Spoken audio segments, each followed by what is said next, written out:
Shalom, Unicorns. It is Ellie, the Empress here, and so we talking about our re-up. We talking about continuing this upgrade. We're talking about this glamour magic, ladies. Okay, and don't mind my voice. I just left Atlanta, and so the traveling and stuff. I was there for about a week, and traveling and stuff, and it's getting colder outside, so that's what I got going on right now. And so just amazing things. And I want to talk of course about like the lady stuff. At the same time, I'm going to talk about my spiritual experiences when it's not every time I travel, but I was on specifically a faith walk. So this past week was the Feast of Tabernacles, Sukkot in Hebrew. And so if you read Joel chapter 2, it details the different aspects of what the Israelites would do during the Feast of Tabernacles, like being in the wilderness and really just relying on God, doing the nature walks and different things of that nature. And so me and my son just got done doing that. And it was absolutely amazing because it's like we really got to see how the third dimension tries to trick the mind into believing in the third dimension rather than relying on the Most High God Himself, actually relying on Earth Mother Goddess herself. It's like, all I need is nature, all I need is spirit. So, what are all these little blocks here for? And then when you start to use the matrix like tools against the matrix, then it starts to trip out. It's like, huh? How did you figure that out? Oh, I don't like that you did that. And then it just starts throwing little things at you. And so experiencing that was high key hilarious on a personal level. I got a chance to observe someone else go through it firsthand. Like, we started with her shadow work and her like comprehending things in a different level and stuff like that. And it wasn't the funniest thing to watch her go through it because it was like I intentionally just walked out the house. It was like, I'm doing a faith walk. I'm here with God. Whoop de whoop, let's go. But for her, it was literally a life-changing situation that she needed. I was divinely guided to her. I hadn't talked to her in over, I think it was roughly 2 years. So it's like, who would have known that I would be meeting with this person at this exact time for this exact reason in this exact set of circumstances. And so I'm just glad that I got to do some work with her. And that was my mission. Like, that was, probably, I can't say the biggest part, but the working with her was the biggest part of my mission, because I did go down there with a particular set of plans. It's like, okay, when I go down there, I gotta do this, that. I had that going on. However, when it came to her, and just it wasn't a test of my faith. It was a test of her faith for sure. But it was like, okay, Empress, you've been doing this and doing that for a while. Let's see you in action for real. So I was like, all right, bet. So we got to working. And when I tell you, because y'all know I be doing like a lot of abundance magic and stuff like that. So of course I teach y'all about the material matrix way of doing the whole investing thing. So we got the ebooks and the homeschool kits right here for your whole family to be able to learn about that. And then on the spiritual side of it, it's like knowing about what abundance actually is. So we got the high vibrational tools, we got the precious metals, so silver. When you do things like meditating with silver or gold or palladium, platinum, rhodium, those are high vibrational, those are natural resources that are used as currency in the matrix. So when you meditate with things like that and you set up, about crystal grids, right? When you set up things like precious metal grids, coin grids, and then you change up the frequency of the area. I showed her literally a vortex that we had as a protective shield. I was like, in the movie Wakanda, where they had the protective shield where nobody could see what was going on, but there was a whole city right there. She was like, yeah. I was like, I just did the same thing with my coins. It was a lot. So I'm going to be talking a little bit more about that while I do this. Let me show y'all what happened. So when I tell you my faith walk was faking, faking. My faith walk with my faith walk was faithing. So, you know, we got this artificial hair here, the fake hair. That's where the fake was coming from. We got the fake hair, and then we got the lashes and the nails. So when it came to like my fake stuff, my matrix stuff that I use for glamour magic, right? I had to take a sacrifice. Had to take a little sacrifice. So the upgrade and re-up stuff, when the faith walk was over and I left Atlanta, I had to immediately re-up. I had like, it was a whole lot of stuff that happened, but I had to get new nails, I had to get new lashes, and I had to get a new ponytail. I would not have had to get a new ponytail because I already had to get the lashes and the nails, but I would not have had to get the new ponytail if it wasn't for some nights literally sleeping outside. Y'all know we'd be sleeping outside. Like, it'd be like that. But when it came to the faith walk, shit was just so exaggerated. Like I said, we practiced the abundance magic and stuff like that. The Matrix did not like the fact that I was teaching her what I was teaching her and doing the magic I was doing with her. So literally, we manifested hundreds of dollars, but it's always some sort of circumstance. I had to teach her about the story of Yeshua. When Mary and Joseph, like a lot of this is where the prosperity preachers be getting me at. They'd be like, oh, they say Jesus wasn't born in a mansion, he was born in a manger. My nigga, he was on the run from the feds. He wasn't poor. That nigga was rich as fuck. It wasn't that they couldn't afford to get in the inn. The inn had no room. It had no vacancies. We were in the exact same situation. Mind you, my friend's pregnant. She's literally on some Mary Yeshua type of time right now. So I had to explain that story to her. And I was just like, yo, this Matrix does not, like, I did a tarot reading for her, and it came out in the reading that the Matrix is literally trying to destroy her and her kids. I was like, what's going on with that? Like, that's weird. People were being rude to her. I'm just like, she's a whole pregnant lady. Why are y'all being so rude to her and making her have such a hard time? Like, everybody who we encountered was just being so rude to her. Like, of course there were some good people, but it was just like the amount of rudeness that was being directed toward. Because when I was by myself, you know, by myself and with my son, like, we don't encounter certain types of situations. Our vibration is just at a certain point where we just don't encounter certain situations. Like, literally, like, while we were with her, it was like a constant cycle of struggle. So then once we separated and they told me my mission was complete and my basically mission, I just don't want to be redundant using the same words, but basically my mission was over with her. We leave from her, me and my son start walking. Immediately a guy and his sister pick us up and they're like, hey, y'all need a ride? I was like, sure, appreciate it. Then I'm like, yeah, I'm on a faith walk, Feast of Tabernacles. So they were like, oh, that's cool, we're celebrating the Feast of Tabernacles too. Boom. Then they immediately paid for our bus tickets. And then the bus, it wasn't going to leave for a long time, so then they paid for us a hotel for us to get some rest up until the bus came, paid for our lunch, bought me a new outfit, bought my son and myself a couple of blankets, and then just some pocket money.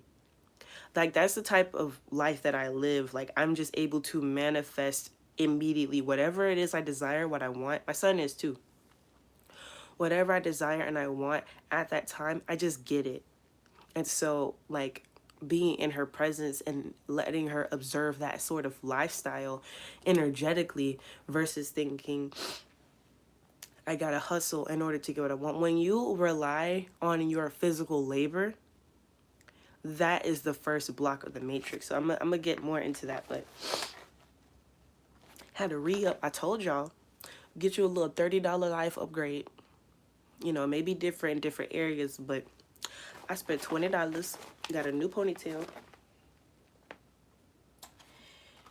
and some new lashes and nails. Mind you, these nails, again, I got them from the kids section. These are some long-ass nails. Y'all letting y'all little girls walk around with these long-ass nails? I know they press ons, but damn. I had to practice with a mom for a few minutes, and I'm struggling with them. I'm like, so little girls is wearing these? I remember I was a kid. They still had the little cute ones. But I remember I was a kid. Our nails couldn't go like too much higher than our regular nail bed. I'm like, y'all letting y'all little girls, how? Hey, hey, it is what it is though. It is what it is. Grand Rising. Good morning. How you feeling? Good. That's good. So, new ponytail. I'm going to be wearing this one with y'all. And my other one, I'm going to be refreshing it. And all I mean by that is like I said, she went through the ringer during this faith walk. And so I'm going to just be clipping it for whatever like stray hairs don't need to be like too frizzy and stuff like that. When the hair gets clumped together and stuff, I'm just going to be clipping it a little bit. I might add some oil because they do say for these you can use heat on it. You can use hair curlers. So if you can use hair curlers, I imagine you should be able to use things like a heat protector or oil. So I'm just going to oil her down a little bit. But this is my new one. Did I say her? That's just how I refer to hair. It's a hairstyle. Okay, but as y'all can see, this one isn't, looking crazy at all. Fresh, brand new, rip me out the plastic. I've been acting brand new type of energy. So this is what I'm going to be doing, using for my videos, for pictures, potentially, stuff like that. And my other one, I'm actually going to wear her outside because she's already frizzy and stuff. So it'll look more like my natural hair anyway. Okay, I'm going to put her back in this net.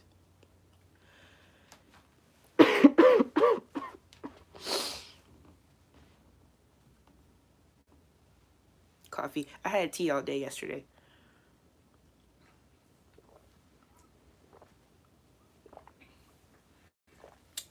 Oh, I don't know why that tastes different. Why that tastes different?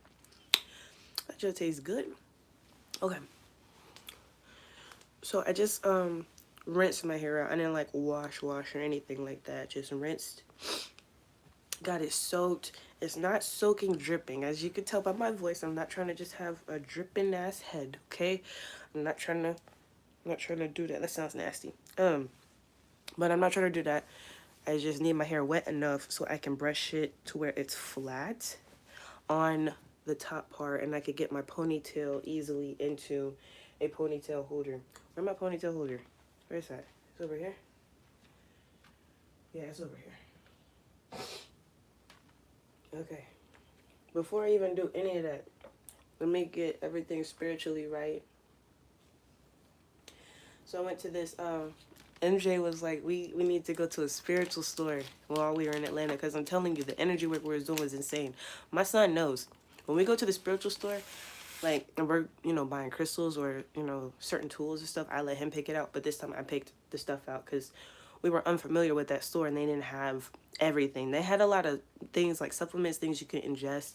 And they did have some tools. They had like, soaps and stuff, black soap, stuff like that. But they didn't have like crystals and they didn't have any sage. So I had to be very particular with the stuff that we were getting. And we got these big ass incense in the scent baby powder, and the brand is Song of Sudan.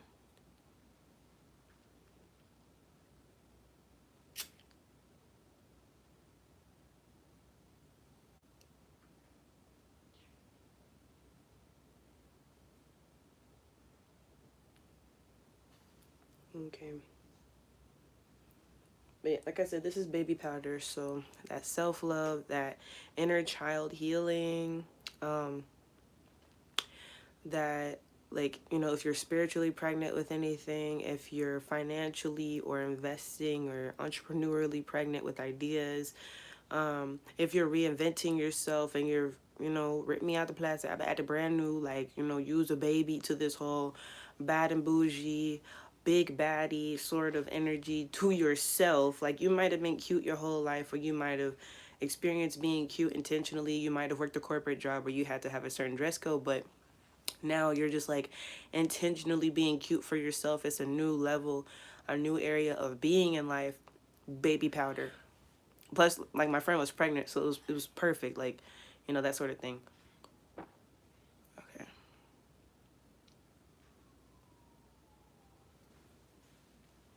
Let's see how that goes. I feel like I might need to light it again. You see. I'm gonna go ahead and light it in just in case. I'm not even trying to wait and see.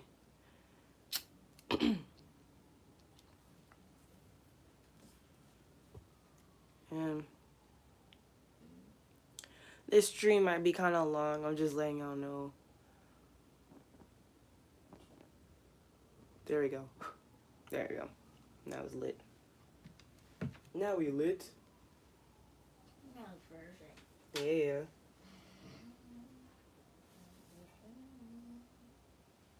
Okay. And the other incense we got is Aroma Fusion Clean House. Aroma Fusion Clean House? Yes. What is Aroma Fusion?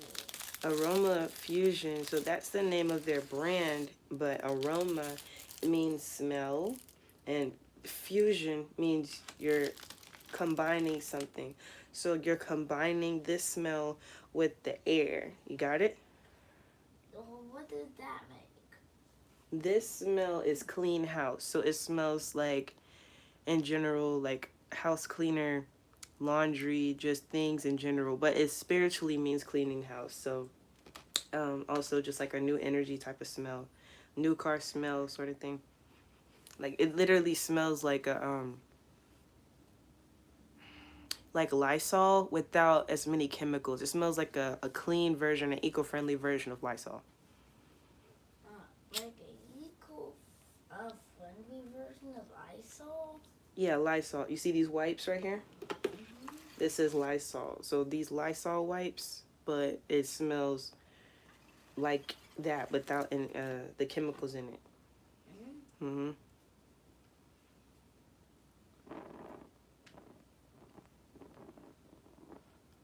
Well, why would be hiding behind those stuff? What's hiding? The wipes. Oh.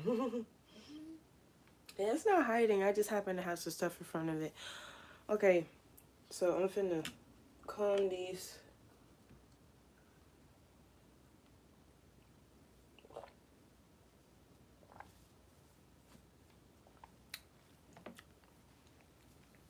Okay. And I have a new setup in my room. I redecorated, and so I'm getting used to the angles.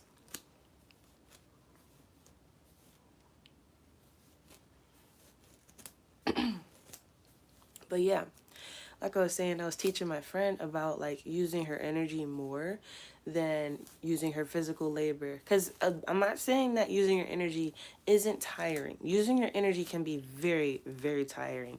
However, what's more tiring? Using your physical body to do labor. So I was enlightening her to, different things like that. Just intentionally using your energy to attract things rather than feeling like there has to be a physical input and output exchange with the universe.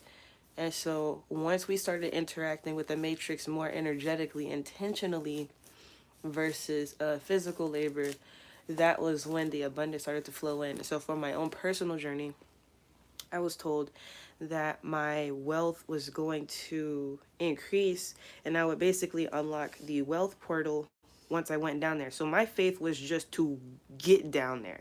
That was my only test of faith, because I always know, like, whenever I have anything like that going on, I'm always going to be taken care of. I'm always going to be fine. So I'm never worried about stuff like that. It was just taking the leap of faith to go down there. Because it's like, what if I hadn't gone down there? What if I hadn't met her at that time period, at that exact place? Like, there's no telling what would have happened. And even though it was my own personal journey I was going on, it was meant for me to impact that particular person. And I'm gonna say this too, like I'm not salty. I'm not salty. However, one of the situations that happened was one of my silver coins got swiped. So a lot of y'all know, if you've been on a spiritual journey for any amount of time, sometimes you lose crystals. And I've lost crystals before. That happened in the beginning of my spiritual journey. And I think one of the reasons why now this is the second silver coin that has been swiped in Atlanta. So whenever I'm anywhere else, like my silver coins always stick with me. However, when I go to Atlanta, like this is now the second time in the past 2 years where my silver coins just dipped. And it's like, okay. Because at first, when I was picking up my coins from the grid, it was like, oh, it feels like I have less coins. Like, why does it feel like I have less coins? Because I had looked when I did the retrieval, I looked twice. Like, my eyes scanned over the area twice as I was doing my coin retrieval. And it was like, it feels like I have less coins. Turns out I actually did have one less coin. And I was like, huh, that's weird, but it's not weird. I've gone through this before. It's just a different level. And so I lost like pretty much all my crystals back in 2019, I want to say. Like Wow, that is really bad. I was on a journey. That was the beginning of my journey. You were a baby at that time. You were like 2 years old. And so that didn't happen, did it? it did. I lost all my crystals. Don't even know how all they get wiped. Yeah. So like some of them ran away. Some of them just had to rehome themselves somewhere else. But that's what happens when you're on a spiritual journey. Sometimes, the materials that you start out with are not the ones you're going to keep using. So that's just what happens sometimes. So I say that to say Did those become abandoned? they're not abandoned.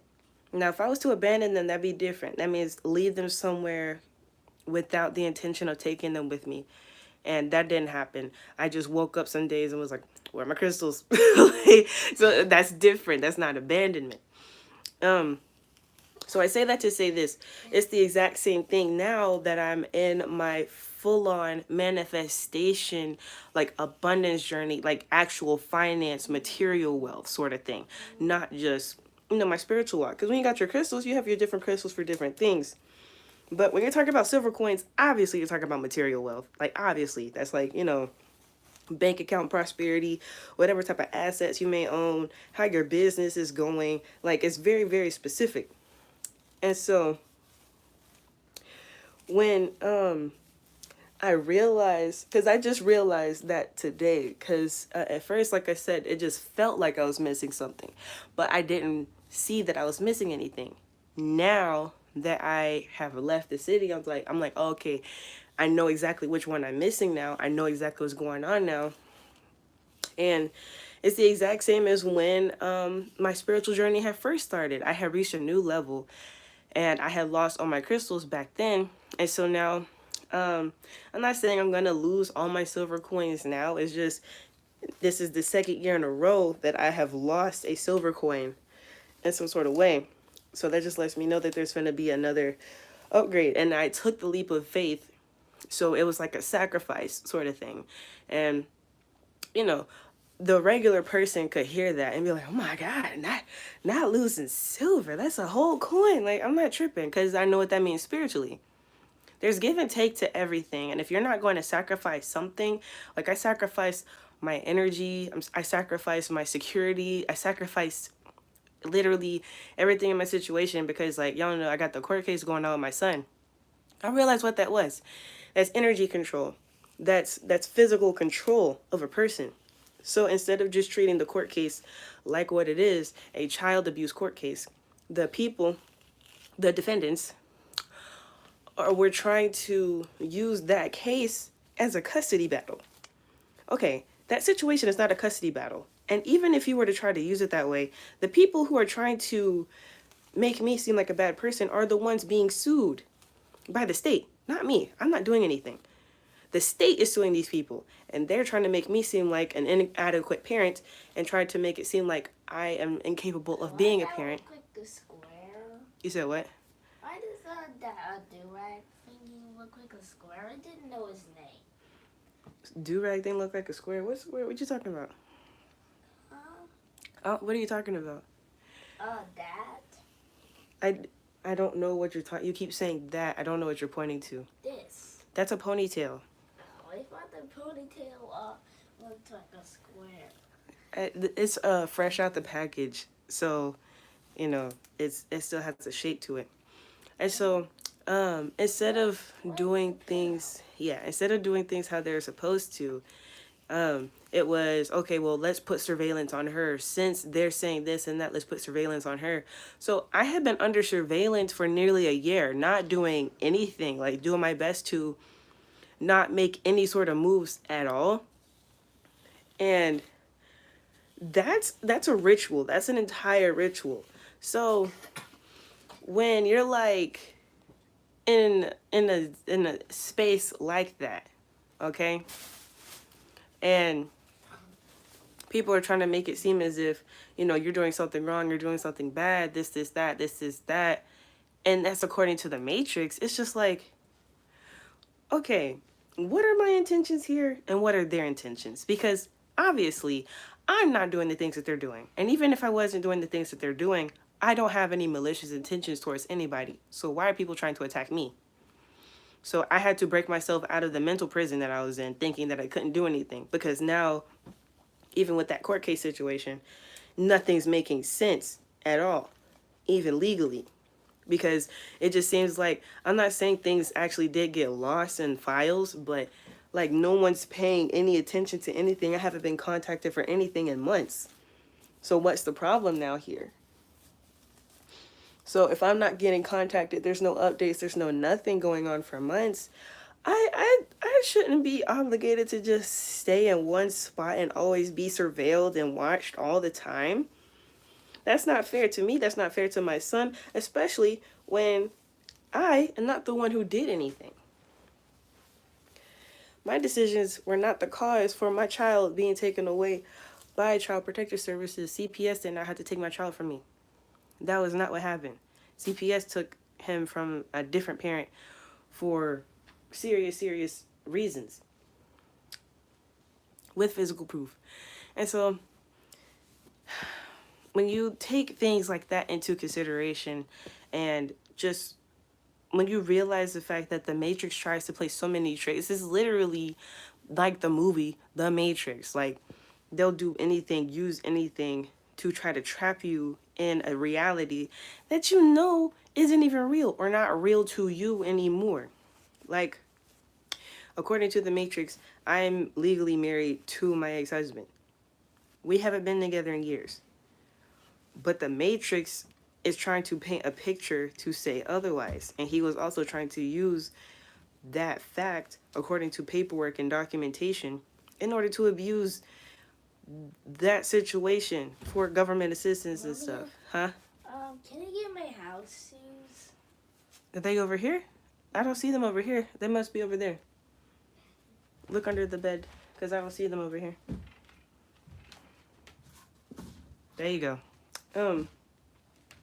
But yeah, he was trying to use the fact that, we can just say that we live together and stuff like that for government assistance. And it's like, why are you trying to hold on to this false reality? This used to be our reality, but it's no longer our reality at all. Why are you trying to use it? And this person has been energetically tied to me for years now, falsely. So that's the trick of the Matrix. And so by me shifting things intentionally for myself and making it to where I am no longer controlled by the same rules of the Matrix. Okay, the Matrix doesn't like when you figure it out. It's like literally the Matrix is a narcissist. When you figure out a narcissist games, like just for example, because I don't like talking about my ex too much, but I use examples that are easy for people to comprehend so they can see the parallels. When my ex used to cheat, it was like, why are you doing that? Oh, I didn't do that. Okay. Well, next time it happens, I'm going to screenshot the situation. So now I have screenshots. Why did you do that? Oh, that's not real. Okay, yeah, now you're just crazy. Because how can I have screenshots of a situation from your phone, your actual phone, and you claim that it's not real? That's what a narcissist does. That's what the Matrix actually does.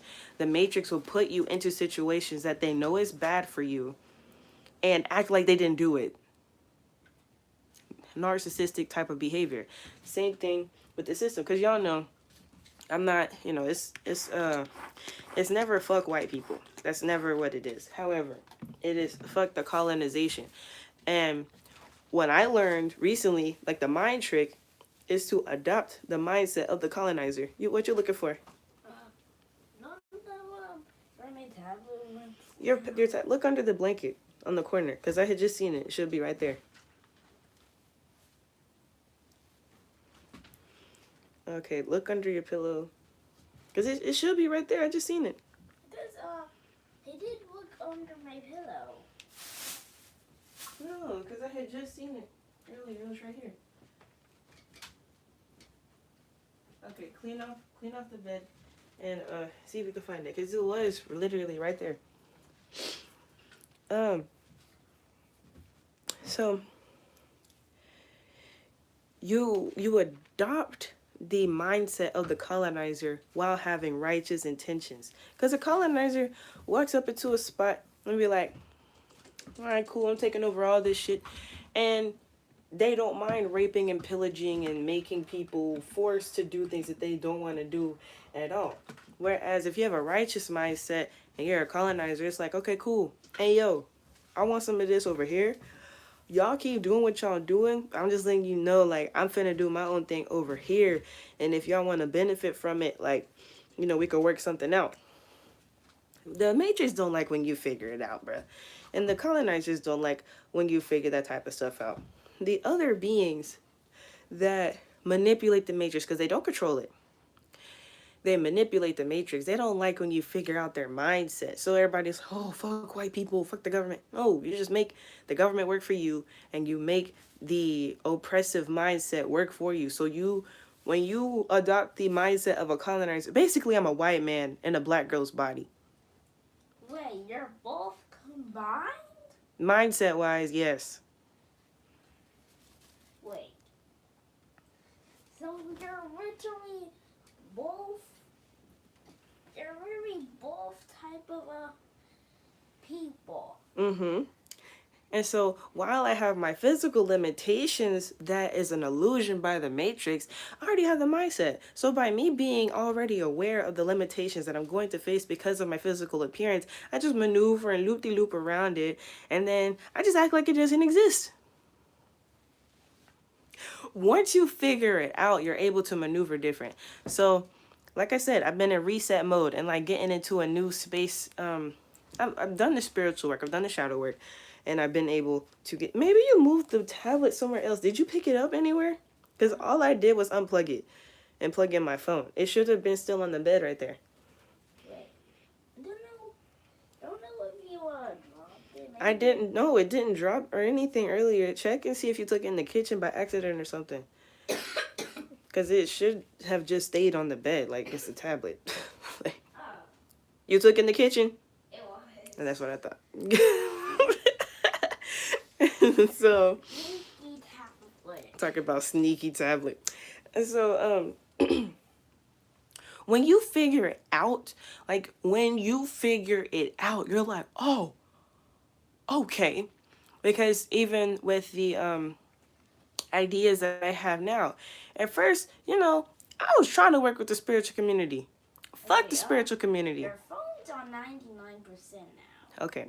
It's high key, fuck the spiritual community. Am I still spiritual? Of course. But that whole community aspect, trying to build with people and trying to just get a piece of land. Like, I literally teach people how to get land. I teach families how to acquire property with real estate.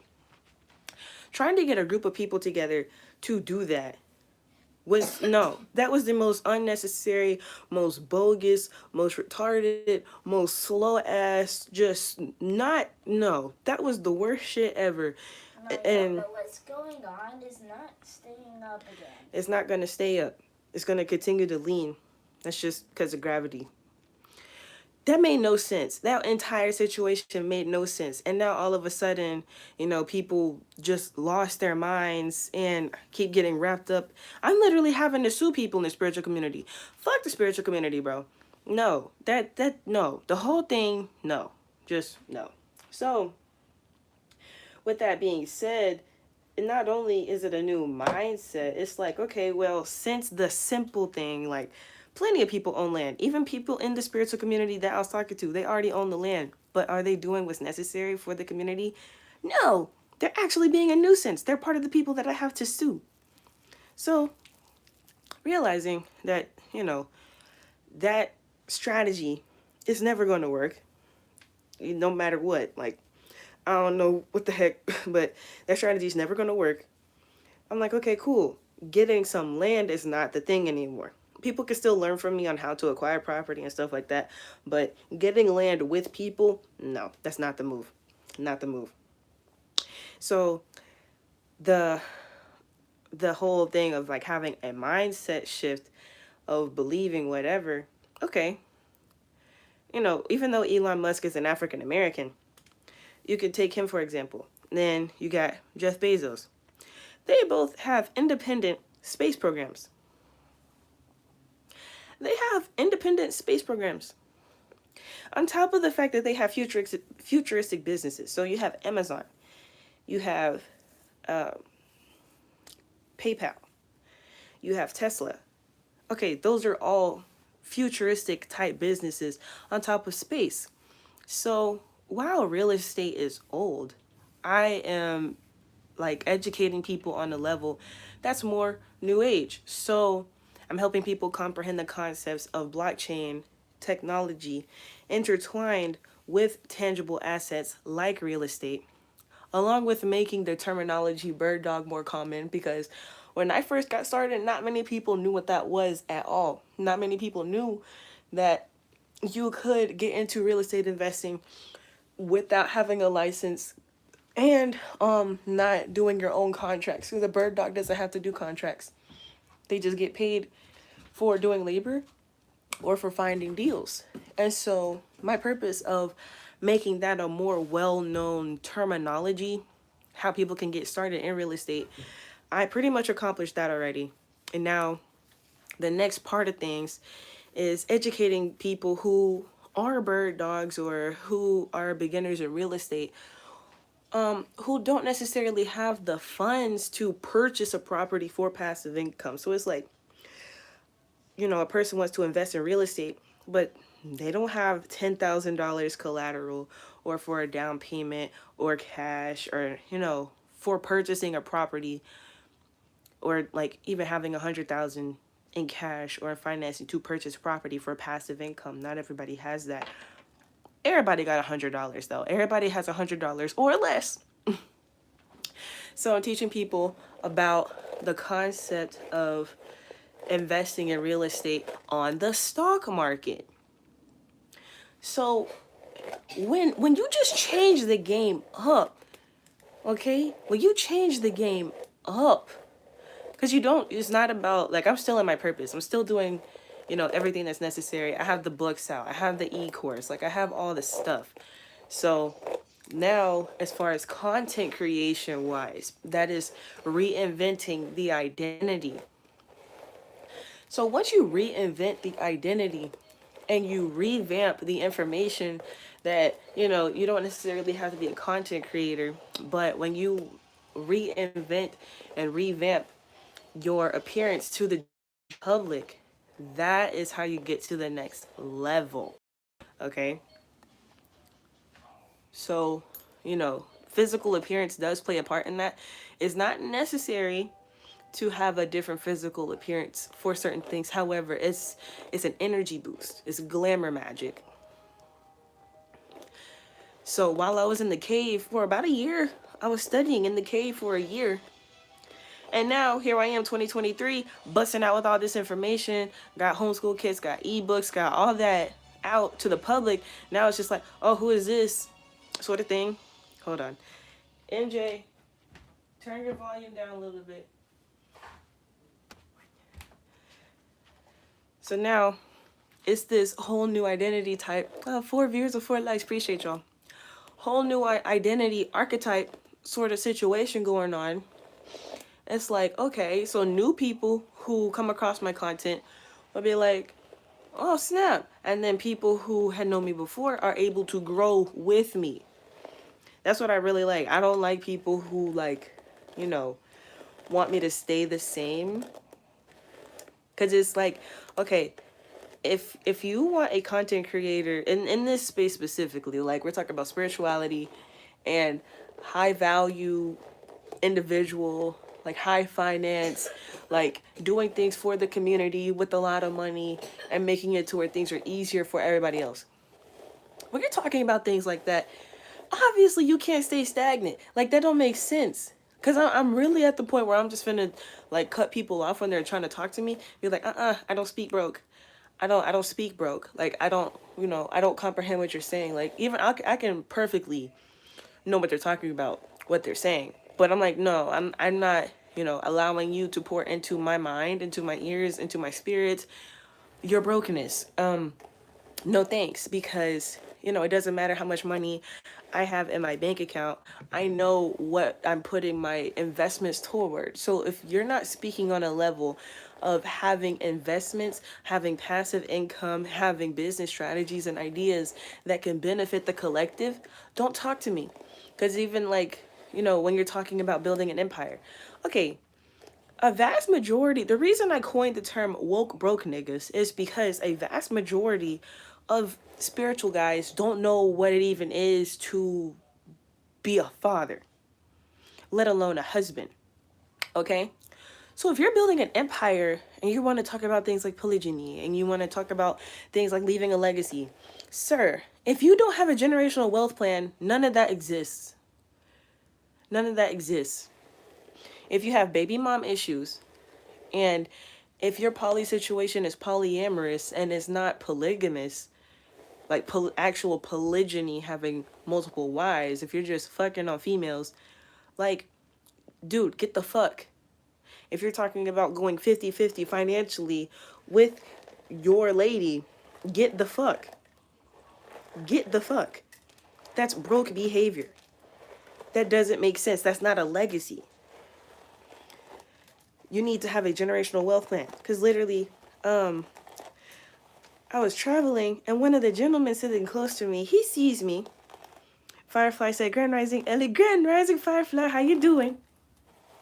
So this guy, he sees me. And I'm in my brand new sweatsuit, rip me out the plastic, I'm brand new, literally got my brand new sweatsuit on, have on my lashes, have on my ponytail, and my son is there. And we, we posted up, we look at how we supposed to be looking. And he sees me, and I saw him, but I didn't let him know that I saw him. But spiritually, I was told, a whisper in my ear, that's the person. Like, that's basically the agent that was sent after me on this transit. And so I was already aware of him from the jump. And so he's like trying to make small talk and stuff like that. And I could just tell he's a woke broke nigga. Like, there's nothing wrong with not having a retwist. I'm not saying, you broke if you don't have a retwist for your locks. Firefly said, great, thanks for asking. For sure, for sure. Happy Monday. It's Indigenous Peoples Day too. The irony of that, right? But like, I could just tell by the way his appearance was and by his energy. I could barely feel his energy. And I was immediately told that he was an agent. So it's like people think that, it's got to be a guy in a suit or a lady in a super fancy dress that are agents. No, sometimes the guy in the suit will be your assistants in a situation, or, the angel in disguise sort of situation. And then it'll be the dude with the locks, with the sweatpants and the casual tee. You would, based off of physical appearance, it's like, oh, okay, that's the person. That's the woke person that I need to talk to. That's the person I need to build with. No, that's the freaking agent. That's the one that's the agent. And so I had already clocked him, like I said. And he starts making small talk with me. I was like, here we go.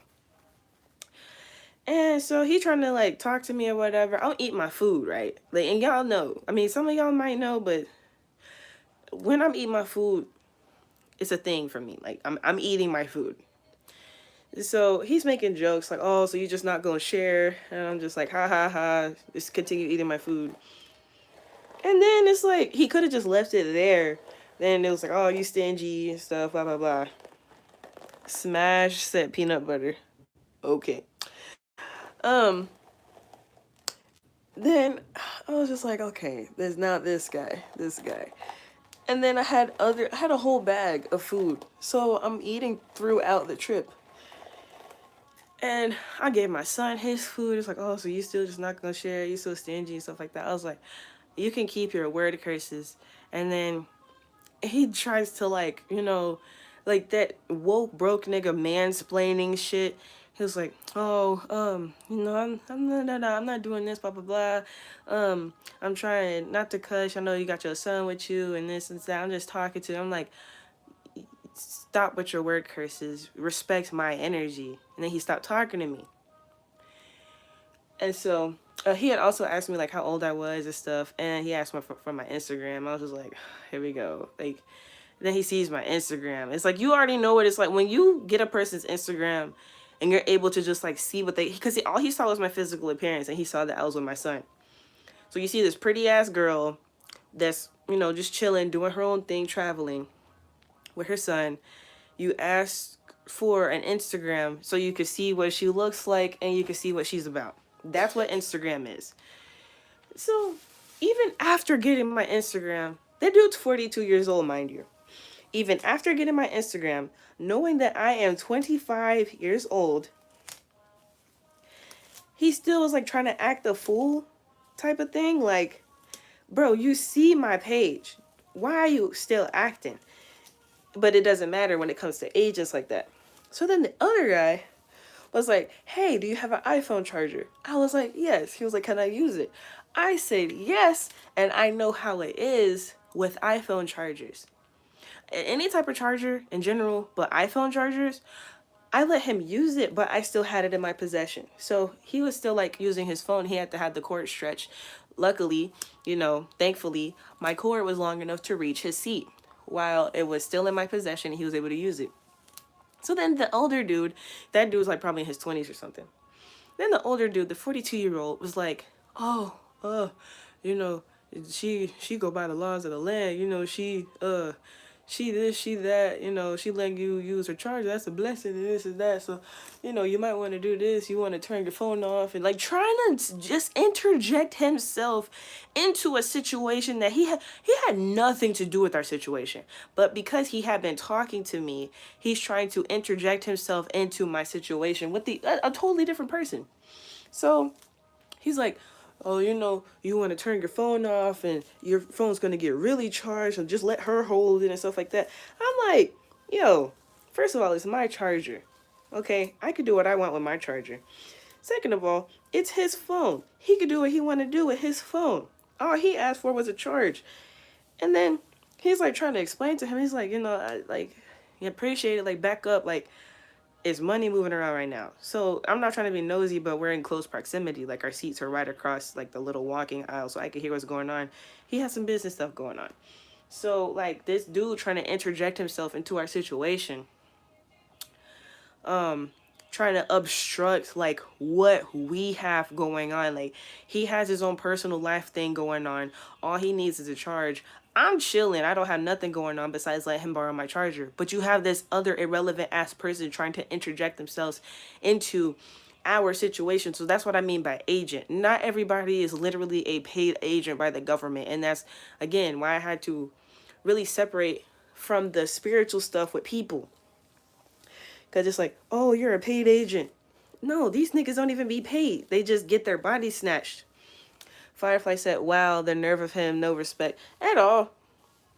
At all. Because even after, we got off of the transit and stuff like that, he had messaged me on Instagram. He was like, hit me up when you get the chance. And I'm just like, sure. So then I text him back. I was like, what are your intentions? And he go say something. I'm looking for a woman who's what did he say? Basically on the same page as me, want to do the same things as me, whatever.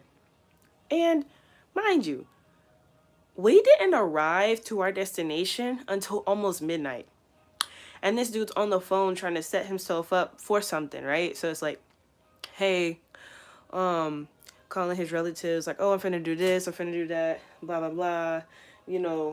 Let me do this, let me do that with you. Like, just stuff that a grown man shouldn't have to do on his way to somewhere, like stuff that he should have already taken care of, or once he gets to his destination he could start taking care of it at that point. But dude's trying to handle like business while in transit sort of thing with multiple people. It wasn't like one situation. And he was on the phone with his baby mom talking about he wanted to spend time with his kids, and all you can hear is, "Oh, well, I'm their father. It doesn't make sense for you to say you don't trust me. I'm their father." And it's just like, you're 42 and you're obviously trying to get with me. I'm not stupid. I know what all that little jibber jabberish. I'm looking for a lady, a woman who's on the same type of time as me, basically. I know what you're trying to do. Okay? You're not innocent. Like, cause even when he was like trying to introduce himself or whatever, I'm trying to dab him up. So I'm hitting him with the fist, and then he like grabs my hand. So I'm trying to do a handshake after he not dabbing me up. This nigga kisses my hand right here. He's like, "Ooh, you smell good." I'm just like, okay, like I know what you're doing. I know what you're doing. I'm not falling for the okie doke. You're not even cute to me. Like, you're not cute. The transit we're taking is not a fancy ass transit. Look at the way you looking, and look at the way that I'm looking physically. You on the phone with your baby mom. She won't even let you see your own kids. And then you trying to set up some work for yourself. So obviously you don't have your own like legitimate business that is solidified. You don't have a job. Why are you trying to involve me in your mess? So I texted him that. I was like, that's the highest level of disrespect, to try to involve somebody in your messy ass life. My nigga, you 42. Like, if you were 24 and you had that going on, okay, I'm 25. I could work with a 24-year-old because that just means he's trying, you know? That just means he's trying, and he just ended up in some situations, and he's trying. The whole baby mom situation, and he's trying to get his business off the ground. He's trying. I could deal with that. A 24-year-old. But my nigga, 42? 42. And you think I'm supposed to get on the struggle bus with you? When you see my fucking Instagram page. Like, why is you playing? It would have, I'm not saying like I would have gone for it, but I'm just saying like it would have been different. He never asked for my Instagram, because like I said, when you get a person's Instagram, you see what they about. You peep in they shit. So you think I'm just gonna fall for the okie doke when I got the stuff that I got posted on my Instagram page? Like, are you serious? So he didn't text me back. He just read my messages and was just like, energetically, I could feel him be like, damn. Because it's like, I already told you to respect my energy while we were traveling. And then you want to just do the whole mind game thing and make it seem like I'm finna just go for the okie doke with you. When I tell you, we were sitting in the back. Once we pulled up to our destination, he was one of the first people off the bus. He just couldn't deal with my energy no more.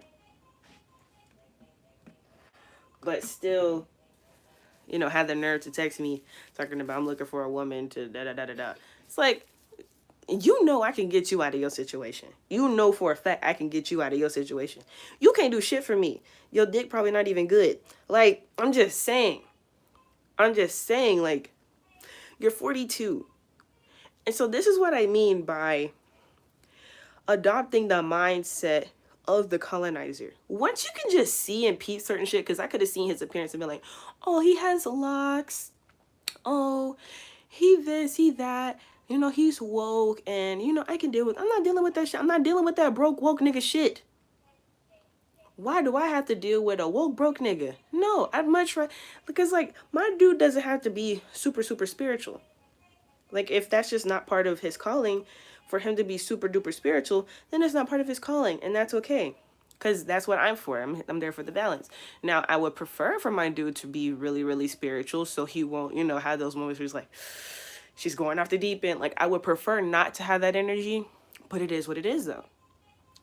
But if you don't have your own transportation, if you don't have your own shelter, and you don't have a steady means of whether it's business or a steady job and a generational wealth plan, it's not just me. Don't talk to no females. Don't talk to any female if you don't have those things set for yourself already. That's what I'm not getting about these spiritual guys. Like, they're not making any sense. They want a female to go 50-50 with them while they know that the system is set up for relationships to fail by doing that.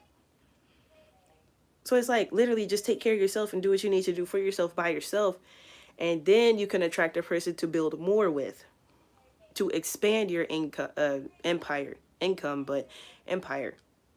to fulfill your legacy. Because what is the legacy if you're not passing down anything? So, adopting the mindset of the colonizer. These colonizers knew what they were doing. So that's why their children have had generational wealth for generations, built off the backs of our ancestors nonetheless. However, once we know that, now we know that, right? We're conscious of that. So now we're able to utilize the situation for our own benefit. Firefly said he was there for the wrong reason from the start. Exactly. Because, like, he had every right to be there. But talking to me was, oh, she's cute. You think I'm just going to go for the okie doke? Just because, like, obviously, I know this dude not even going to give me money. So it's not even like a sugar daddy type of offer. You can't even do that. What you want me to talk to you for? You're too fucking old. That's what I'm saying. Like, it's like, the internet people, the internet woke broke niggas, like, they be thinking that I'm just like this on the internet. No, I'm like this everywhere, all the time. This is not a character that I play. I am this in real life all the time. All the time.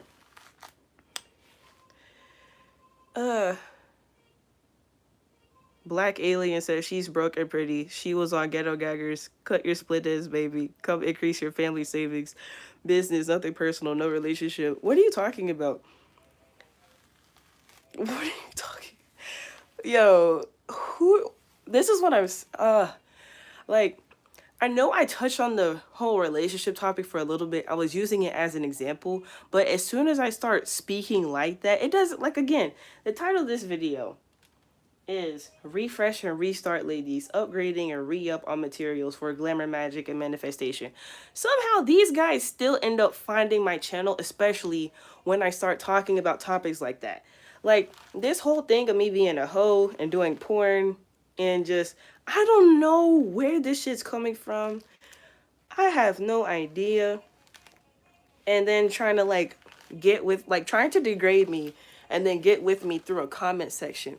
It's just like the mental illness. Again, like, I don't speak broke. I don't speak broke.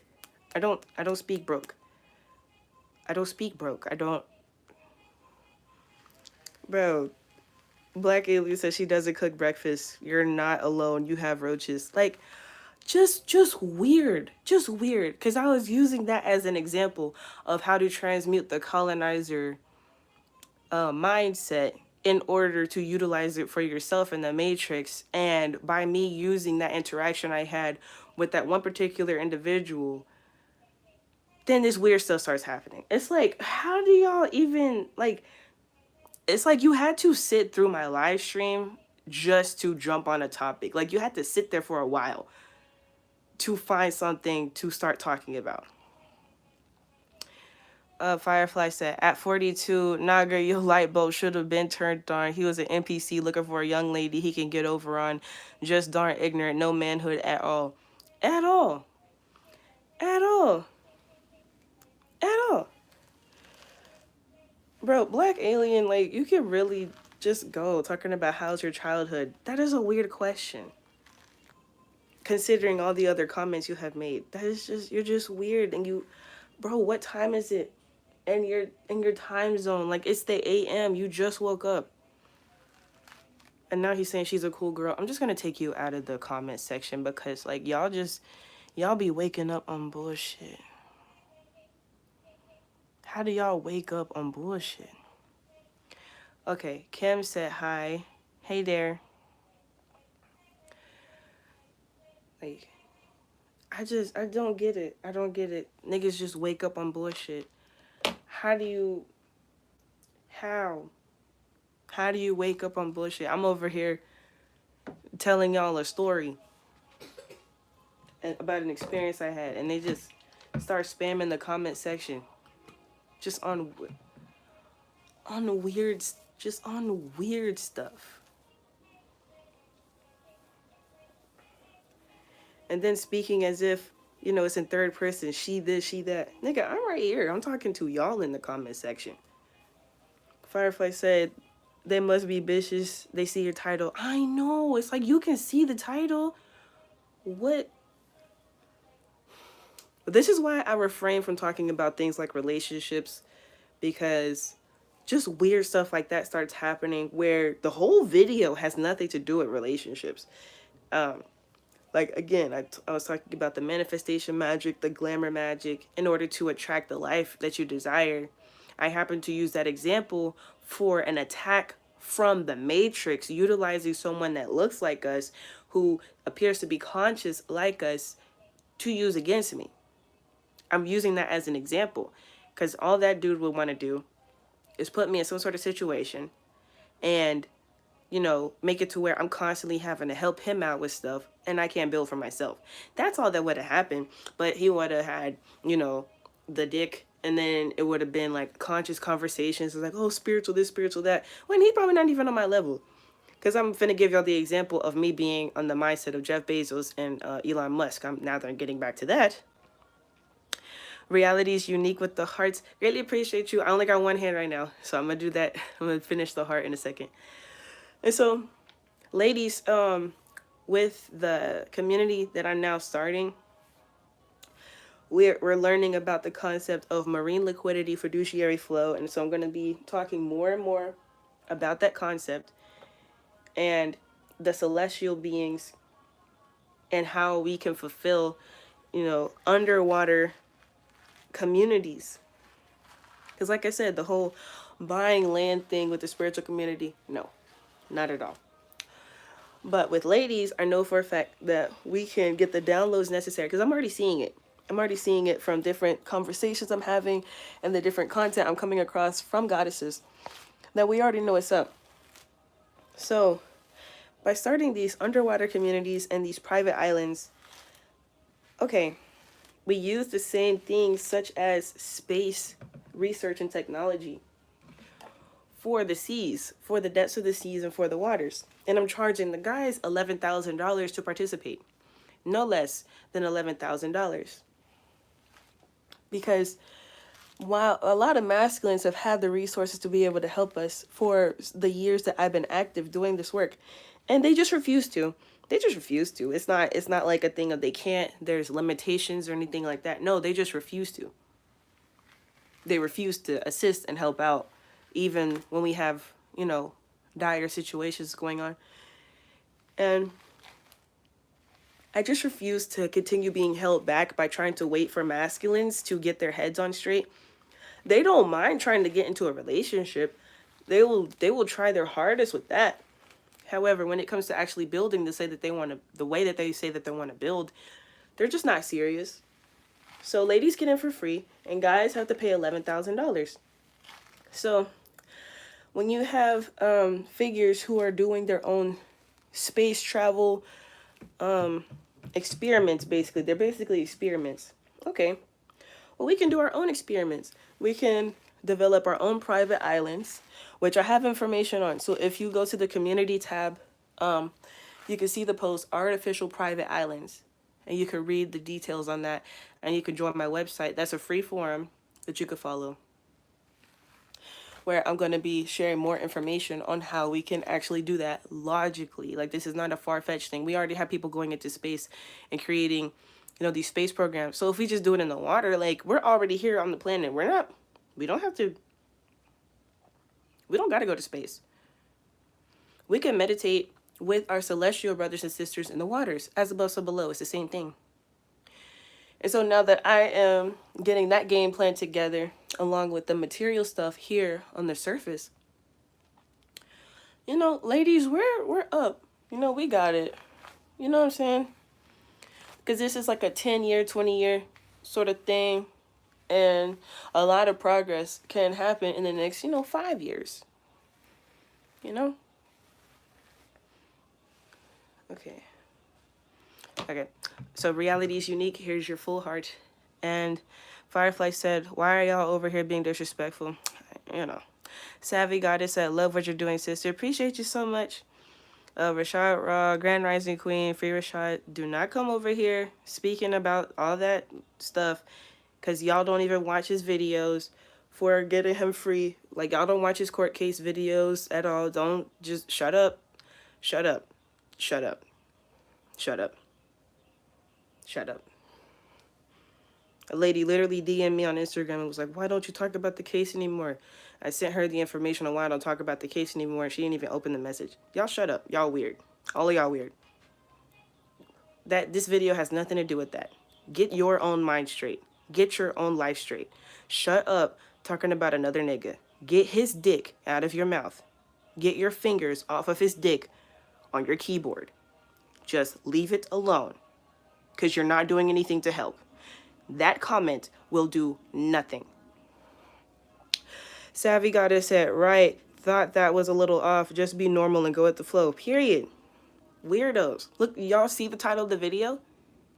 That's what, again, a masculine. That's a dude. That's a dude. That is a male. At least the female hit me up in my DM. It's only males who come in my comment section. Like, I don't like calling y'all retarded. I don't like calling y'all slow. But look at y'all's behavior. Just dumb. Don't make no sense. My nigga woke up early as fuck in the day thinking about a whole nother nigga. You think about a whole nother nigga. You coming on a female's channel in her live stream talking about another nigga.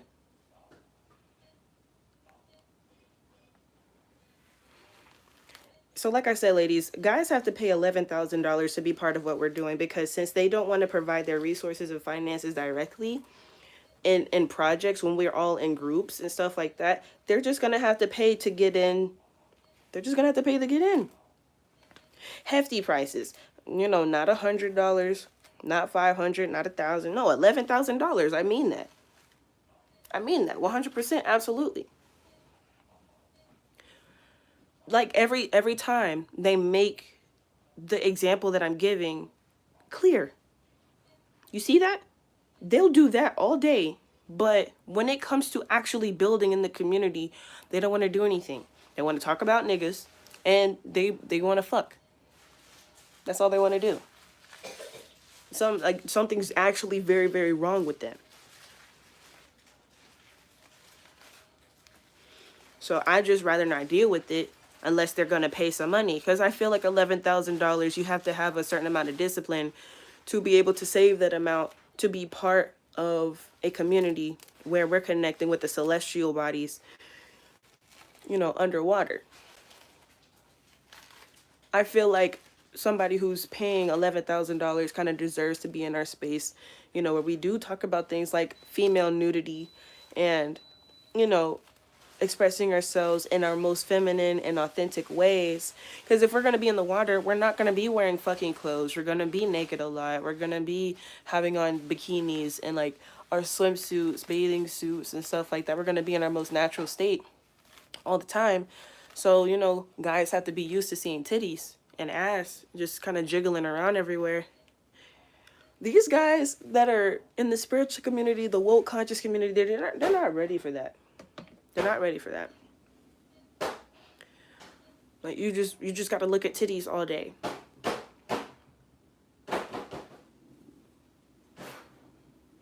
Y'all can't handle that and get work done. Y'all don't know how to do that. And so, you know, you could call me Jeff Bezos. You could call me Elon Musk, okay? Because that's the type of time I'm on. We're creating our own islands. We're creating our own underwater facilities so that we can connect with our celestial brothers and sisters in the waters, and then it'll reflect in the higher realms. Like, I'm done. Like, I'm so done. Like, I've been doing my best not to be bougie and too corporate, but that type of behavior right there, I'm going straight corporate. Fuck it. Y'all don't like it when I start speaking in my business terminologies, shit like that. Because I could have said that whole rebuttal a different way.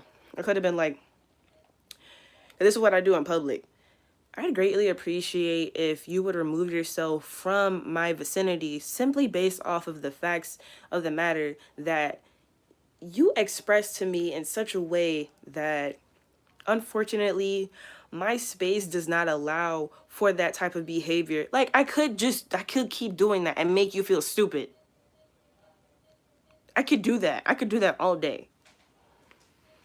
Just make you feel stupid. My goal is not to make you feel stupid, but I see now I have to make these dudes feel stupid because nobody else is doing it.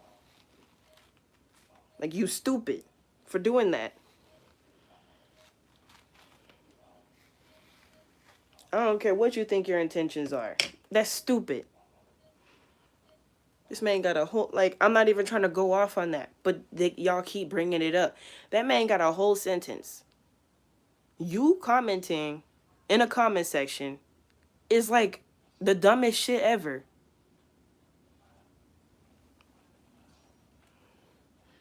On top of the fact that on my Instagram, I already exposed why he's still locked up anyway. But people are not even paying attention to that. But anyway, Firefly said, I'm so over this spiritual community shit. That's why I'm saying. I'm just like, fuck it. I'm just teaching whatever ladies are on my channel, whatever is necessary to know. And these masculines gonna have to pay. They just gonna have to pay. Because what are they clicking on these videos for? I make these videos intentionally for ladies in the first place. So if I'm intentionally targeting ladies in videos, what makes them think they need to be on the videos at all, saying the stuff that they be saying? Because nobody said anything about the manifestation magic stuff. Nobody said anything about the glamour magic stuff. Nobody said anything about that. But this other guy starts spamming the comment section, talking about, like, trying to bully me into being in a relationship with him through a comment section.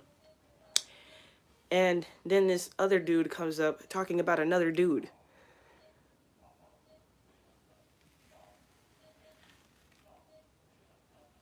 Bro, the first rule in the 10 Commandments, like the first rule of the Bible, bro, don't have any other gods before me. Y'all up here worshiping people, idolizing people.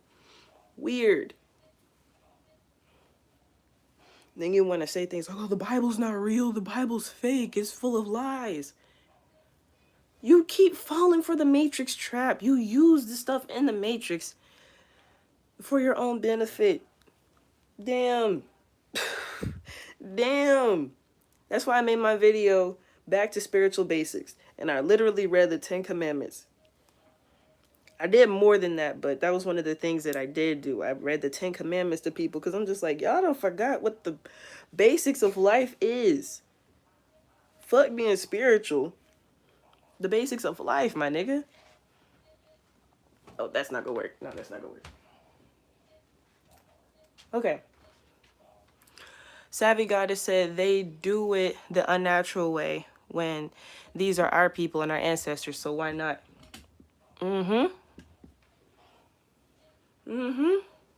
Because even with, like, the whole going to space thing, them niggas ain't got no reason to go to space. They have no reason to go to space. None. They just want to.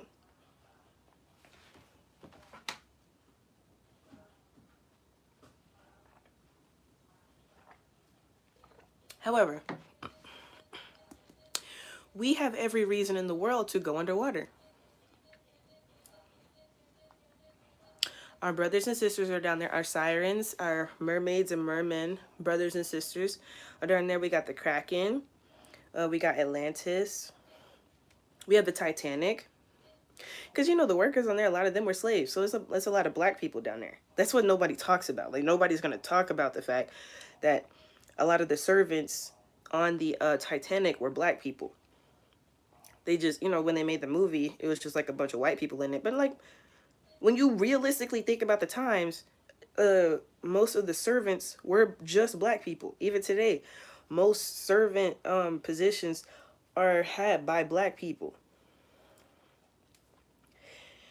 So the reason that that submarine had got lost earlier this year with those billionaires is because they have no business down there where we have all the business to be down there.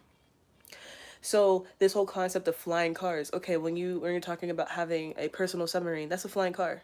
If you're on the surface of the sea floor or the ocean floor and you have a submarine, that's a flying car. because it's floating in the water, but it's not floating, it's flying because it's in the water. You have a ship floating and swimming on the surface of the water. That's a spaceship that's flying in the air, but it's on the water. A ship, a cruise, a yacht, spaceship, rocket. It's the same thing as above, so below. Firefly said, facts, Ellie. Yay, yay. So that's literally my mission now. Like, forget, like, everybody, of course, still acquire your own land, still have your own homestead, still do those things. I'm not saying, you know, fuck that and don't do that. That's not at all what I'm saying. What I'm saying is now we're at a whole new level. We're at a whole new level. That's just the starter. That's just the basics of what we need for life. Everybody needs a homestead. You know, because if you're a nomad, you need to know people who have farms and homesteads. It's too squishy at the top. So, like, if you're a nomad, you need to, and you're traveling. I say, honestly, as a nomad, I'm not saying you can't go up north, but I wouldn't want to be traveling up north. It's too cold. I personally, like, the area that I'm working in, the area that I have my missions in is the Gulf of Mexico. So in my song, Farm Fund,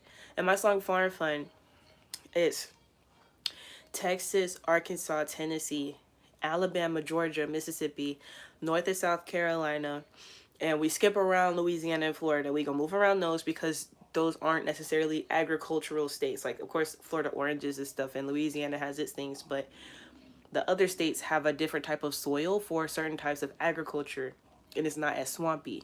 Louisiana and Florida are very swampy, and they have a whole different spiritual energy compared to the other states. So if you're a nomad, it makes sense to travel along those states, along with some areas like, you know, California, Arizona, Oklahoma, and things of that nature. That's just what makes sense to me. That's my opinion, but I'm just speaking from a logical perspective. So if you have a mission to go up north, you know, that's your business. You know, that's what you're called to do. That is what you're called to do. And I know how that is when you have a mission and it don't make logical sense. That's, yeah.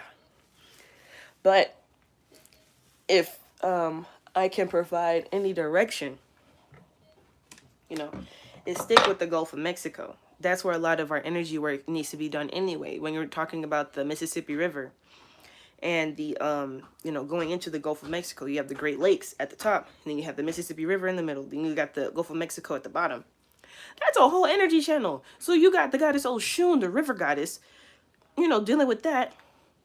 You got the goddess Yemaya. She's kind of, you know, in the Gulf of Mexico, but she's mostly in the Atlantic and Pacific Oceans. Okay. But you got these goddesses working in these waters. You don't think it's important to just, like, focus that as an energy point? You know? Like, just really, really think about that. Like, we've been struggling for all this time, and nobody talks about dealing with these specific situations. It's always, oh, let's go to the law. Let's do this. Let's get voting rights. Let's do this.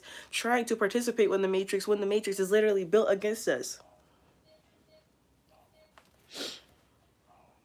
That's why they call them career politicians. They're not just people who decided one day that they wanted to help the government. Like, sure, there's some people who do run for office and they want to help people or whatever, and they, you know.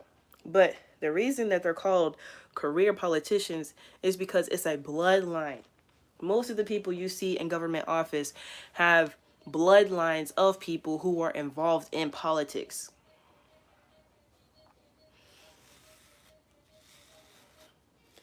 It's not just random.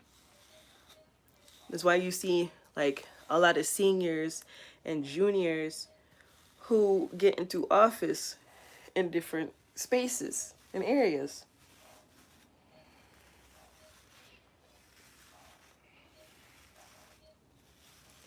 It's no accident that a father and son, Firefly say, yep, it's no accident that a father and son will have the exact same political position.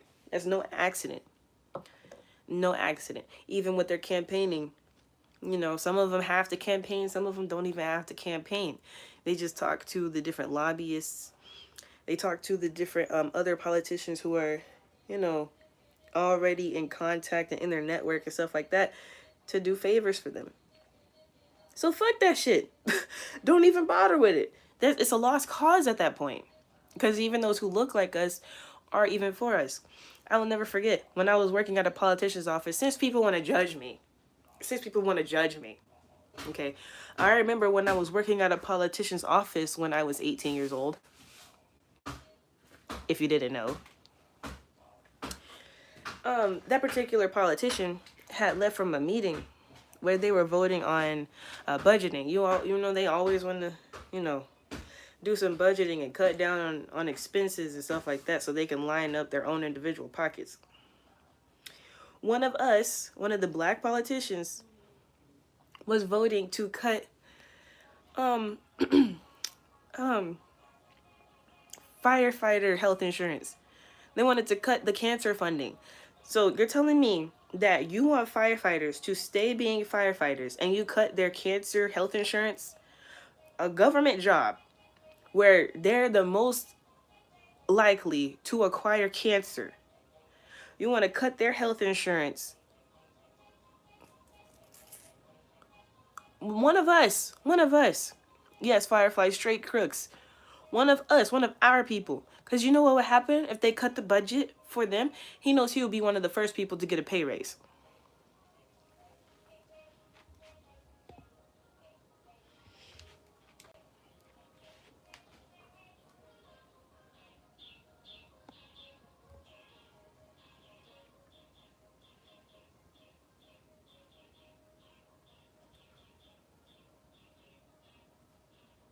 Like that type of stuff really just makes me mad. Like, it doesn't matter if you see a black politician. It doesn't matter if you see a black police officer. Like, these people are still scared of white people. They're still scared of white people, and they know that white people still control their lives because they sold out.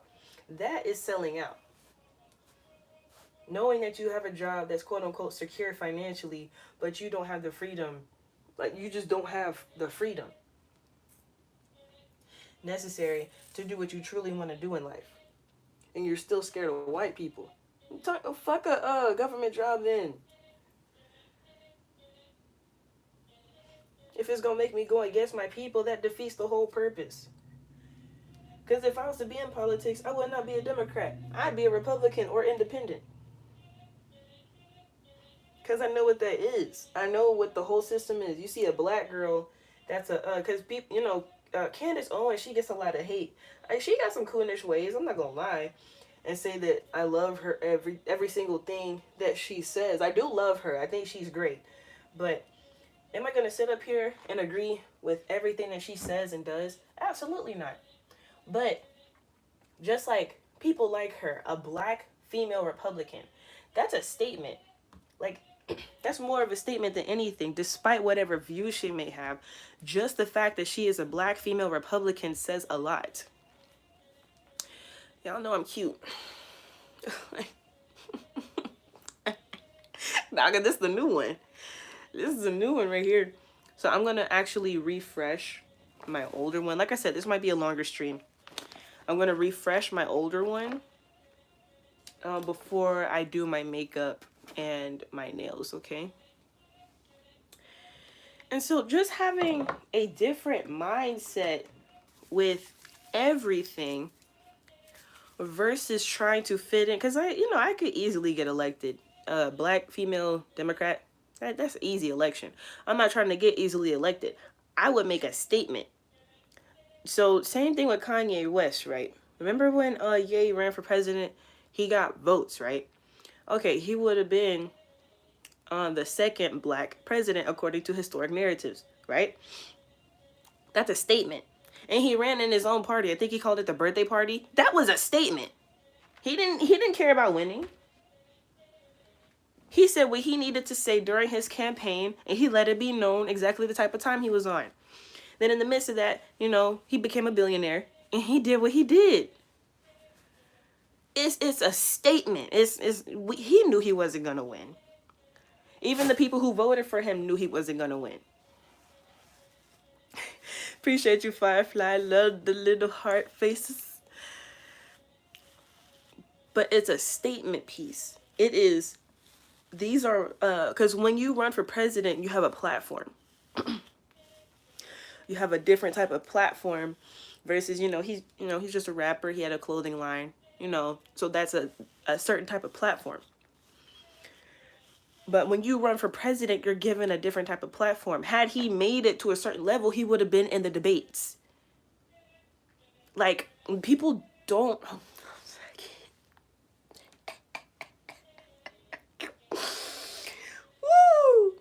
Woo! Dudes swear I do this stuff for them. I don't do this for y'all at all. I think I'm cute. I think I'm cute. Okay? Okay. But when you learn the system, okay, he got the fame. Okay, he got the fortune. He already was a multimillionaire, so he wasn't tripping on money. But then he became a billionaire after his sister-in-law became a billionaire. Kylie Jenner was the first Kardashian Jenner to become a billionaire. Like, I have been watching these people for years. I am in deep study. People love to paint the whole narrative of Kim Kardashian being a porn star, but it was a sex tape that was released. She was not a porn star. Like, people's brains just get tweaked out with stuff. Her father was on the OJ case. Her father was a lawyer, which she was following in his footsteps. I think she still has, like, she's gotten her I think she passed the bar exam. I'm not sure. I don't follow them that heavily anymore. But going into law, that's part of her bloodline. That's part of what her father was doing before he passed away. He was on the OJ case and got him off. He was a good lawyer. Then he passed away. And then now you have this family that has a platform. They had family businesses before, like, the whole reality show thing anyway. He was already a lawyer. He was already an attorney on the OJ case. OJ Simpson. Got him off. And they already had their own family businesses going. They happened to do a reality show. And of course, people follow their relationship sagas and stuff like that. They knew what they were doing. So then the youngest baby, she becomes a billionaire. Then boom, all of a sudden, everybody else in the family becomes a billionaire. It's a game. It's a status reach. Now, I don't believe in, like, putting your children at risk of whatever for the sake of money, fame, or fortune. I don't believe in that, because, like, now the Kardashians are like a bunch of single moms, and like that's all their show is now, is what it's like to be in a group of single moms as a family. That's a whole different thing. But regardless, those people knew what they were doing. Kanye knew what he was doing. Georgia said, "You're my favorite YouTuber." I appreciate you so much. That's awesome. I really do appreciate that. Firefly said, "That's right, Ellie. Put that energy within self." Period. Cause what? Okay, I'll be right back. I'm back.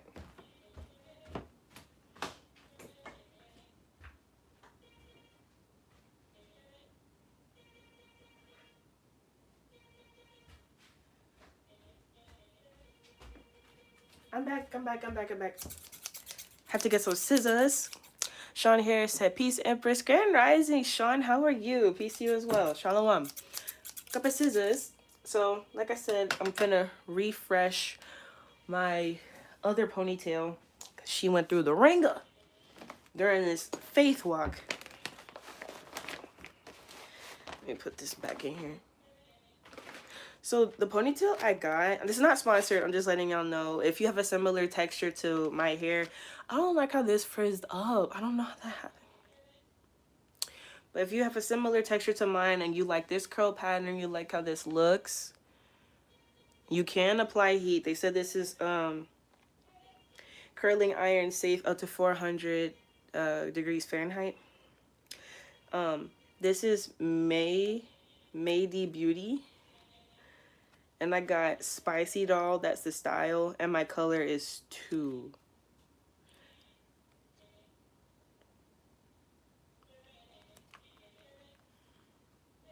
Yeah.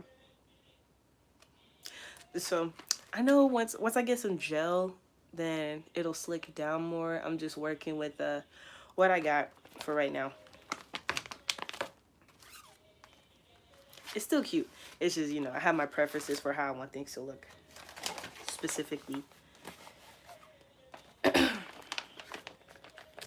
Then it's like the weird influx of dudes who like keep complimenting the natural look, but it's like a condescending sort of thing. It's like I was at the station, um, you know, doing my thing, and this guy, like, I had on my ponytail and my lashes, so he complimented like me having natural hair.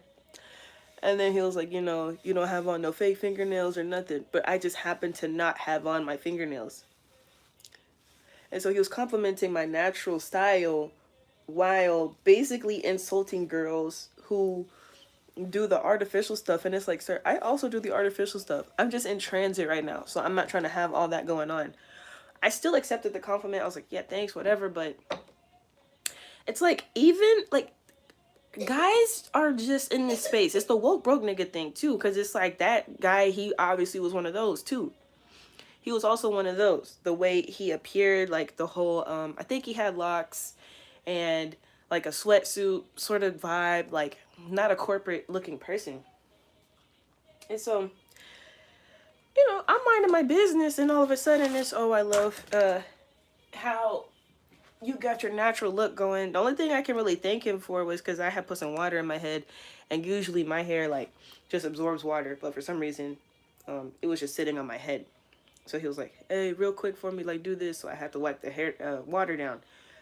Other than that, though, it's like I'm not here to put other ladies down. Do I discourage wearing fake hair when it becomes your identity? Yeah. However, if you're doing your glamour magic thing, girl, go for it. Like, what? Go for it. Because, like I said, for this refresher stuff, that was $20 to get these lashes, a new ponytail, and some new nails. That's $20. Okay, most of the girlies are spending way more than that on whatever it is that they're doing for their glamour magic. So, my thing is, as long as it doesn't become your identity and you don't like how you look naturally, then go for it. But it's like with guys going out of their way to make it seem like it's a bad thing without having any context to what this stuff is. Because even the Bible tells you that makeup is witchcraft. The Bible will tell you that. So what are you using the witchcraft for, though? It's all about intention.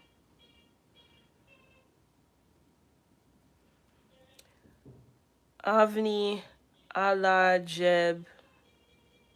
I want to make sure I say that right. Avni Alajbej. Jabej.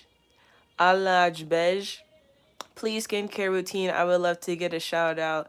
Thank you. So, for my skincare, I'm really, not trying to disappoint. I'm, you know, I don't really have a skincare routine right now. It's literally I sun gaze whenever I can. I put when I sun gaze, I get a full body sweat, including my face, and then I wash like my entire body, including my face, of course, and I use coconut oil all over my body, including my face and my hair. And I drink water and I eat as healthy as possible. A lot of times I do vegan fasts. I do vegan fasting, vegetarian fasting, and at times, pescatarian fasting. But I'm not too big on just the fish stuff. But as far as having a specific skincare routine, I have some old ones on my other channel where I was using Mary Kay products, but I don't use any products anymore. So full body sun gazing, making sure that the sun touches every part of your body. And I use coconut oil. You may want to use a different type of oil. Avni said, "Awesome girl. I support you forever. Here with you." Appreciate you so much. Greatly appreciate you. And so, yeah, that's what I do as a feminine. Because I don't use soap either. Like, I'll use soap to wash my hands, like, after using the restroom or something. But when it comes to facial cleansers or a body soap, because I started looking at stuff. Like, I know the way that, certain things happen in my life growing up. But I was like, they tell us not to use any body soap on our private parts. So if I'm not rolling around in the dirt, why do I need to use soap at all? So if I'm rolling around in the dirt, of course, like, I'll use some soap. But if I'm not rolling around in the dirt, mm-mm. So then I started experimenting with that. And I smell better. It's weird. It's weird. Even the whole deodorant thing is weird. But yeah. Um. So yeah, you know, it's like I said, the dude who was riding with me, who was across the aisle, he had kissed my hand and he was like, "Oh, you smell good." I'm just like, "Uh huh, okay." Like, I'm aware. I know. I use perfume sometimes, but that's sometimes. I don't even do that all the time. Like, I thought I was gonna wear perfume on my trip, but I ended up not even using any.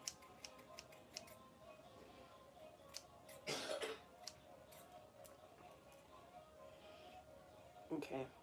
So all I'm doing is I'm getting each like lock, each clunk of strands, and just clipping, any frizzes off. And clipping off ends if necessary.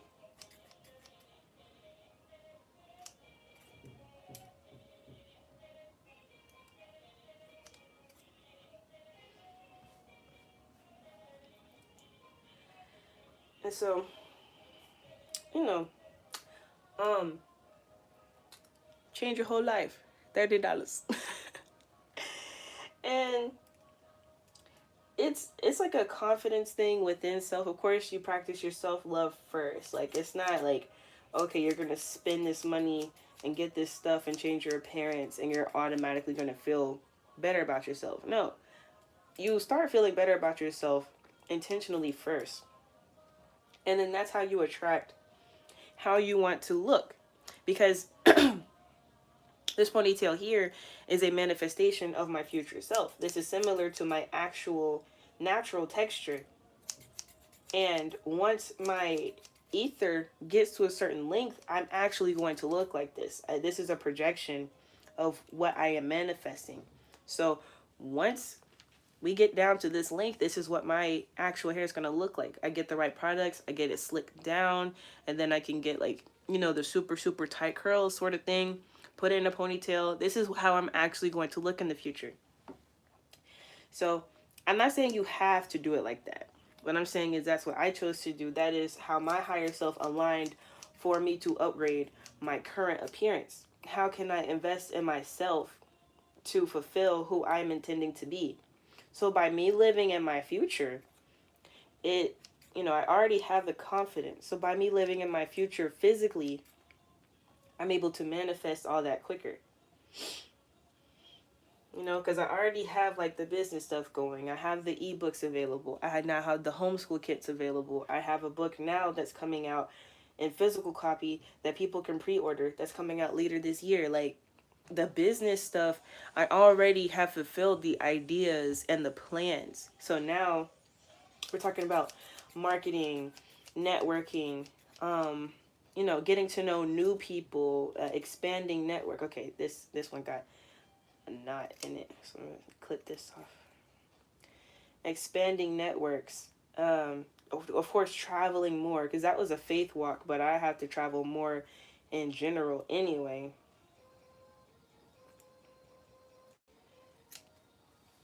But traveling more in general, I made a couple of connections while I was down there, told them what I was about and stuff like that, and we kept contact information, got business cards, like all that, just on a different level now.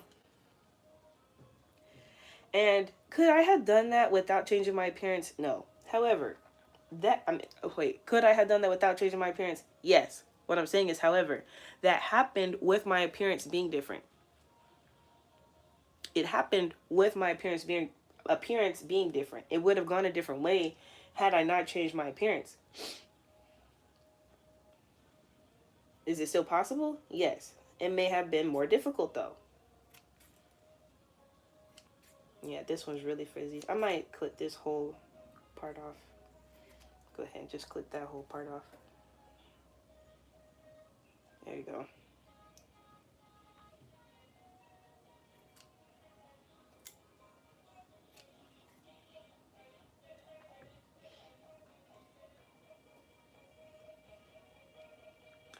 So when you're utilizing glamour magic to, of course, for the self-love, first priority, and you use it to attract whatever lifestyle that you're seeking to have, that's when you incorporate the abundance aspect of it. Because it's like, do you need an artificial hairpiece to garden? No. Do you need an artificial hairpiece to conduct any sort of business? No. However, let's say you're going to some sort of business meeting with people who don't know who you are. Like, you have a reputation and stuff like that. But you're finna go expand your network of people and they don't know who you are at all. Well, like, sometimes that's where physical appearance, excuse me, actually does matter. You know, a lot can happen based off of your first interaction with the person. It's very, very important. So when you have your first impression with a person, a group of people, whatever the case may be, your physical appearance matters a lot. You want to be in everyone's good graces.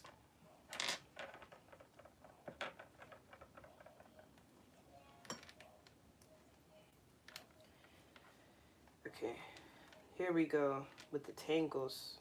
Yeah, we got deep tangles right here. I'm gonna go ahead and click that. I don't even want to deal with that. I don't even want to deal with that. I see a knot right here. Yeah, clip a couple of these knots out.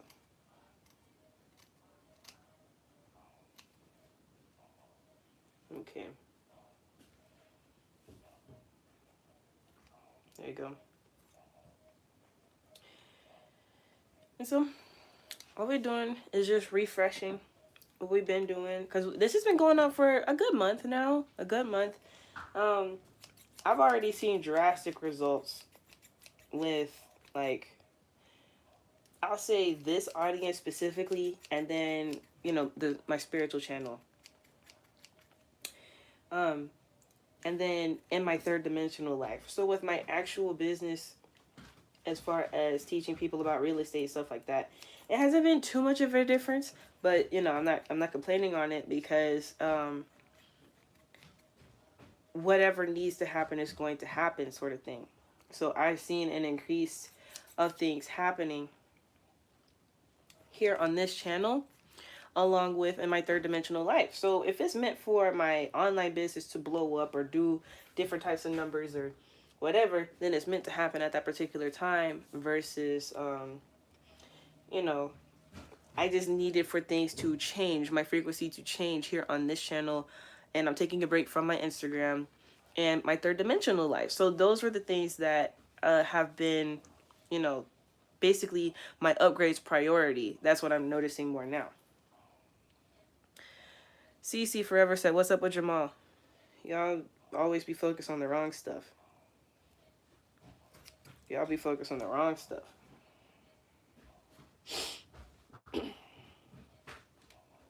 Y'all be focused on the wrong stuff.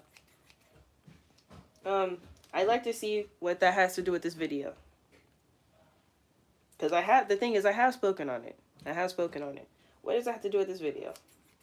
Nothing. At all. Y'all focus on the wrong stuff. That's the second person now. And y'all already know what's up. Like,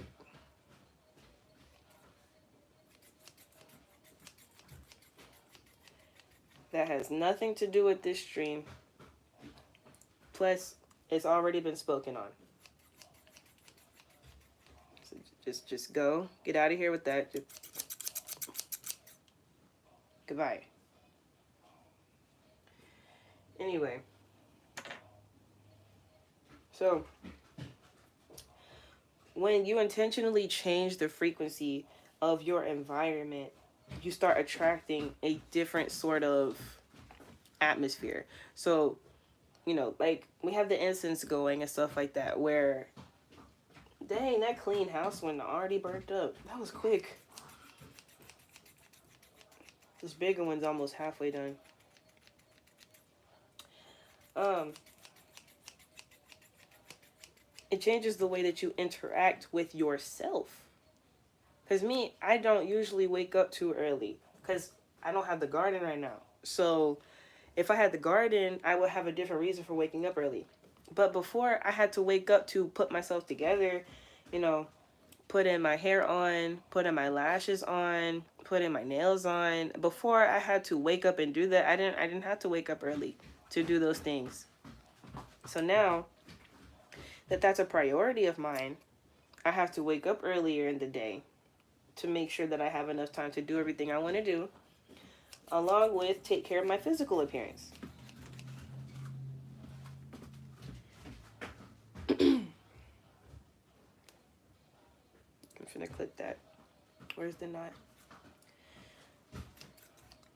So those of us with a garden, we know we gotta wake up early to make sure that we water the garden before the sun comes out.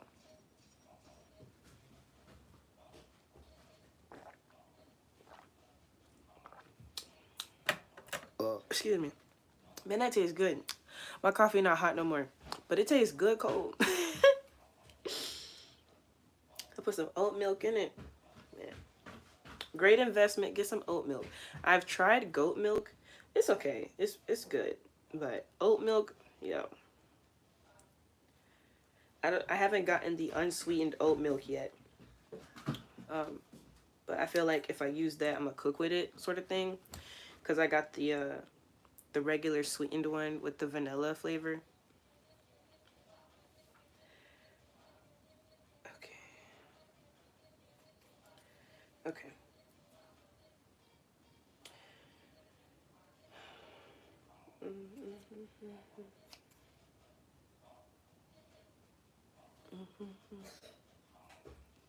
Okay.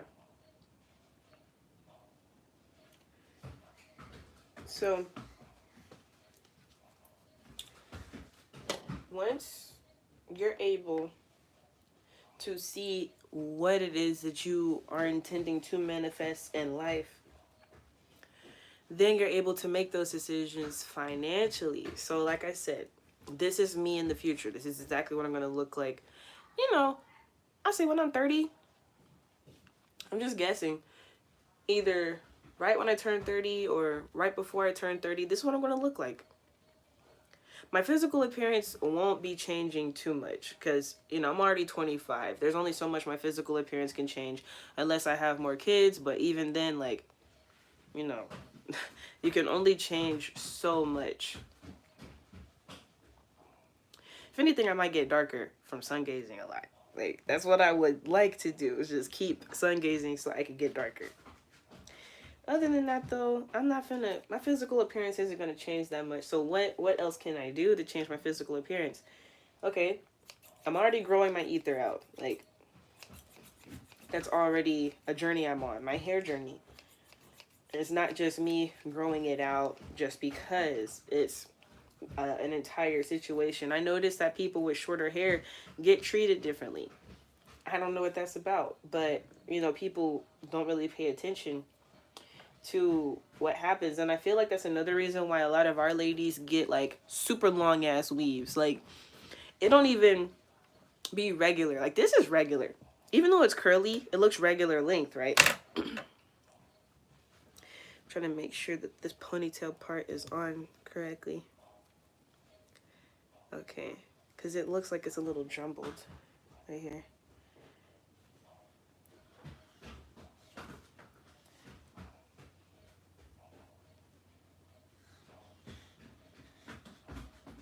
Okay. See what I mean? It looks like it's jumbled right there. Might have to bring some of it down like that. So, realistically speaking, this is good length ether. This is good length hair. Regular growing out the scalp. However, when you got girls who be having it past their booty cheeks, down to their knees, that's an absurd amount of weave. That's an absurd amount of weave. And it's like, okay, you do what you do what you want to do. But like, it'll be girls who got weave that long and their real hair is 2 inches. Like, your actual scalp got 2 inches to it. So why are you wearing long ass weave? Because it's not even like a realistic projection of what you intend to do with your natural hair. What is the point of that? And I'll talk about braids. I'm not even talking about Brazilian and shit like that. No, they even be having the braids with it being that long, and it's like, what are you doing that for? Yes, it's cute. Yes, it's pretty. I'm not hating on the style. But when we're talking about glamour magic, if you want to have like straight hair, we are able to straighten our hair if we want to. So if you have straight weave, that's just a projection of what your hair probably would look like if it was straight. But if you're talking about having straight hair all the way down to your knees, to your ankles, it's like, okay, yeah, that's not even somewhat realistic of what you look like. I think there is a limit that we should go. I'm not saying everybody has to be like me and only do a projection of them future selves, but what I'm saying is like, there's no reason for, because let's be realistic about the state of our people. Let's be realistic about the state of our people. Does it make sense to financially invest in long ass weave when you're struggling financially and you're still in the poverty line to some extent? Like, if you're getting government assistance, does it make sense to get weave that's down to your ankles? Does that make sense?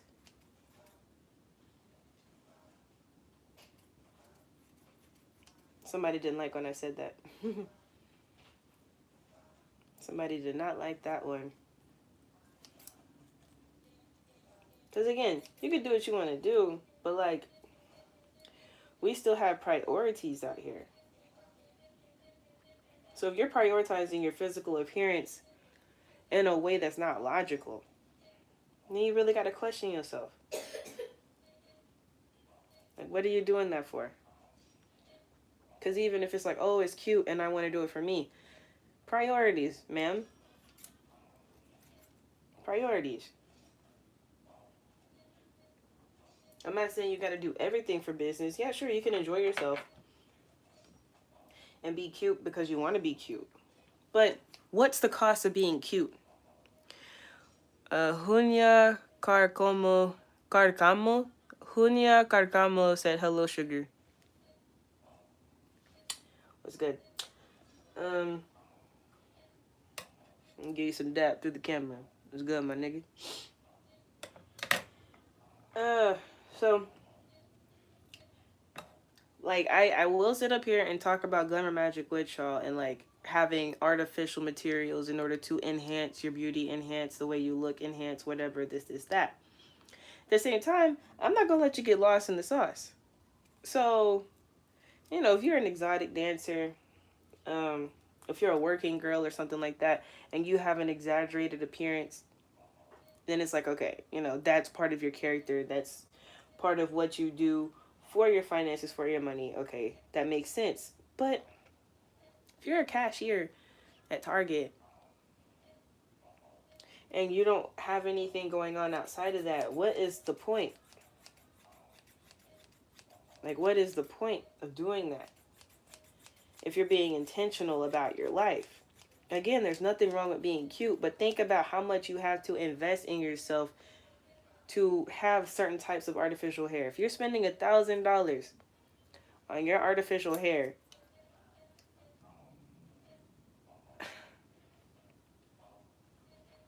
let's just say you need to have $1,000 in assets too. Let's just say it like that. As a feminine, we have money too. We just, we do things a little differently than masculines do. They might have the bank accounts. They might have, the super fast cars or whatever. We might have our Toyota Prius. We might have our Toyota Camry. We might have our Honda Accord. That's fine. We might have our jewelry, our 24 karat jewelry, 24 karat gold jewelry. We might have our You know, a lot of us don't really fuck with diamonds, but our crystals, our gems, our jewels, it's just different. So have you manifested like your abundance to some extent before investing in your appearance? Because that's what has to come first, that self-love and your material foundation. That all has to be balanced.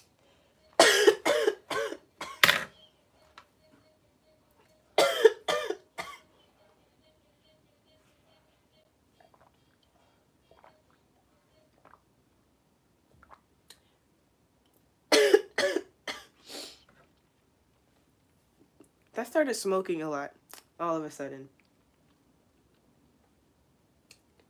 I don't know what point I just hit on. I don't know.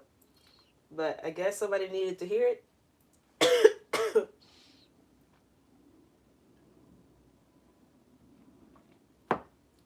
Because now it's smoking a whole lot more.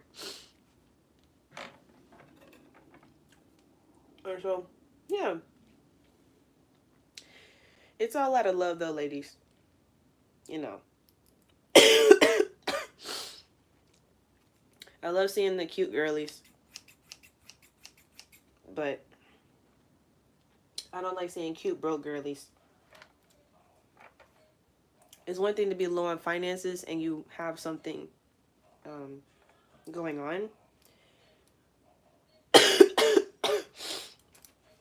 It's different to be low on finances and have nothing going for yourself. It's different. It's very different.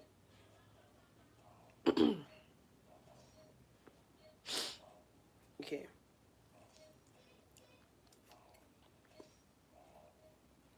I was thinking about ending the stream. I was like, this is going to go on for a while. But no, I already told y'all this is going to be a kind of a long stream.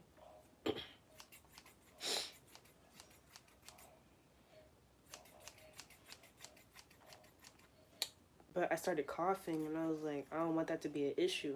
But yeah, like I said, I feel like that was just somebody upset with what the points I was making.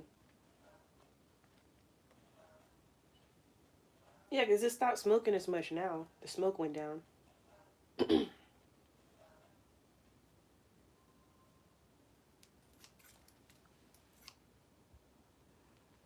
That's my battery. I gotta plug that in. Like, y'all peep all the little disruptions. It's like it's warning me to stop, but I'm not being guided to.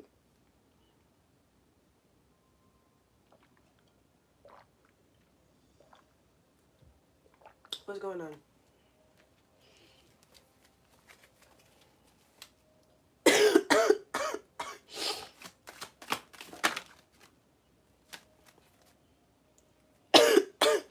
Okay, so we got Shingo at the bottom. To give me some water.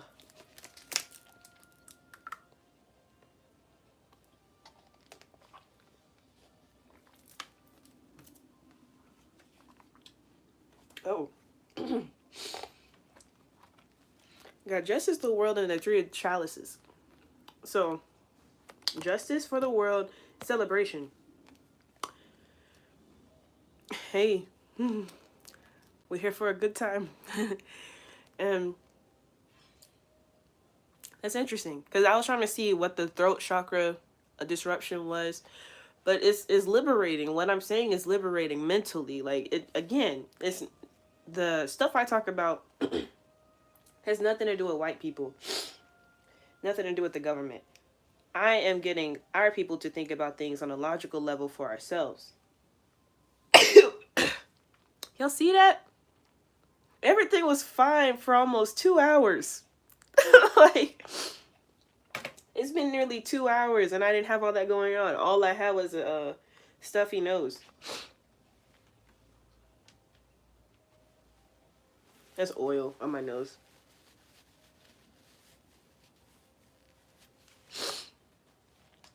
Ah! Not me almost falling over. People mad. Did I really hurt somebody's feelings that bad when I said, you need to have your finances in order before you get weave that's down to your ankles? You really that mad? That lets me know you ain't got your priorities straight. Excuse me. Confirmation burp.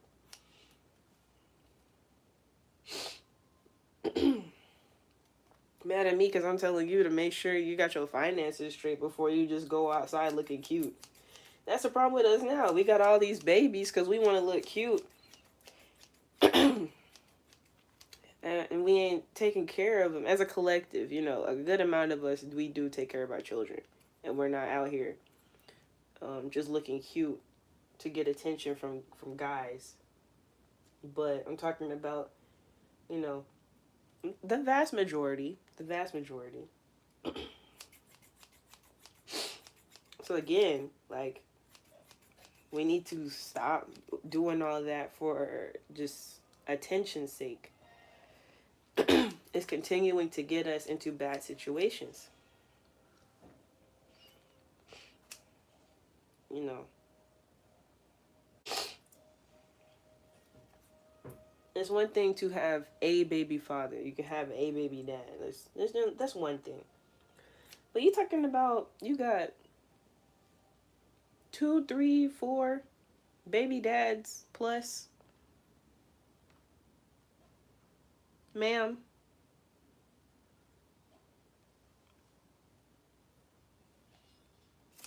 Think about your priorities. That's all I'm saying. I'm not trying to get on nobody, but ain't nobody telling you nothing. If you on my channel and you got that going on, and you trying to learn about glamour magic,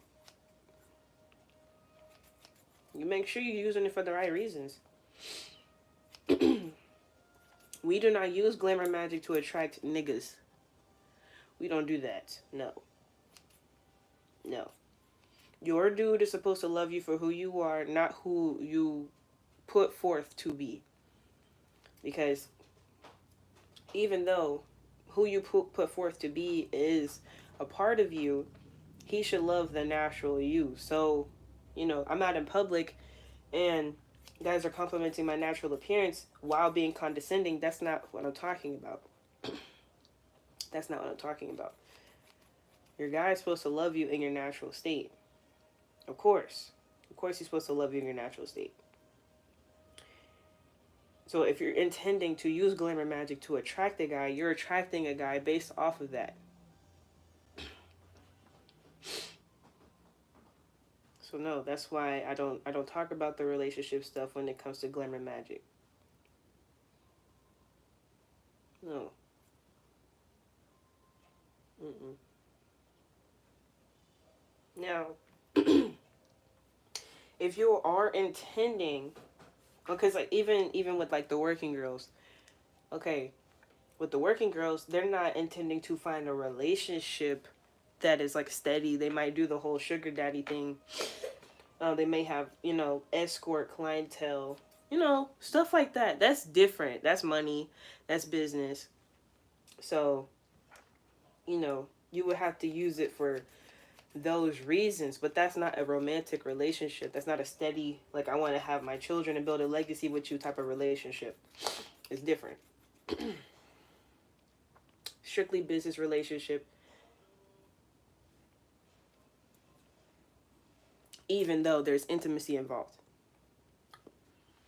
So, you know, it's just different. That's why it's like, it's context. It's context to everything.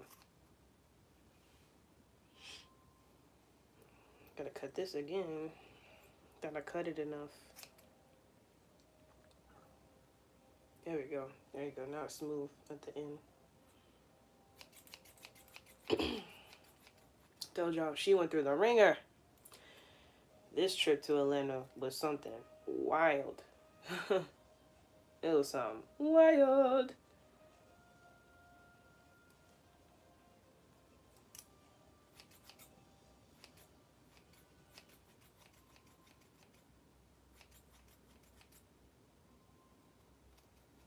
Okay.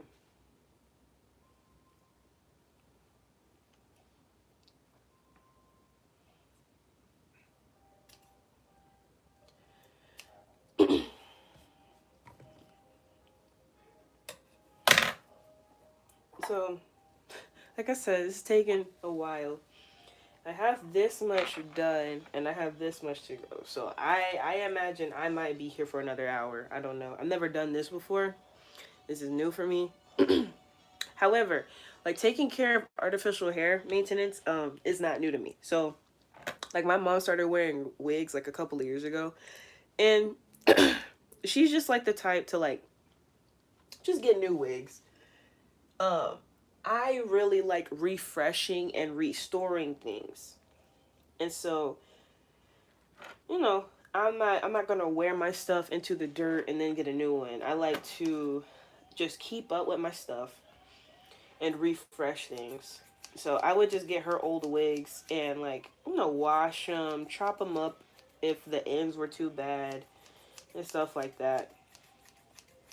Brush them out, make them look really nice. Sometimes she would reuse them, and then it would it'd be the same thing again where it needs to get refreshed and stuff like that. So that's just what I like to do. And now that I am investing in artificial hair, I'm keeping up those same habits that I had, like because I would just like use her wigs for fun or um use them to make content and stuff when I was younger. And I had my own wig too, but it wasn't like, you know, I had this one wig that my auntie gave me. It was braids. It wasn't one of those you had to really keep up. It was braids. And I used it in a play that I was acting in. I used it in two plays that I was acting in. One play was at my church, and then the other one was at my school. But my other wig was like bright yellow. Like it was not like, it was highly, highly synthetic. It was not like anything natural type of looking like, oh, that's your real hair. Not at all. Like, not at all. You just know it's fake as fuck. Like as fuck. Sort of thing. Like cosplay. It was a cosplay type of wig. Like where it looks like the character. It doesn't look like, it's not supposed to look like real hair. It intentionally looks fake. Sort of thing. It just needs to look enough like hair to where people know like, oh, okay, well that's hair, but it's not real hair. Yeah.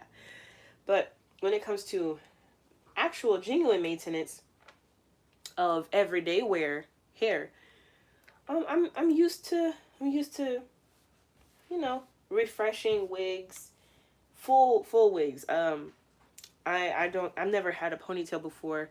Neither has like even when my mom would do her artificial hair stuff, she had a ponytail before, but I think she just threw it away, so I never got to refresh it. But it wasn't a curly one. I don't think it was a straight hair ponytail.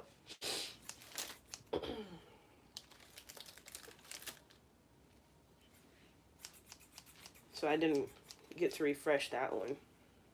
Ooh, might have to cut this whole chunk off. This is a lot I'm finna cut off. Like, it's gonna be this much that I'm finna cut off. I'm usually cutting like this much, but I'm finna have to cut this much. It's just too much. I'm not finna deal with that.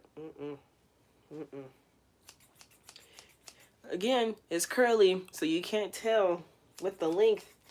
All these could be at different lengths, and as long as I shape it up good, you won't be able to tell all the different lengths with it. Not even finna try to cap y'all and let you see, like, I'm not an expert in none of this. I just have, a little bit of life experience, and I'm going with energy, going with the flow, working with my natural hair my whole life, and picking a similar texture with my artificial hair. So, same care, same thing. I invested finances into this. That's the only difference. Okay, this is good.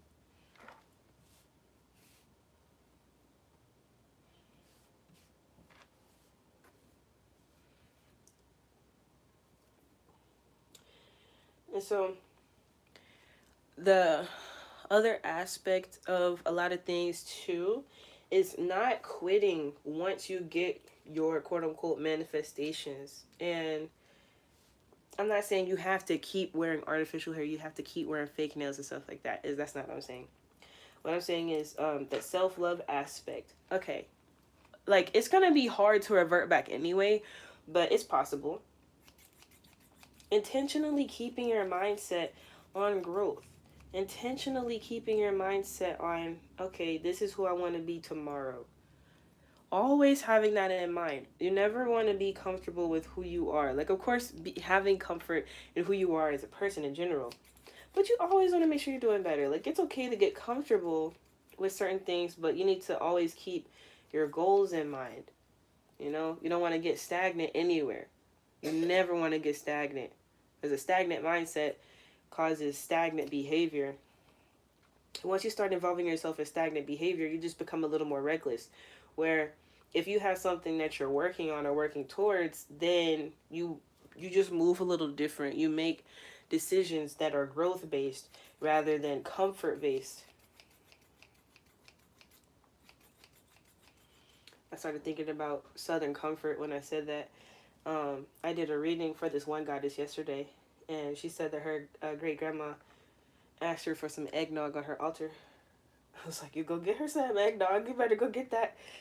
You better go get that Southern comfort. Go get that. My great grandma, she asked me for some tea. I got her some tea right here. So I had shown her that on the we were on a video call. I had shown her that. I was like, this is confirmation. Go get that eggnog. I got my great grandmother some tea. Oh, is this too tangled? Can I clip this, or do I have to cut this whole thing off? I think I could clip it. I'm not trying to cut too many of them all the way off.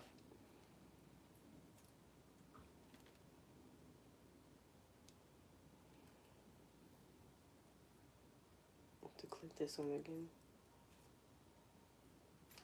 Okay.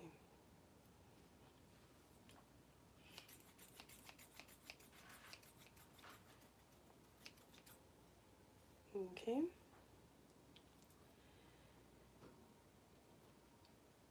All right. Because even being within the, more spiritual, woke, conscious space of being, of existence, it's not just an internet thing. That's what a lot of people need to get clear. It's not just an internet thing. This is a way of being. This is a way of life. And so, you know, before being like deep into that, like I was in the high finance space. Like as y'all can see, certain things that I talk about is not just regular stuff. It's not, oh, you need to start a business and you need to get a hustle. I actually teach the opposite. Like, of course have your business, but you don't need to start a hustle. You need to learn about passive income. You need to learn about investments. You need to learn about wealth, restoration, generational wealth.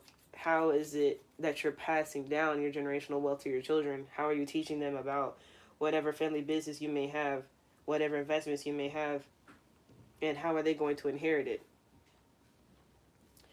Like, do you have a will set up? Do you have a trust set up? I don't, like, obviously, the whole entrepreneur thing, obviously, but we have to get past that mentally. So, as an entrepreneur, you might not have a 401k. So you can create one, but having a job that provides you with a 401k may not exist for you. So do you have a Roth IRA or a self-directed Roth IRA? Do you have precious metals? Do you own real estate, or do you have equity in a business if you don't have your own business, sort of thing? Just different things of that nature. Like it's very, very simple for me, and a lot of people may not be familiar with that type of language, which is why I wrote my ebooks too. So it's like, while I have a for-profit thing going on, I share a lot of this stuff for free with y'all on this channel anyway. So it's like, when it comes to things like my ebooks, it's, people in the spiritual space get such a mind block when people are selling their information. Well, for one thing, a lot of the information I've told y'all is free already on my platforms, on my website, but it's all over the place and scattered around. So if you're not an avid listener of my content and subscribe to my website in some sort of fashion, you're just going to miss some stuff. Whereas if you buy a book, you're able to study it to the fullest extent and go back and forth in it, There's chapters, it's organized, and you're able to do whatever you want with it. On top of the fact that I now have homeschool kits where your children could do the same thing. So when people see others utilizing their gifts, talents, and abilities to make finances for themselves, it's like it's just that block. It's just a block again of like, oh, this person wants money. Well, I mean, money's nice, but I was already doing this stuff for free. So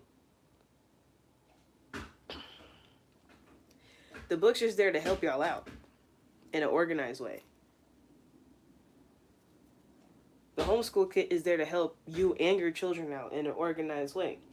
Your children may not watch my channel, but you may, even if you don't homeschool them and they still go to some sort of institution, you could buy the syllabus and use it for summertime or after school or on the weekends,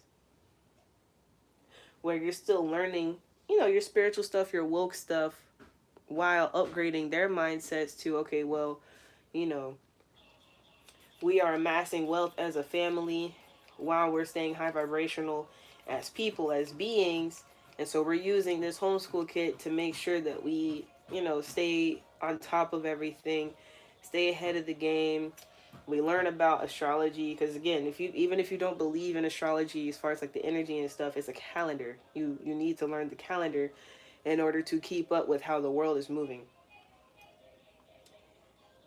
And even if you don't resonate with the Hebrew Israelite faith, you still need to know what the Jews are doing in order to keep up with where the world is going. So with me having all that information in the homeschool kit, then your kids will be able to comprehend it on a different level than you are. Because that's really how it works. It's it's a family learning it's a family learning sort of activity book and, well, syllabus. But it's very, very creative at the same time, to where it doesn't say exactly do this, do that, and then that's the answer. No, it makes you think.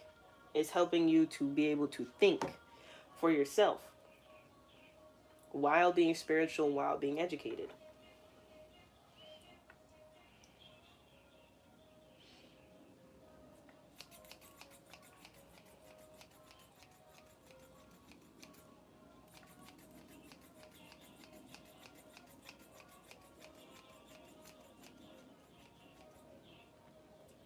And then on top of that too, like I told y'all on this channel how I buy other spiritual people's books and stuff. So it's just weird to me that it's like, I don't know. I don't know, because I'm not done. That's just what I've done so far. Like before I started my own platform, I had already planned on, or I already bought these different books or courses from these spiritual people. I'm gonna go ahead and cut that off. Yeah, go ahead and cut that off. Books and courses from these spiritual people who have these platforms and stuff. And I'm like, yeah, this is what I learned from it. I highly recommend, or maybe I don't recommend, that you get it too. Or if you plan to get it, this is my experience with it.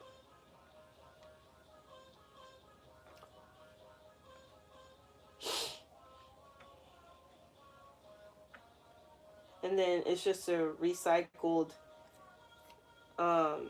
aspect of, okay, making finance and investing in things like that. So using glamour magic to be able to acquire more educational resources.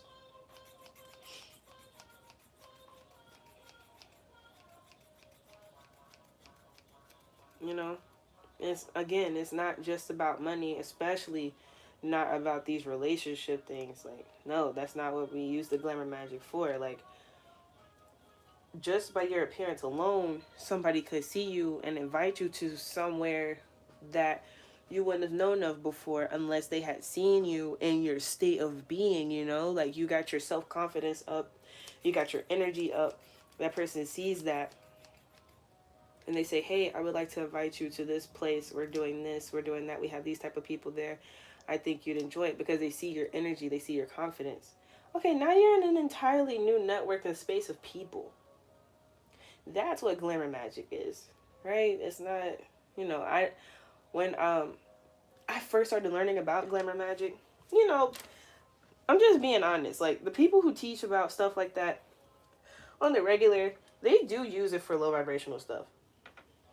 I respect the people who are straight up and be like, hey, if you're a working girl, you're an exotic dancer, whatever, you can use this to get your clientele up. I respect that, but not the girlies who are like, oh, did your guy leave you? Is he in a new relationship? Um, do this and do that, and you can have him back. Okay, so in order to have a guy back that left the relationship, you use glamour magic, upgrade your appearance to get him back. No, I'll just get me a new nigga. I'm fine. And I don't need to use glamour magic to do that. But that's the type of way that a lot of people are being taught to use glamour magic. And it's like, no, use glamour magic to get your finances up and to get new friends. If you're trying to use glamour magic for a relationship, that relationship is bound to fail. My relationship started failing once I started using glamour magic for myself, because I'm shining brighter. I'm doing better for myself, and people want me to feel bad about myself, because that's even kept. My relationship didn't start failing at that point. My relationship already was failing, so I started doing better for myself, and that person started expressing their true colors even more about how they felt about me. Because it's like, oh, well, why do you feel better about yourself? Because I love myself. And now I'm showing myself that I love myself.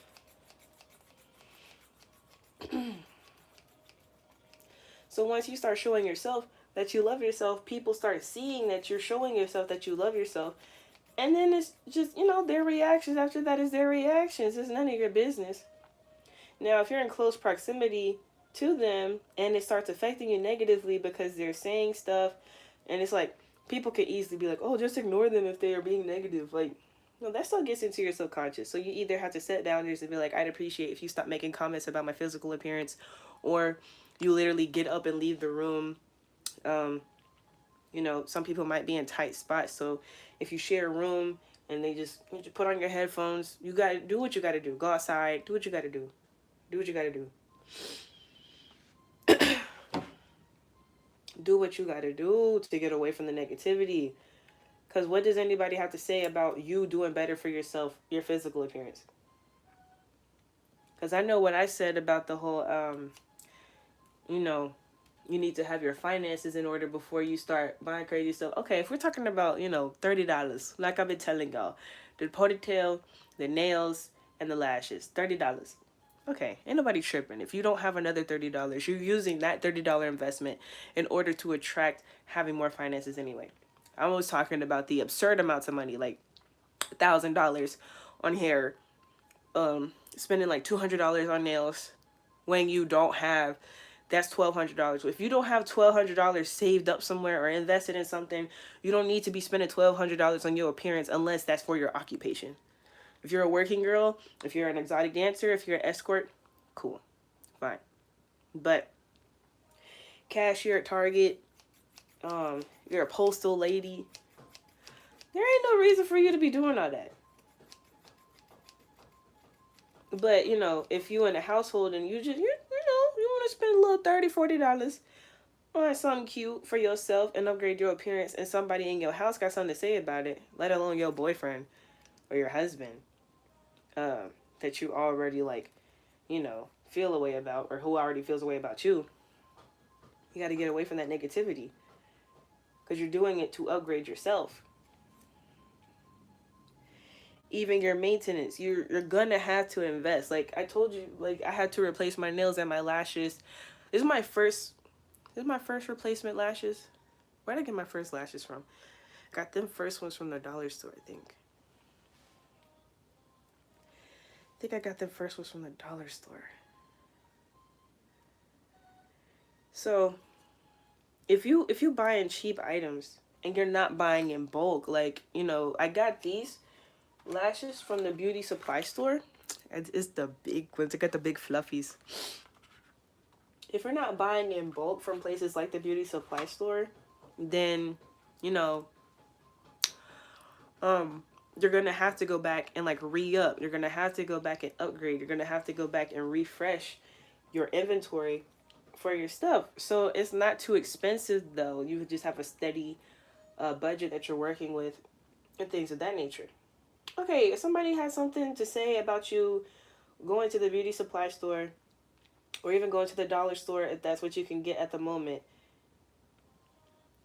and they're not contributing to what you have going on in life, or even if they are and they don't, you know, it's like you're working on yourself for yourself and they just have something to say. It's just like you just got to get away from that negativity because you know your intentions. You're not trying to be senseless and just buy stuff just to be cute. It's like, no, I have this going on.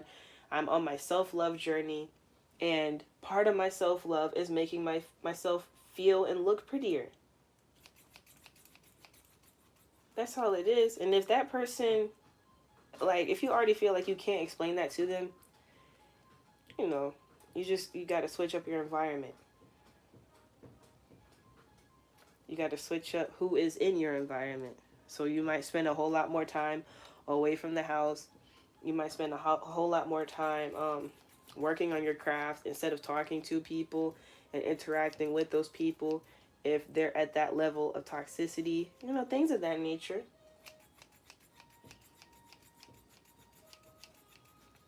Just little stuff like that, you know. I'm going to go ahead and clip this all the way out.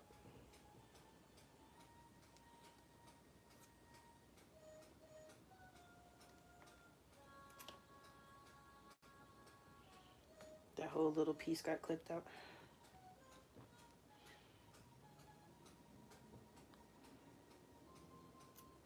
Okay. So yeah, you know, just doing what you got to do for yourself. Because at the end of the day, it's for yourself. Even when you're talking about, you know, for your finances or whatever. What do you make your finances for? For yourself and your children if you have them. There's absolutely nothing wrong with upgrading yourself to upgrade your life. It doesn't matter the resistance you face. Just know it's just resistance. If you do face any, it's just resistance. As you're breaking through the matrix, like I was saying earlier. Once you adopt the mindset of the colonizer and you no longer affect the colonizer mentality to control your movements and your decisions in life, then you're at an entirely different level of existence. So you may come across some resistance where the matrix will send this and that at you. You know, no point in reacting in certain ways. You might get mad, you might feel mad, but there's no reason to allow that anger to be shown in that moment towards that individual. Because even when it comes to people or situations or circumstances, that individual doesn't even know that they're being used by a low vibrating entity. Most people are completely unaware of what's going on in the world in general. So what makes you think they're aware of the fact that they're being possessed by a demon to tell you, you don't need to have that hair? Who are you? Did you buy it? You don't need to be wearing fake nails anyway. Okay, it's a choice. And then we're talking about glamour magic. I'm doing this to manifest. This ain't got nothing to do with your opinion. You see me, I'm in some sort of shitty ass situation to some extent.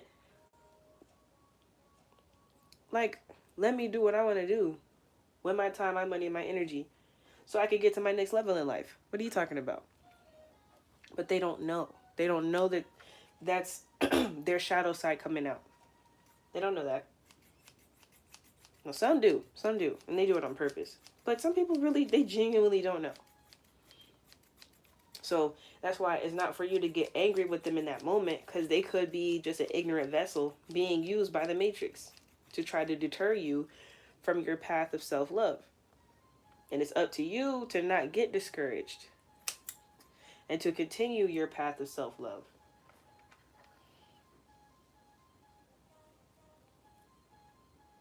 You know, and using your glamour magic for your own benefit.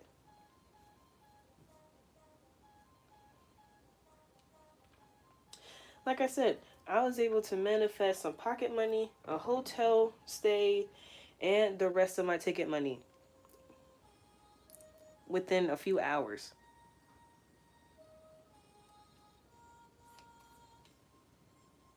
My magic don't play. You know, my magic don't play. I don't have to fuck niggas. I don't have to promise this or that. People just see me and they have a conversation with me and they just want to do stuff for me. Both masculines and females. Like, it's not just, you know, dudes who do that. It's you know, on both ends.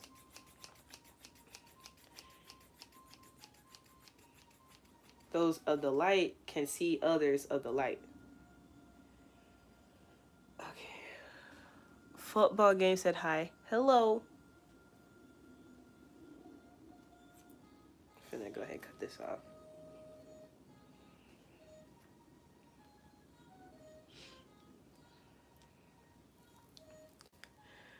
I did. I said football game.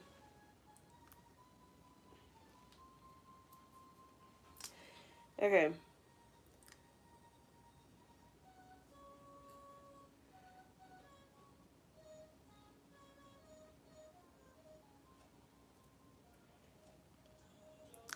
Asun Rianoso said be quiet. Who are you talking to? Y'all be wildin'. Football game said no. I mean, not my channel name. Okay, I don't know what your name is. I think you have been in my stream before, but I don't quite remember what your name is.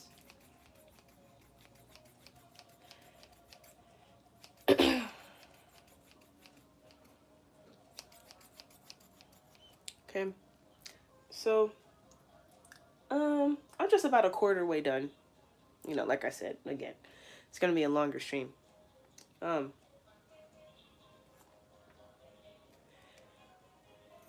right. Bane said beautiful with the heart eyes. Yes, yes, absolutely. I totally agree with you. Yes.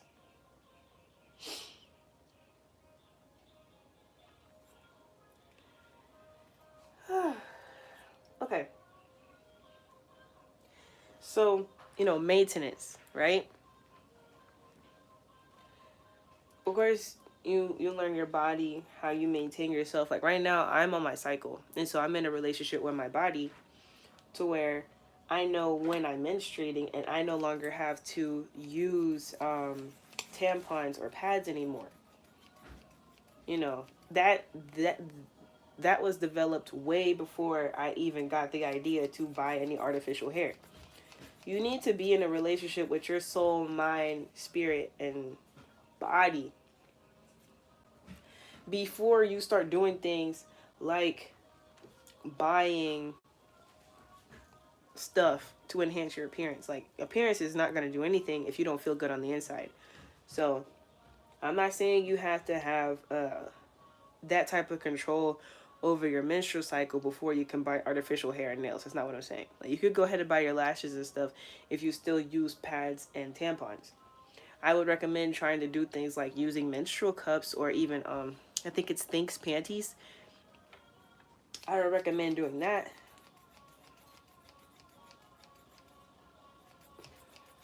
But you need to be in a relationship with yourself to the fullest extent before you start trying to enhance your physical appearance, whether you're buying artificial enhancements or not. Because maintenance on your body is way more important than maintenance on your physical appearance. So, you know, like I said, having that relationship with my body and having maintenance on my actual physical vessel. Like earlier, someone asked me for a skincare routine. I don't even have a skincare routine because I'm such in tune with nature that I don't need one. Literally, the sun is my skincare routine. Football game set Bane. A son said no one cares about you. Who are you talking to? Football game said my name is Faisal and I'm Muslim. Okay, nice to meet you, Faisal. Finity bin bid Hindi's H said thumbs up with the butterfly. Thumbs up.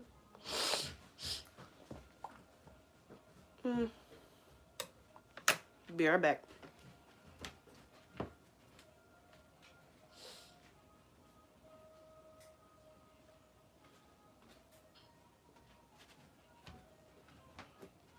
Okay. Football game said, nice to meet you too. Nice, yeah, for sure, Faisal. So,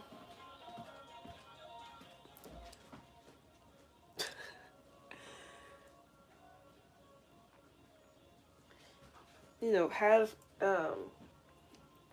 the sense of maintenance on yourself on top of doing things like, of course, I'm refreshing this ponytail.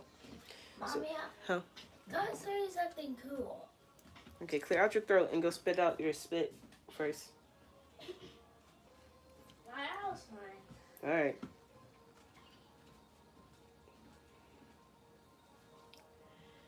Is this a knot? This kind of looks like a knot. Mm-hmm.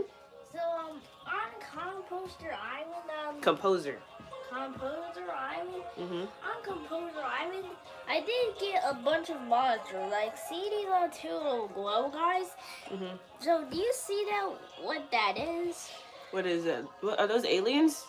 They're called glow bulbs. They're really cool. They do light up. That's really cool. Yeah, no. On Composer Island, I did name it to be called a cat song. Mm-hmm. And look at this entire pack of singing monsters. That looks awesome. They look like they're having a great time. They're really singing. Yeah. I like how the pom-pom is just really hanging it out because the pom-pom is just the best one, and the fur corn and the frog. So need we start anything? Mm-hmm.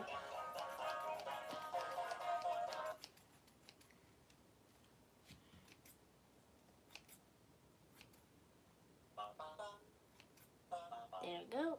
Now it's gonna be normal. Mm-hmm. Now you're gonna look now. Mm-hmm. So whenever now see the frog. Mm-hmm. Now that's the first version. Okay. The second one's gonna be crazy. So the frog next to the Yeti? Yeah, that's the mammoth. So we're going like that. Mm-hmm. We're doing that. Nice. Going up, then down. Okay. That's really cool. You're going like meow, meow, meow, meow, meow, meow, meow, meow, meow, meow, meow, meow, meow, meow, meow. It's going up and down. Okay. Yeah, all the other monsters, they're even copying the other monsters. Okay. Faisal said, can I see your son, please? And tell her to say hi to me. My son doesn't know you. I don't always put him on camera, so nah, not at your request. Not at your request.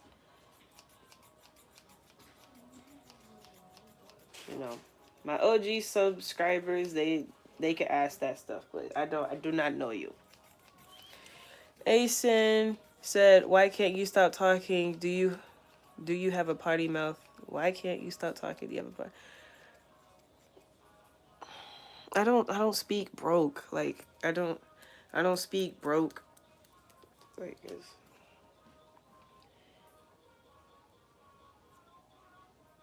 that's just very much broke people behavior, what you're doing, and I just I don't get it. I don't get that.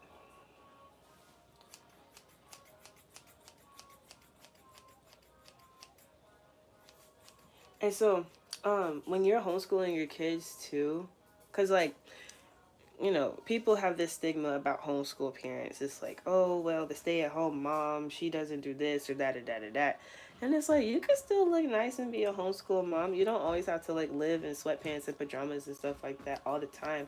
Of course, that's what you're gonna be doing because you're at home. You don't have anywhere to go. But if you're working from home, especially if you're working from home, then you do have to change your physical appearance for like things like Zoom meetings if necessary and stuff like that. I'm a content creator, so it's just a little bit different for me. But even if you're not doing any of that and all you do is be at home, like you can still do whatever you want to do as far as your physical appearance And when your children see you taking care of yourself physically, like, of course, they might make comments, they might say things. Like, my son calls me beautiful all the time, which I really do appreciate. But when your children see you caring for yourself and loving on yourself, they're going to adopt the same habits so they don't have to go through that renewal process. Of course, everybody goes through their own life situations. You cannot control the decisions your children make and control, like, how they feel about life. What you can do is encourage them the best ways that you can and be the best example that you could possibly be. So with my son being a masculine, he's not going to do the exact same things as me as far as buying artificial stuff to enhance his appearance.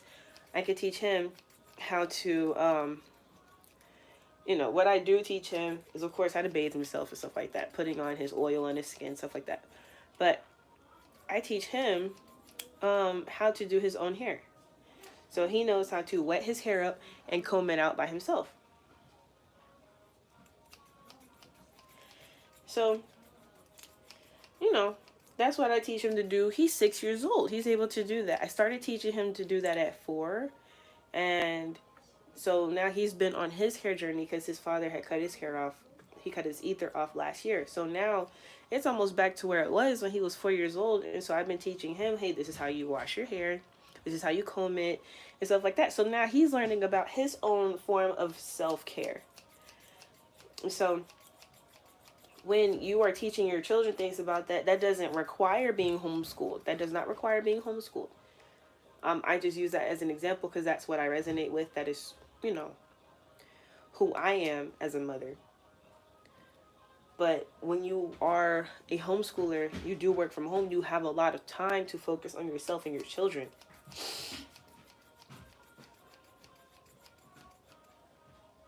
You just have the time. You open up that pocket to be able to focus on things like that and truly see the development of your children growing into who they need to be as people when they get older. Versus, just sending them off to school and not paying them any attention, paying attention to their education. Of course, you need to pay attention to their education regardless, but when you're homeschooled, everything is education. So he's playing this game called My Singing Monsters. And like I told y'all before about the whole Minecraft thing and how he uses Minecraft for things like spelling, because with Minecraft you have to code things. So Minecraft, Roblox, Mini World Creator, and like some other apps and stuff like that, you have to spell things out, you have to code things, you have to learn about building structures and stuff like that. So we use that a lot. For his solar return, he got a book that he now reads for some of his assignments. And he learns about different types of trees. He learns about different environments in nature. All sorts of stuff. All sorts of stuff. And so now he has this new game that he really likes. And it's music. And I just made an example of something. And I was like speaking about the music notes. I was like, do, re, mi, fa, sol, la, ti, do. And he was like, oh, mommy, I know what that is. And then he went to the page to where all those musical notes were. He was like, that's what you were saying. And he was like, do, re, mi, fa. And so he was like, I have to get to the next levels. I have to unlock, I think he said it was level 10. He was like, I had to unlock level 10 so that I can get to those notes. I was like, okay, cool. Go ahead, do that. So he's been playing his game heavy and he unlocked it. He unlocked those characters to where he could get to that aspect of things. So, that's what I mean by the whole homeschool brain. You treat everything like education. Sure, that's a fun game, but that's education. Music is very important. People really, don't talk about how important music is. I used to listen to classical music while I was pregnant with him. And so when you have an eye for the arts, music, like I said, by itself is highly important. But when you have an eye for the arts and an ear for the arts, you can apply that to many things in life. So he's playing a game and having fun while he's also educating himself, and I'm educating him at the same time. I'm going to go ahead and cut that off right there. I had to cut that one off. Zen said, stop being so thirsty. We chilling right now. Football game equals weirdo. Oh my gosh. Football game, so nobody asked you Zen equals weirdo. Chat. Y'all, don't be arguing. Don't be arguing. There's no reason to be arguing about anything. It is okay. You know, it's still the AM in some areas. Y'all, let's continue having our day and staying in high vibrations. Ooh, yeah, we got to clip. You have to clip it all the way down to here. Okay, I'll clip this first. And so, for the homeschool parents out there, um, just look at everything as an educational opportunity. Now, you don't have to be pressing and like, oh, did you learn this? Did you learn that? You don't always have to do that. You don't always have to do that. But let experiences be the educators. Let the experiences be the educators for your children.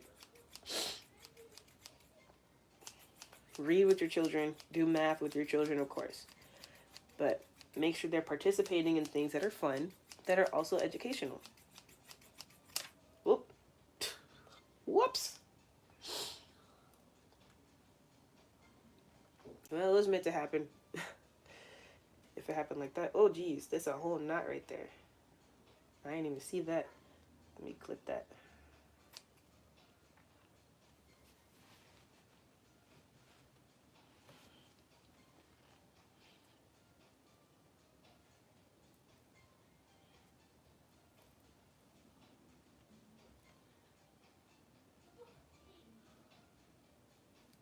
There we go. There we go. I got that knot out.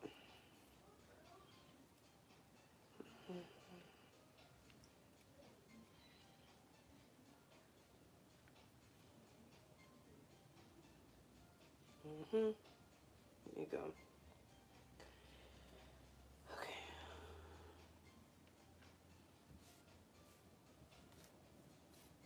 Almost halfway done, you guys.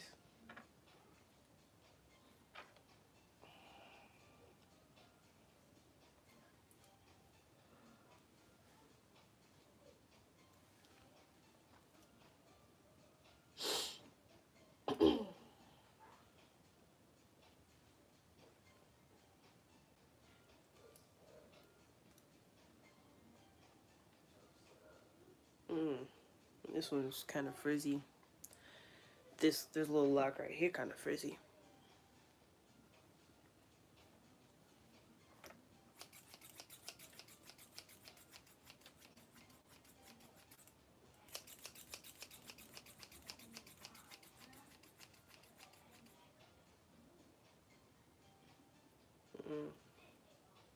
Yeah, I'm going to definitely clip the end of there. It's got a knot and tangle at the end too. I used to do hair too. Like this is one of my things that I'm passionate about. So, but I didn't want to be a stylist. Like doing people's hair is not a thing that I want to do. Like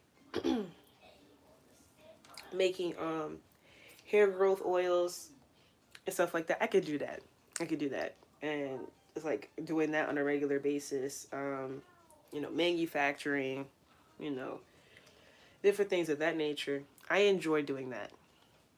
But having clientele and doing people's heads, that's not me. That is not me.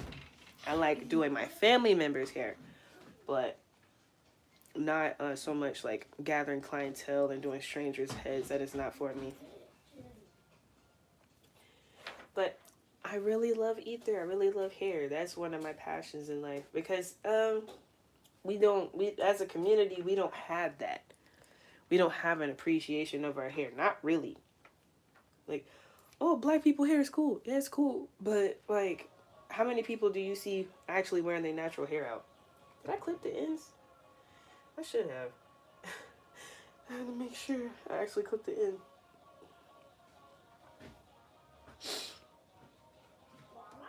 It's not as many as it really should be. Like, it should be way more people wearing their natural ether, wearing their natural hair, and we shouldn't have like certain conversations anymore about nappy heads. Like, that's just so old. Like, I grew up my whole life hearing that, and it's just like, we have phones that we can touch. We have cars that drive themselves. We have holograms that exist now. And we still concerned about the way our head looks to serve Eurocentric beauty standards? Who cares?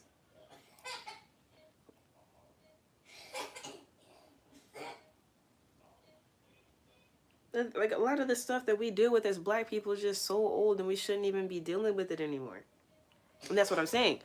Once you adopt the mindset of the colonizer, you can no longer be colonized.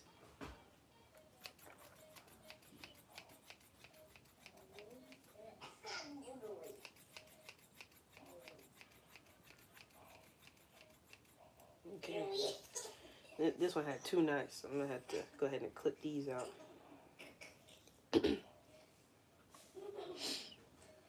Clip this one right in the middle part here. Uh-huh. Oop. Oh, it's a big knot up here. Yeah, I'm going to clip that. That's not even try to organize nothing. Not with that one.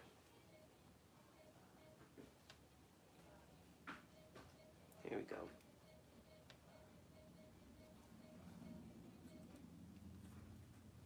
Okay. Okay.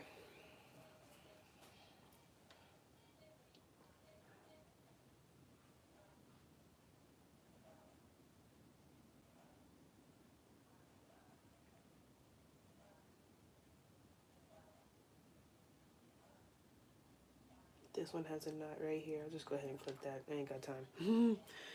Ain't got time.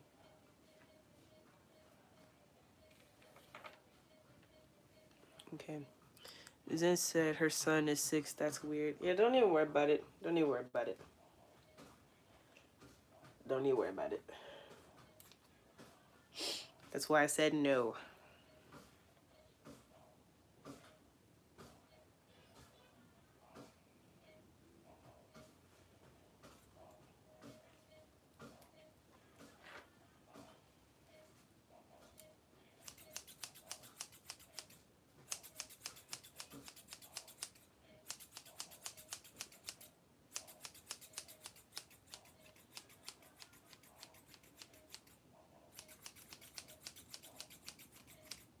Oop.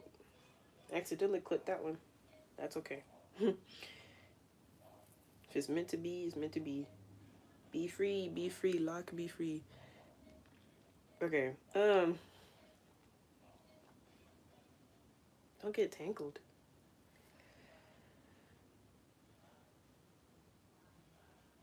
Is it this? Okay, the whole thing gotta go. Okay.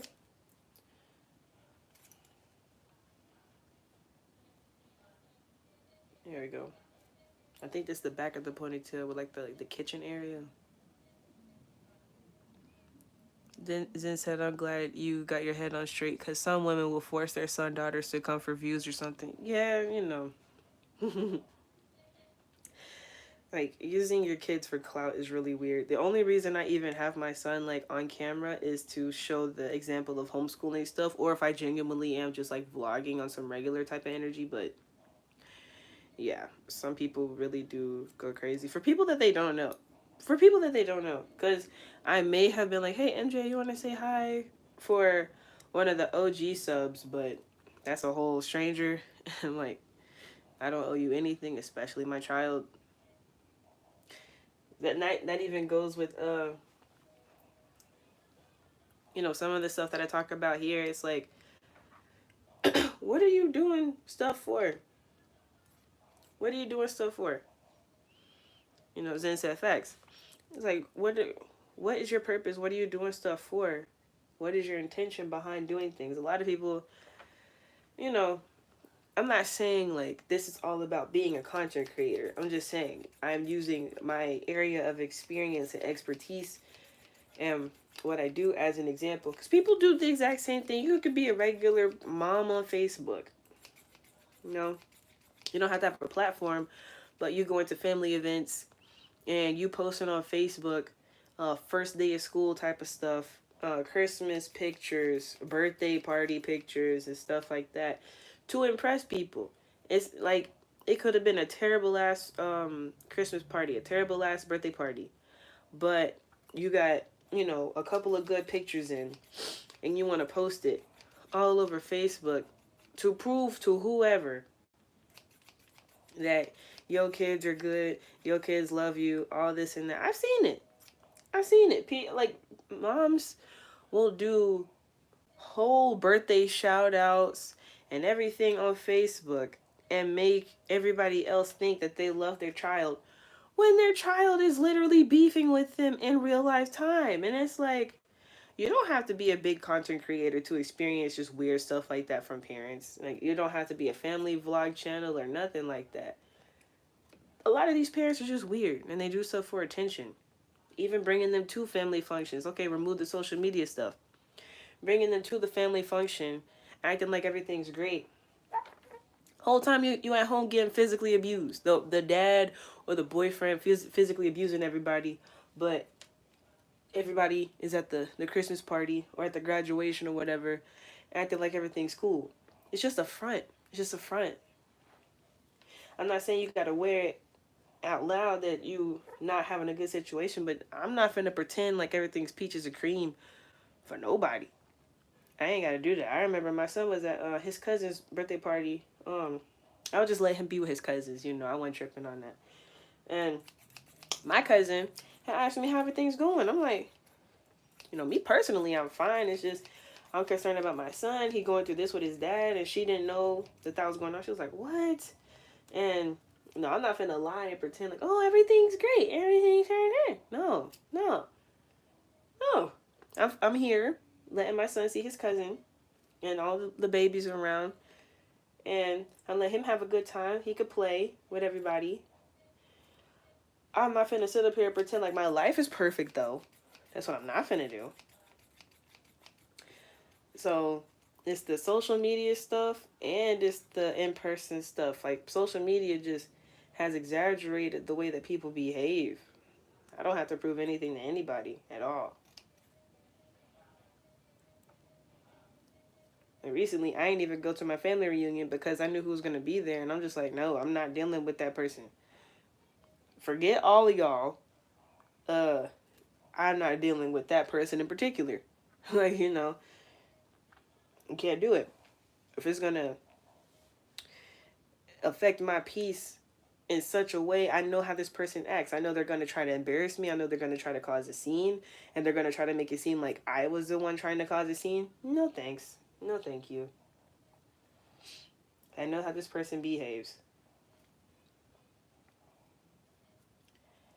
So, it's that social media stuff. And because that same exact person, they know I'm not really cool with them. But, like, we were at family gathering. They tried to go live with me on camera. I'm like, we not fucking with each other like that right now. Why is you trying to go live on your Facebook page with me? I don't care how much fun we having. Let me have fun with my family members by myself. Don't involve your little Facebook friends with what I got going on.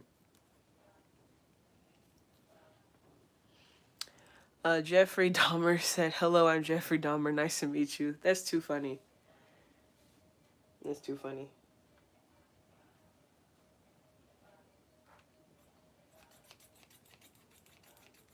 Yeah, I'll be doing the most on this internet, bro.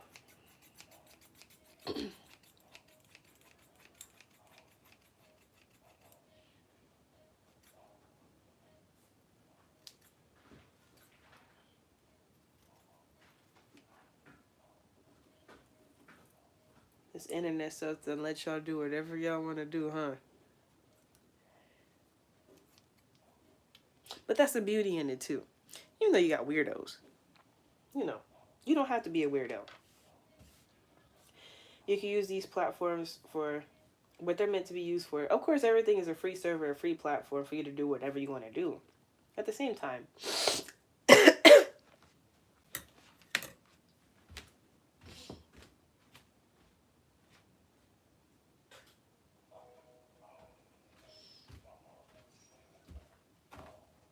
everything is a choice. Are you going to pimp these platforms, or are you going to let Are you going to let the platforms pimp you? Me, I'm a pimp. I'm a whole ass pimp.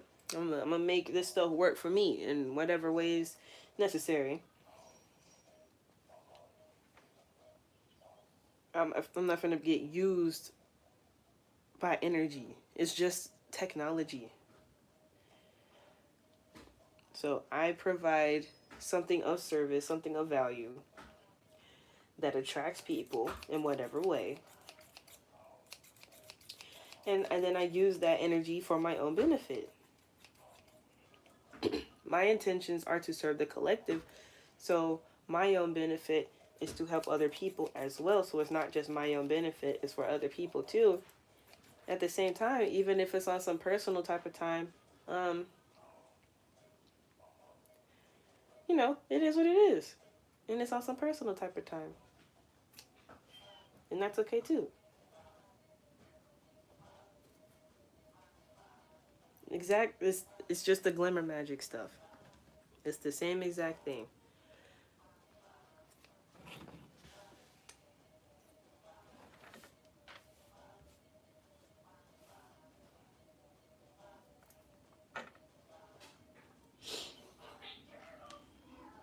My shins on my legs. I'm getting a little tired. I mean, they're not even tired. They're just in pain. It feels like I've been skating. I have not been skating. I'm just standing here.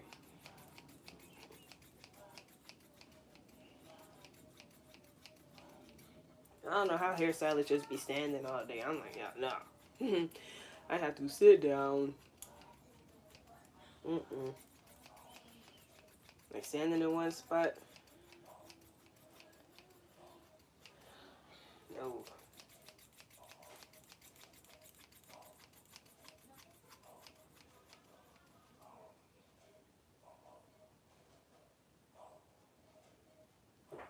Okay.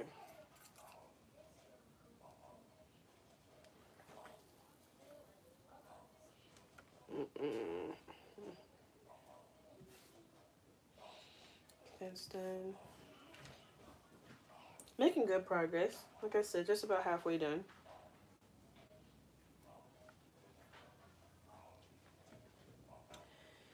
Whew.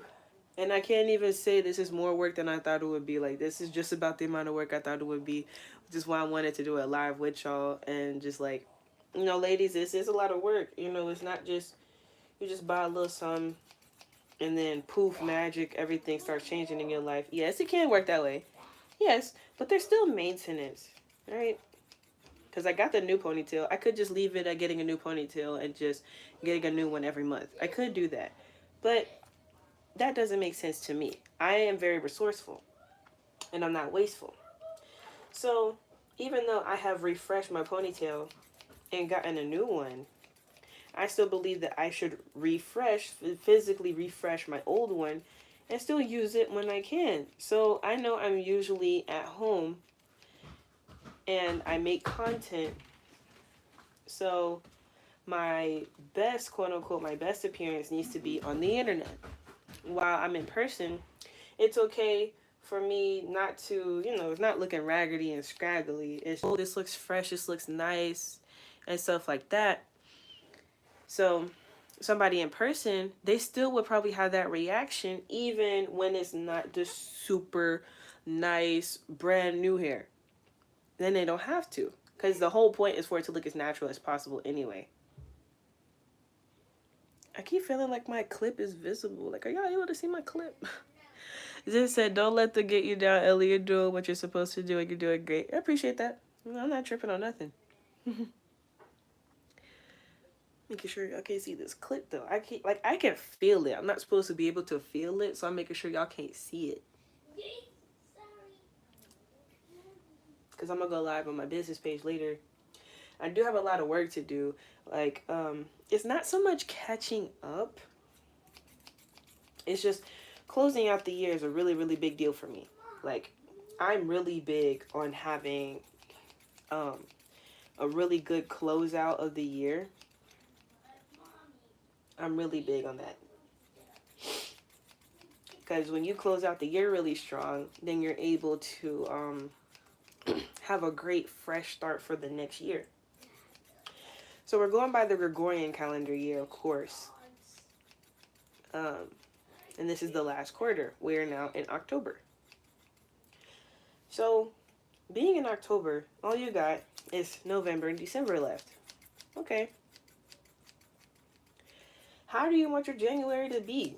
Go ahead and embody that. Go ahead and do all of that before January gets here. Do not wait for a new year to have a New Year's resolution. Like, no, go ahead and don't just plan. Like, go ahead and start being that now. Like, a lot of people like to do their fitness journey for the new year. Go ahead and get your gym subscription now if you need one, or buy whatever gym equipment, weights, dumbbells, whatever. If you need them, you get a yoga mat. You know, go ahead and do that now. So then by the time January comes, you'll be in a routine. You'll already be that person. Maya Sunny said hi. Hi. Um, you'll already be that person by the time the new year comes. And you don't have to do the whole, it could still be a New Year's resolution. Because the thing is, it's like maybe your New Year's resolution, just using, working out as an example. We already talked about the glamour magic stuff and enhancing your appearance. So now let's talk about fitness wise, right? Your New Year's resolution could be, I'm going to lose 100 pounds this year. Somebody in my position, I wouldn't necessarily have to lose 100 pounds, but I'm just using it as an example. Okay, you go ahead in October and you start buying different foods. You cut down on eating fast food or cut it out completely. You do things like keto or veganism, vegetarianism, or pescatarianism. You start that at the end of the previous year. You start that in October, in the last quarter. Like I said, you go ahead and buy your exercise equipment if you need to buy it, because you can do whatever workouts without having a whole bunch of exercise equipment, or you get your gym membership, whatever. You just do it in October. Do it in October. November is okay, December is okay, but things get kind of busy around those times because the holy holidays. And then by the time January comes, you'll have already embodied that energy. You'll already be in those routines. You'll already have those habits. So then by the time you end the year, you'll have even if you didn't reach that goal, let's say like the goal is 100 pounds, but you did 50. Okay. Now you have that habit, that set of habits going. You have those routines going already. Now the next year, you might lose, whether you lose it because you're on the right track, right? If your goal was to lose 100 pounds and you lost 50, that lets you know you can do the exact same thing again the next year and you'll lose another 50 pounds. Or you can enhance it and then you can lose even more weight if that's your goal. Weight loss. Same thing goes for weight gain. Okay, if you're trying to gain weight, you might not want to do veganism or vegetarianism. You might want to do ketosis. Or you just might want to incorporate, different aspects of protein and starches to your diet instead of trying to cut back. It's the same thing. You just start in October and then you'll be in a routine and habit of doing certain things already. So by the time January comes, you're not having to force yourself to do certain things and have a quote unquote New Year's resolution and change your whole life in the first month of the year. Then you get overwhelmed and then you quit and then you're not keeping up with it anymore. Now you got to do it the next year again and just, have a whole cycle each year of not achieving whatever goals. Maya Sunny said, I'm subscribed. I appreciate that so much.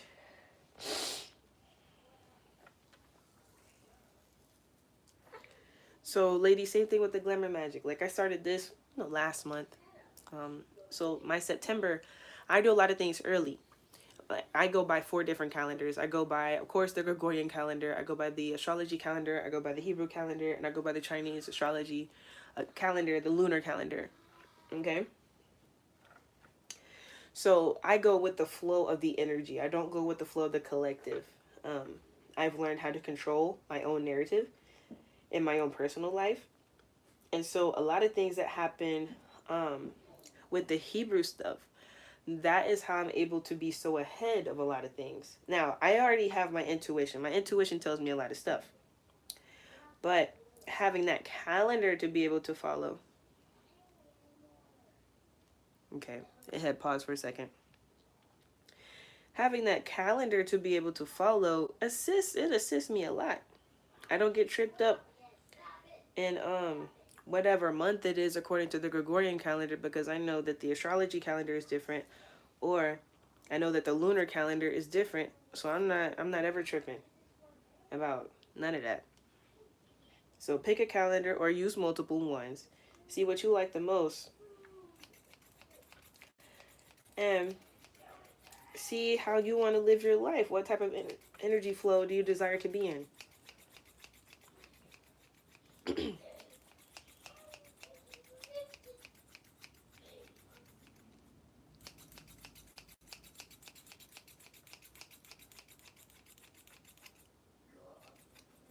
Okay, that one had to get clipped out.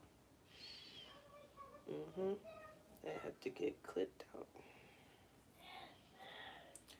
Okay.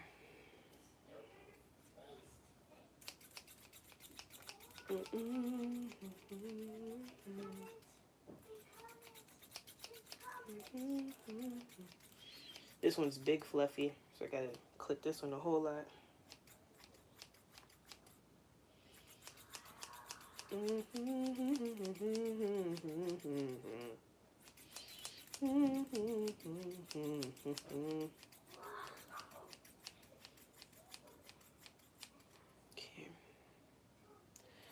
We'll go ahead and clip this end part.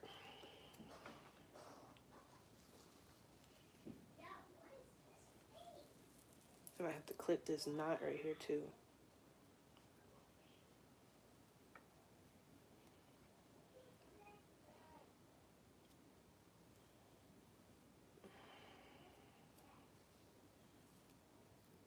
Oh, okay, a whole lot of this coming out. There we go. Yep.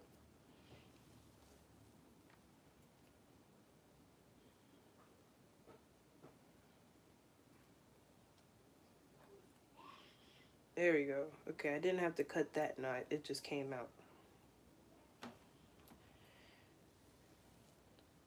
Okay.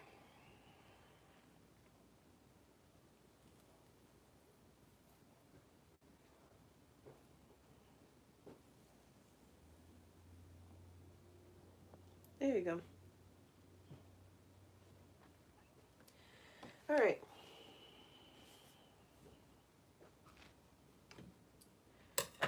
So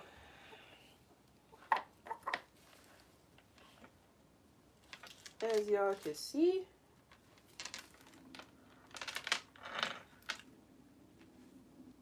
I'm just about halfway done.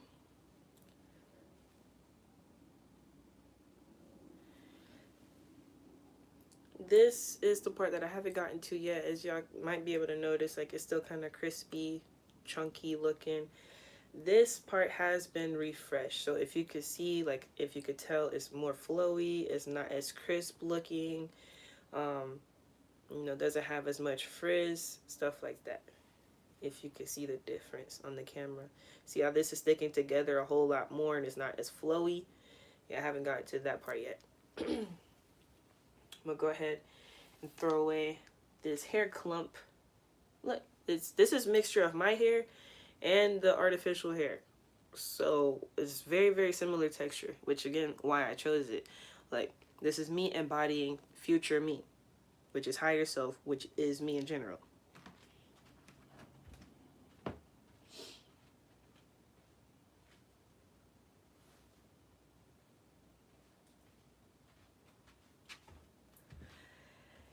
Okay. I appreciate y'all for chilling with me too. This is real fun. I would have to do this regardless of whether I was live or not, but these femininity care, self-care sort of things, I really see the importance of sharing this stuff more, because I had already done stuff like this before on my old channel, but being intentional about it in the spiritual girly space, I just, it's so much that we go through as enlightened ladies, and we just need more of that space for us to be able to build ourselves up. And so I'm intentionally doing stuff like this on my spiritual channel to where like having somebody that's relatable enough to you to show you like, hey, you know, like especially for girls like working girls or dancers and stuff. It's like you don't got to be ashamed of, you know, who you are, because some people, they know how to utilize that sacral stuff for higher purposes. Now, can I do it? They're not me. They're not me. No, no, no. But it's like, you know, I see you. Other girlies out here see you. You know, the OnlyFans girls, we see you. And we see, like, how hypocritical this whole life is. Because it's like, wow, everybody will tell you verbally, don't have an OnlyFans, don't be a stripper, don't do this, don't do that. You know how much money you can make? And then the same people who are telling you not to do those things are the same people who are funding you doing those things.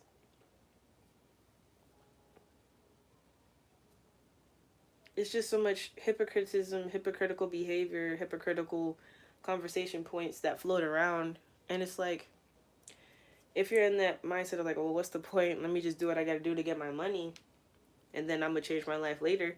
It is what it is. And then the homegirlies, where it's like, you know, I like to read books and I'm kind of nerdy, but, you know, I'm not in a space where I'm okay with expressing myself and who I am. It's like, I see you too.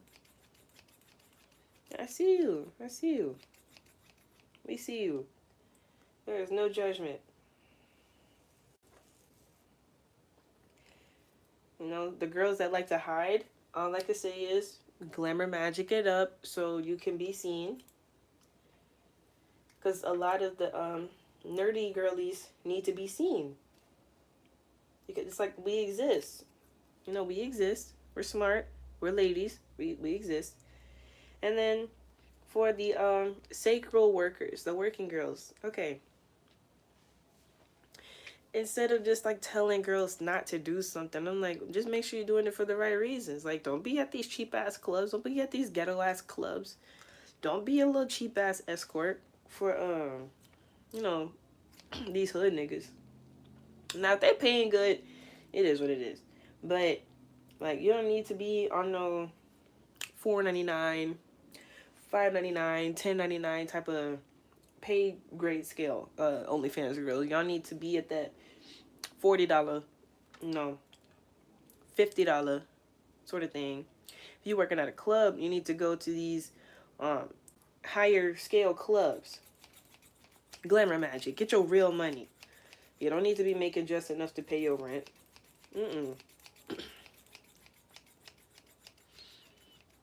If you're going to do that, you need to do it up. Do it up. And don't have clientele that looks like us. Have that other clientele. You need to be having that clientele that's coming from other countries. You don't need to be at these ghetto ass clubs taking money away from some dude's baby mom. Because you know he's not supposed to be spending that money at the club, no way. He's supposed to be sending it to his baby mom. That's his child support. No. Don't be getting that money from them niggas. You need to go to these expensive places and get money from these people who have what's called disposable income. They have disposable income. So for ourselves, we're learning about things like passive income, where we have investments where our money is working for us, right? We put our active money away into investments to where we can have passive income. You need to, if you're one of those types of girlies, you need to have clientele that has disposable income, not income that they're taking away from bills to spend it where they have no business spending it. I'm not going to give you any advice on what you should do as a career choice. I'm just going to let you know how to get most out of that particular career choice. So if you're going to do that, I don't want to see no more OnlyFans girlies with no $4.99 on their page, or no more $5.99. No. Y'all need to be in the 40s, in the 50s. I don't want to see no more of our girls at these ghetto ass clubs. Y'all need to be at these more centric clubs. They might be boring. They might not play that booty shaking music the way you want to. Who cares? Who cares? Get your money from people who travel different countries. Stop. Don't be taking no more baby mama's child support money. Get out these ghetto ass clubs. Y'all need to go get y'all real money. No. Our men know they're not supposed to be in the club anyway. That's our problem now. And no, nobody want to hold them accountable. So once we leave and start getting money from the places that have a lot of extra money, disposable income, right? Then maybe our guys will kind of get a grip. Once the OnlyFans girlies start raising their prices too much to where they can't afford it, they might be like, well, damn, what's going on? Yeah, they're gonna have to get a grip. We don't want to take money from our guys. We want to build families and legacies with our guys, not feed into their toxicity. But by making things affordable for them, that's just feeding their toxicity. So that's why I'm like, just change up your clientele. I'm not finna tell you what to do. Change your clientele. That's all. That's it. Use your glamour magic to do that. Free Thinker said, LOL, just got in here, not the OnlyFans, LOL. Nobody knows how to build anymore, Jenga relationships. Well, like, that's why we're not talking about relationships. Fuck a relationship. it's literally fuck a relationship. We're just working on ourselves, for ourselves, and getting this money. Right now, like, the state of being in the collective is just not where it's at for none of that. It's just, get your money, do what you need to do to build for yourself. Like, trying to build with people is crazy. Like, earlier I was talking about this dude. I was traveling. I just left from Atlanta. And so we were in transit. He's 42, ain't got his shit together, and trying to, talk to me.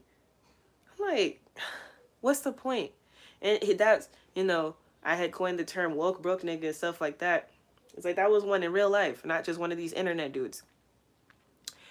Free Thinker said, that too, hell, nobody knows how to build at all. I mean, that's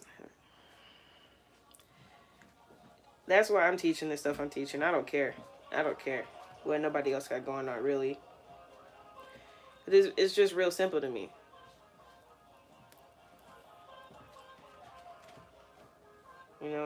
And that's why, like, I don't even explain it too much anymore. It's just like, hey, y'all can buy my ebooks and you can sign up to my website, because at this point, like, I'm not the type of person to keep being redundant on my videos. I don't like saying the same things on my videos all the time. I was talking about gardening, I don't know, for a year or two straight. There were some results, like, some people did get inspired. Some people started their gardens, which is great. But I got almost 3,000 subscribers here, and I have 10,000. Well, at the time it was 5,000. And so at the time I had 5,000 followers on Instagram. There should be way more of that. What's the point of people following my platform? So now, changing the topic to, instead of like, oh, get some land and garden, like, no, we're building artificial islands and underwater facilities. You can call me Elon Musk. You can call me Jeff Bezos. They have their space programs. Now we have our underwater programs.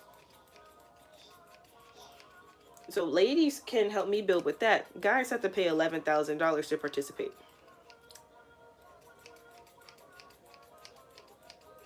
So ladies can bring their ideas, and we can fulfill what's necessary as far as connecting with the celestial bodies and the celestial beings in the waters.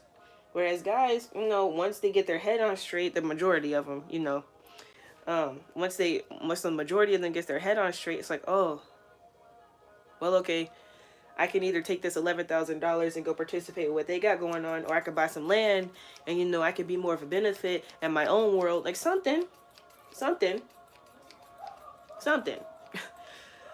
Free Thinker said, no priorities in line, way more interaction, LOL, 11 bands to show they not BS.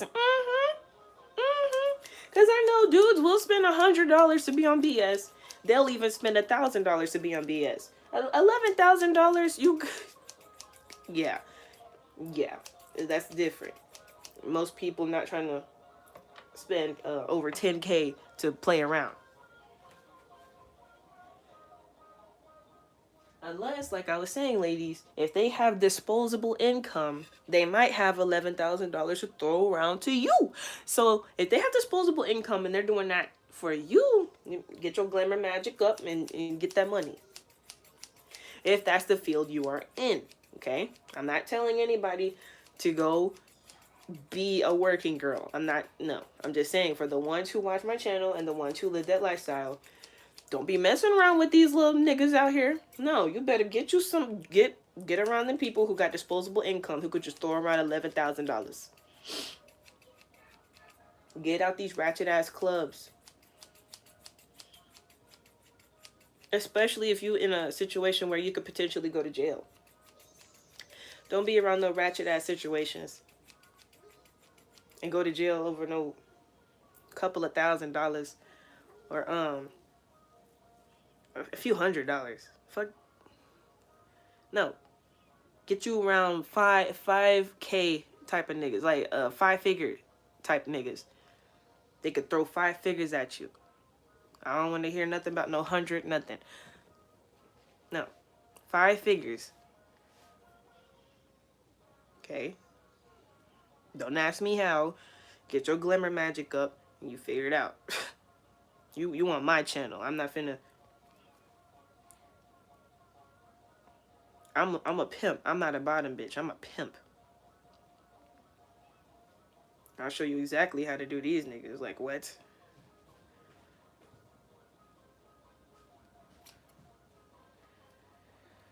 So, no.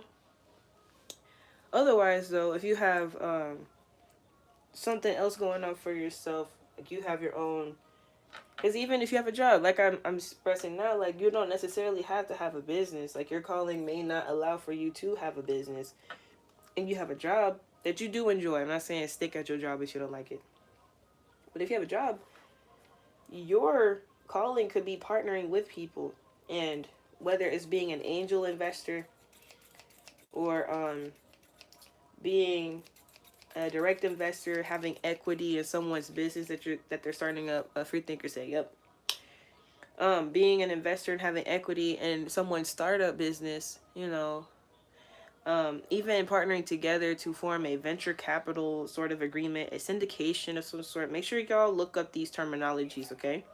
Especially if you have a job. If you have a job, that means you have stability according to the matrix. So you have different avenues to operate and do things rather than an entrepreneur. Entrepreneurs have different limitations, but when you have a job, that's considered to be stable and steady income. So you have certain benefits that entrepreneurs don't have. Where you lack in freedom, you have benefits, basically. Even if you don't have like really, really good health insurance and those type of benefits, you do have a certain area of benefits as an employee somewhere versus an entrepreneur who has more of flexibility and time and energy. Yeah, I don't know whatever language you're speaking in the comment section. I don't know none of that. And so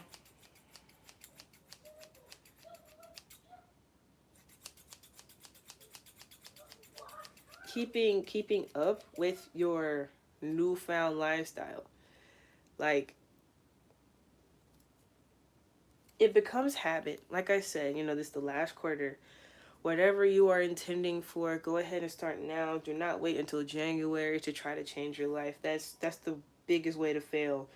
When you try to get started at the beginning of the year, when there's like you're running off of dopamine, basically, like you're allowing yourself to be fueled by the dopamine of I'm gonna do it this year. Whereas if you already started the previous year, a few months before, it's like, okay, cool, I'm already on track, and I know for the rest of the year I can do this, that. Bars. And so once you have that mentality switch, then everything just becomes easier. You know, the physical labor is still the physical labor. So I'm not saying the physical labor is any easier. It's just the mindset behind it is a lot better to grasp and easier to comprehend.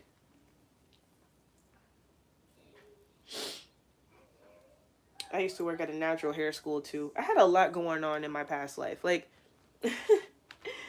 that's why like when people just see my physical appearance and they think they could just like judge me based off of that, and I'm just like, y'all don't know who I am. Don't do that. Don't do that. So this whole thing with like natural hair, and just everything about me. It's been part of my life, just part of my life.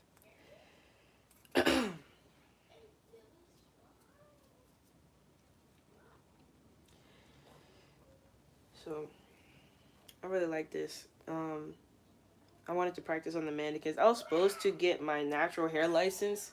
Like I said, like I'm just not a person to do hair like that. Um, I was supposed to get my natural hair license through them too, but stuff just didn't work out. I had a free voucher too. I was gonna be able to go to school for free, but the stuff just didn't work out, and that's okay. Like having a trade or having a degree just wasn't part of my life plan. Cause like even with the college thing, I got accepted to Georgia State University, and all I had to do was apply for certain scholarships. I would have gone to college for free or very little money. Like I was never, when it came to my education, it was never like me being stressed out about whatever finances I had to pay to get into school, because even if I didn't go up straight to Georgia State University, I did dual enrollment at the University of Memphis while I was in high school. So I literally could have got my associate's degree at University of Memphis early because I had already got certain credits in my 11th to 12th grade years. Got my associate's degree and then transferred to Georgia State for my bachelor's and master's program. Like, school is never a thing for me. Like, if I wanted to pimp the Matrix in that fashion, I could have did that. But it wasn't for me to do that. Like a lot of people don't really comprehend like what intellect is. And it's like, oh, like one of my relatives was like, it's a waste of basically my intellect for me not to be in school. It's like, I'm not finna let a school use my intellect for their, like, schools use their students for their prestige. Would a school be known for anything if their students didn't behave a certain way? No. I behave the way that I behave because this is what I'm achieving in life, not because of the school I'm going to, and I refuse to allow a school to take credit for anything. Especially when it's not to my benefit. Like, I could easily go to school and be an attorney right now.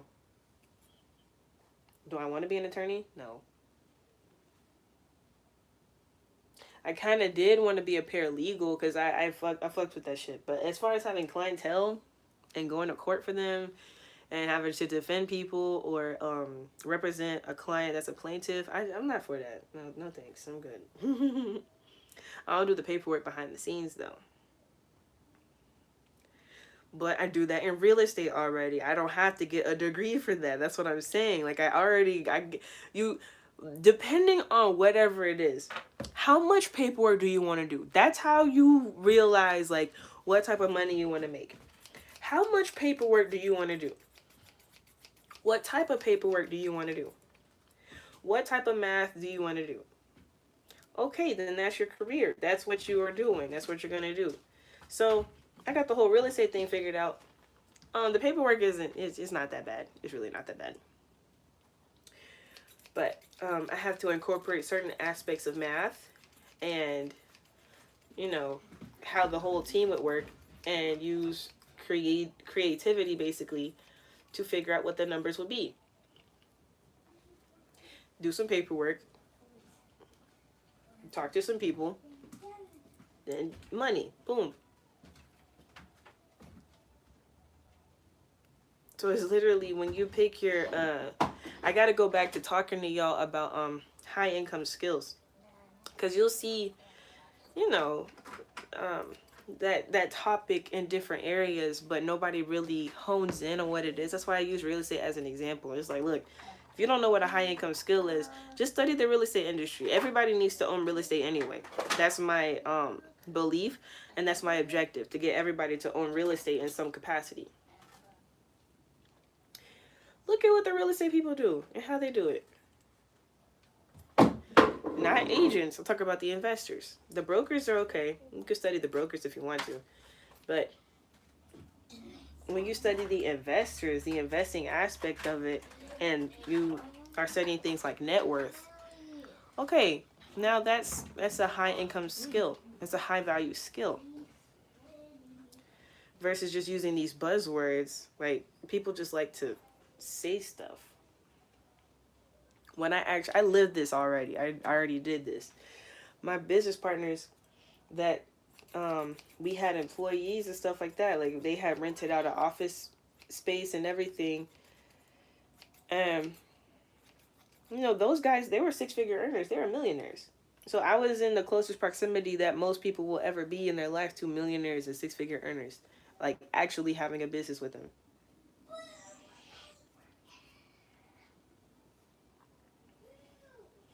Just because the business didn't work out doesn't mean I didn't learn anything at all. Like I learned a lot. That's how I was able to build up my real estate education platform the way that I did, because I had the experience myself firsthand, and I got to observe other people who were already at that level. I got to do all that when I was very, very young. Most people don't get to do that in general in life, but I was 19. So, yeah, you best believe I monetized my life circumstances situation. Fuck a business going out of business. Fuck getting a divorce and losing everything. Fuck all that shit. Like I still have my experience of life that I can monetize. So yeah, you best believe I got a whole ass homeschool kit here talking about all that.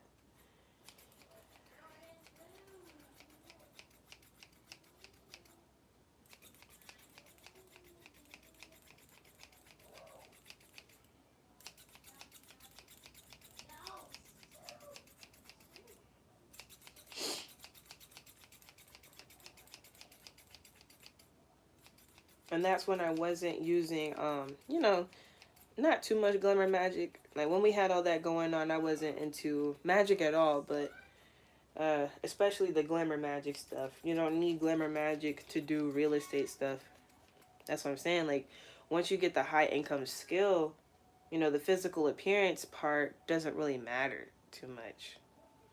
Doesn't matter. I was pregnant at the time too, so fuck looking good for people. Like I was like, look, be as comfortable as I possibly can be. I have a whole child in my belly.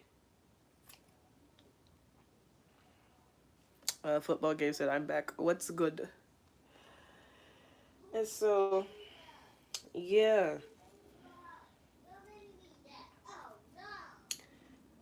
Okay.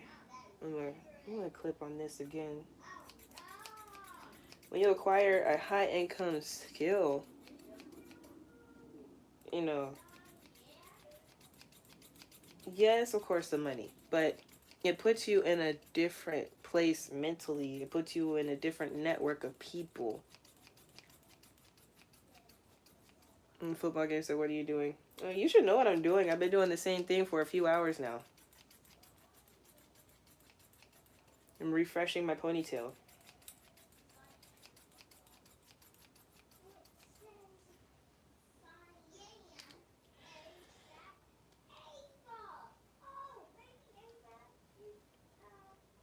So when you're around a different environment, a different group of people, you're having different conversations. So when you're talking about high income skill, you're speaking in a higher vibrational language. They may not be, intentionally being spiritual and woo woo, but they're speaking at not poverty level. So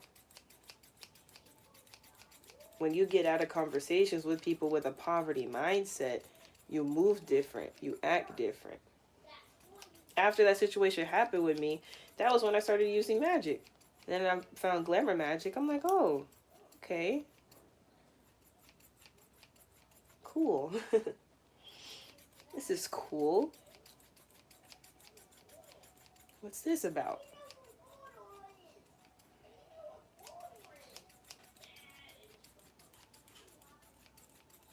So you're telling me I can make myself look nice and change my whole life? Absolutely. Well, nicer, you know. Because we're already beautiful, ladies. We're already beautiful. But when you enhance your beauty, yes, absolutely, you could change your life.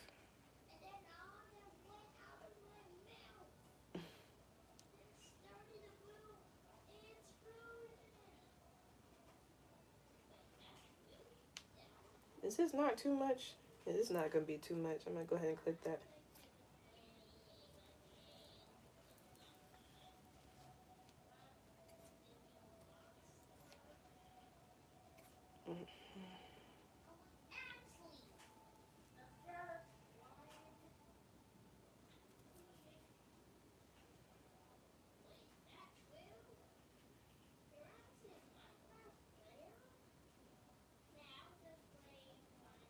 Okay, then there's a knot up here.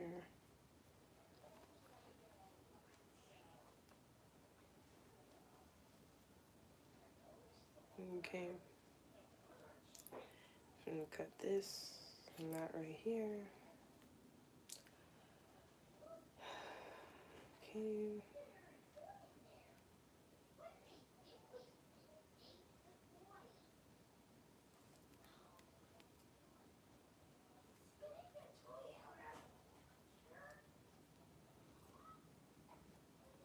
Okay, I think that's all the knots.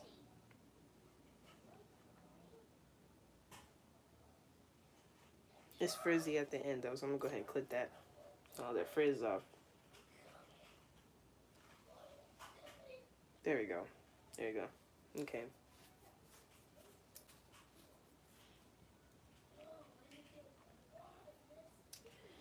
So yeah, I love this. I love this a lot. This is everything is really exciting.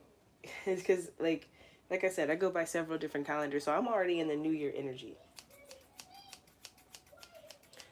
Like I'm closing out the year right now already. I highly encourage you to do the same exact thing that I'm doing. Close out your year as if the new year is right here. You know, live life as if you're making your New Year's resolution tomorrow, even though it's October. Like I said, I really started it this summer. I started talking about 2024 this summer. It's Grandior 2024. Is we live in that luxurious life. Like I've been manifesting. Been manifesting. Next year is the year of abundance. 2024, 2 plus 2 plus 4 is 8. Right? Angel number of abundance, 888. Oh. That Lionsgate portal this year, yeah, we're still in it. It doesn't end until 888. August 8th, 2024, which is 8. So 888. That's when the portal ends. The 887 portal doesn't end until 888 next year. So everything you do up until August 8th is highly, highly significant.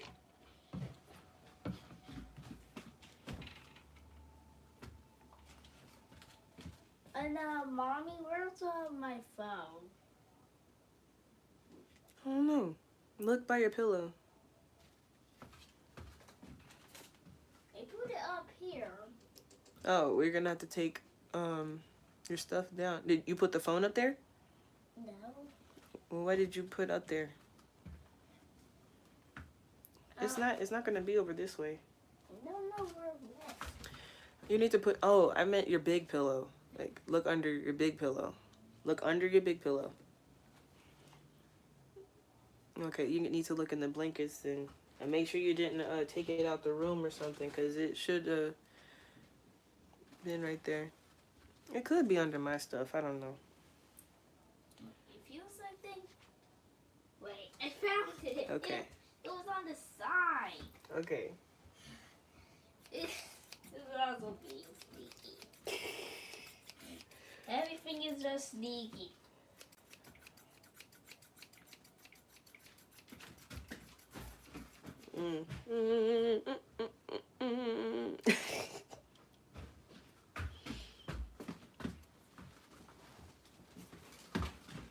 Okay.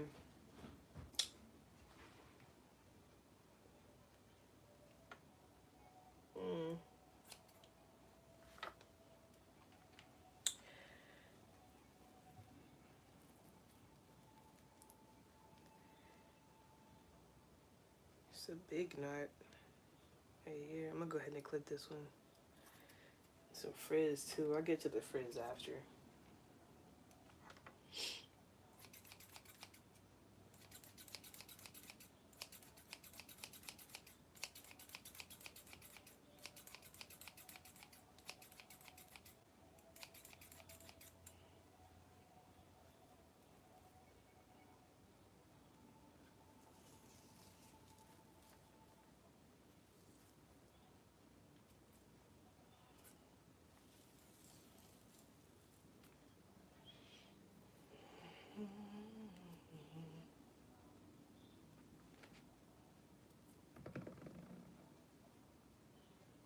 Oh, I don't know what you got going on. I don't, whatever language you're speaking, nope.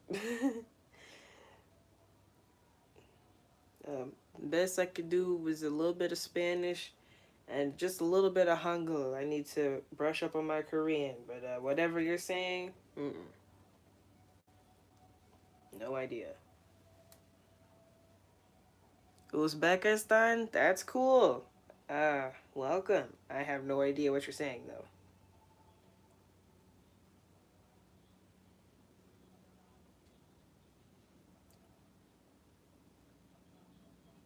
We got a knot up here? Oh, I'm just trying to clip that off. That was too much fumbling. I ain't dealing with none of that. Too much fumbling.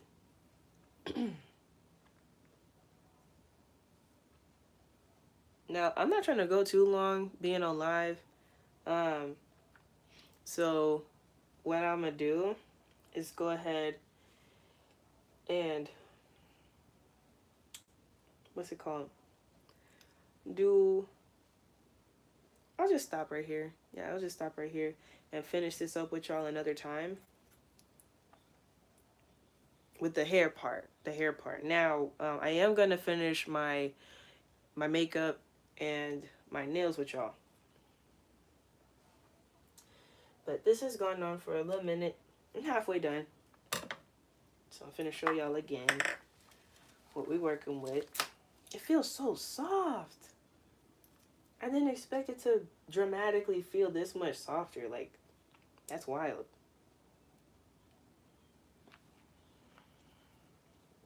So here's the comparison. This is what I have not done yet. Oh, my earring. This is what I have not done yet. So y'all see how it's a little crispy, chunky, stuff like that. Lick it together. It's still shiny, but it's crispy. And then this side, the ends have been clipped when necessary, and the frizz has been taken off. You see how it's more flowy and more fluffy and stuff. And I'm telling you, this is dramatically softer. Like, I did not think it was gonna get this much softer. It's softer than this hair, honestly. So me thinning it out made it a lot softer. So yeah, that's really cool. That's really cool. I gotta put this in a ponytail holder. Y'all give me 1 second. Or I could braid it. I could braid it. I could braid it.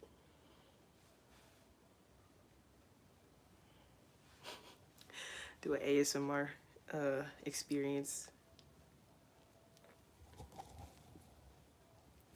Hey, your hair is so beautiful. Oh my gosh. What products do you use? Not my stomach grumbling. Oh my goodness. Okay, I'm gonna do a braid for you.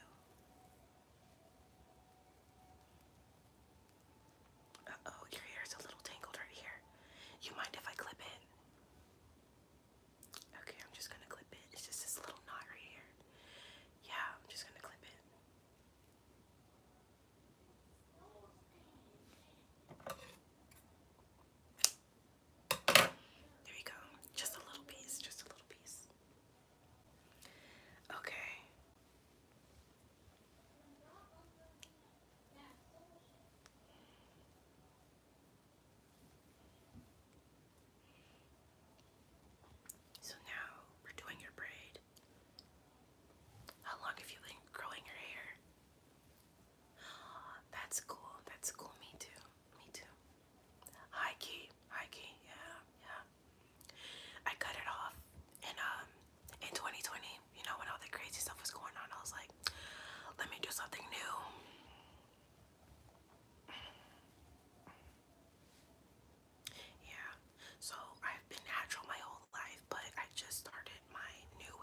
messy braid, nothing serious, just to keep the hair in place. You see how, you know, just nothing going on. So I'm gonna just use a little bit of oil to seal the ends.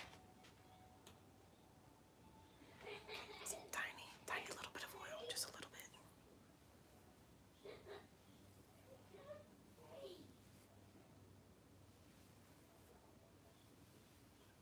Just to seal the ends. And then we'll use that excess oil for the rest of the braid.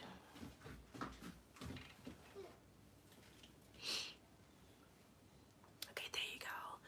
You can come back, you know, soon so we can finish this side of your hair, okay? Yeah. It's too much fun. It's really too much fun. So now I'm just gonna put it in the net.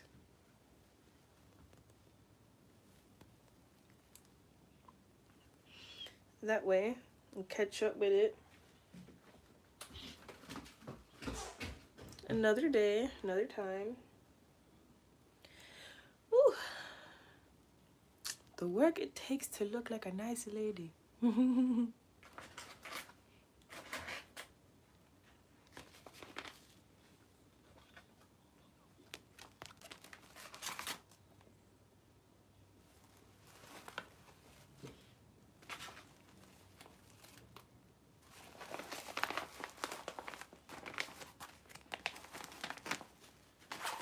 Ooh, no.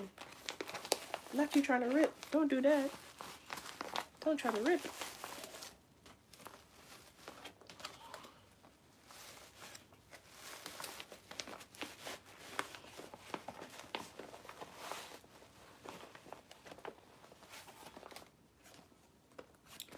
My little bag you trying to rip. You can't have that. So now we got her put up. ASMR. We got her put up, and she right here is ripped out the plastic, acting brand new, happy and ready to go. And so now I'm thinking about doing something cute, but I'm not even trying to do nothing crazy for real. Cause I'm still getting used to this look.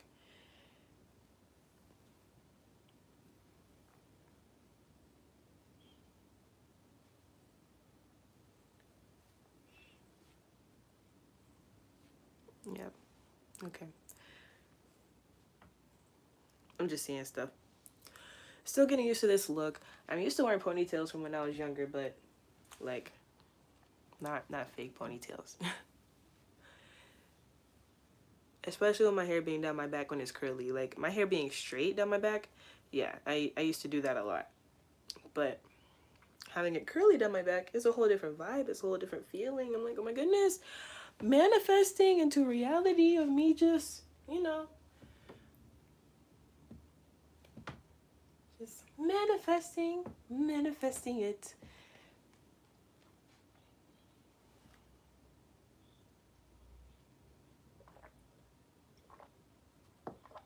So I'm gonna go with the same look that y'all saw me with when I was in Atlanta. Just the lashes and some gloss. I was thinking about doing my pink lips, my dark pink lips, but gonna do the gloss. A little bit of chapstick. And that'll be the end of my look. And I got some new nails. These ones are long. Just letting it be known. I'm finna go throw this hair away.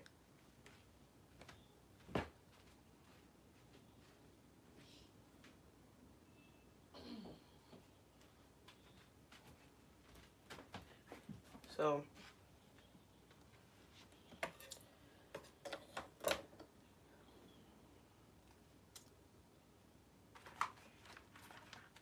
I have two different lash glues. I have this clear one. That's the pink one, and I have this black one. I prefer the black one, but I have the clear one just in case I run out. Something's guiding me to use the clear glue today for these new lashes, so let's just see. Y'all know how Spirit works. Spirit was trying to give us advice last time on the lash glue situation, And I was like, Spirit, mind your business. But because they did not know what they were talking about. I avoid using the clear lash glue usually because I don't like the way it looks. Sometimes when it dries, it looks crusty. So if it's black glue and it looks crusty, you can't tell because it's black. It just looks like, you know, you messed up on your eyeliner or something.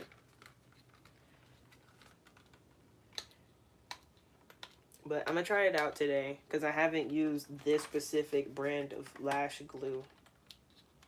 And if I do need to use it for emergencies, then I want to go ahead and have a knowledge on how to use it instead of being in that emergency and not knowing how to use it or not knowing the best way to use it. My hand's oily.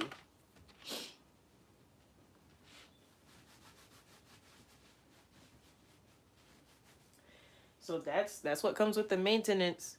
That's what comes with the maintenance. Knowing your products, knowing what to use, knowing how to use your things, stuff like that. Having a variety of things, having your backups, whatever. These are also dollar store products. Got these at the dollar store.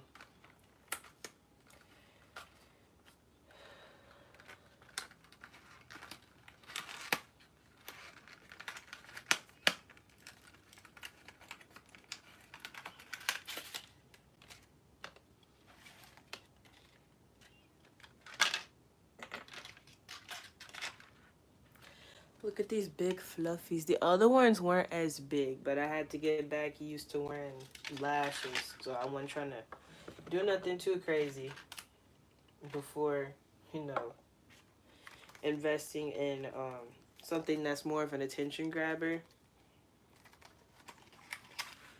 The other ones are really, really cute. Like, definitely would get them again.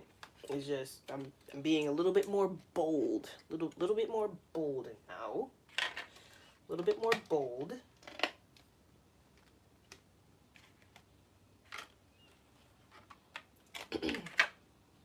Now that I'm in the groove of things, stuff like that. You can't even tell which side is shorter. It's pretty even.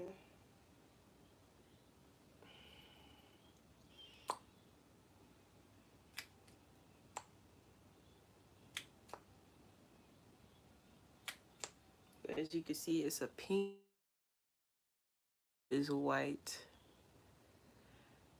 So wipe it off.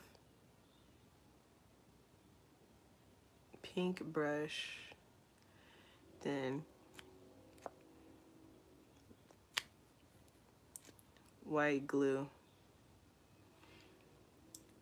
I'm ignoring you now at this point, football game. You talk about what are you doing? I have commentary going on, so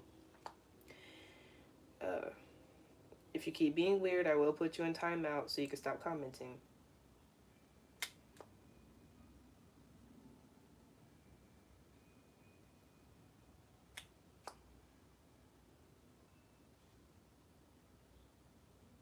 Okay. Don't apologize. Use common sense. This is the internet. That's what I be saying. With y'all dudes. Like, y'all just, y'all don't know what the internet is. Y'all don't know what life is.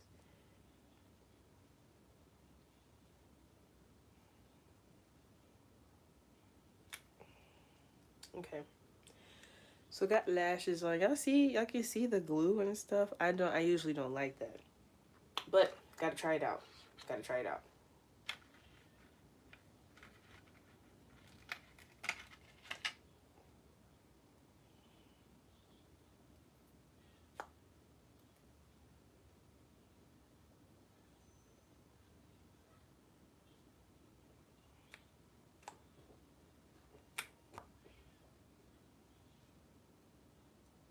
Because it's gonna dry clear, or at least that's, you know, what it says on the package. Is gonna dry clear.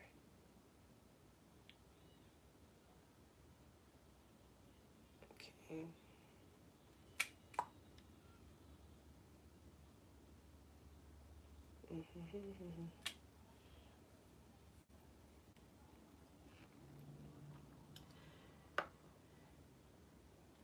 I'm just gonna stand there and watch me burn. That's alright because I like the way it hurts. Just gonna stand there and hear me cry. That's alright because I love the way you lie. I love the way you lie. Okay. Yeah, football game, you're going in timeout. Talking about, so what time is it? No. No. I don't care if that was an innocent question either. They could have been asking because we might be in a different time zone, but I don't care.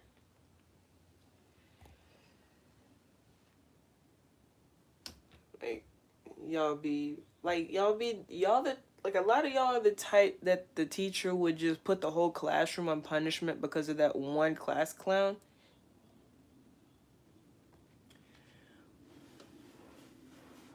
Thankfully, we have time out for specific people.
Need me a little bit of tissue.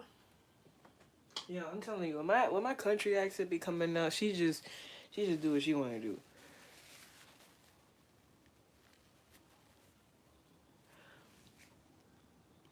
So y'all see how you can see the little white stuff? I don't like that. I don't enjoy that. Like, you shouldn't be able to see that.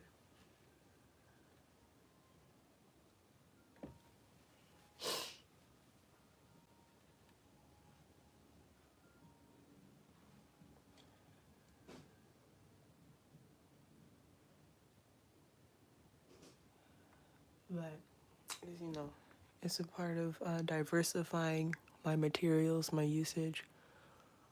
So, I'm not tripping on it too much. It could just, just because it's still wet, it could just look like that because it's still wet.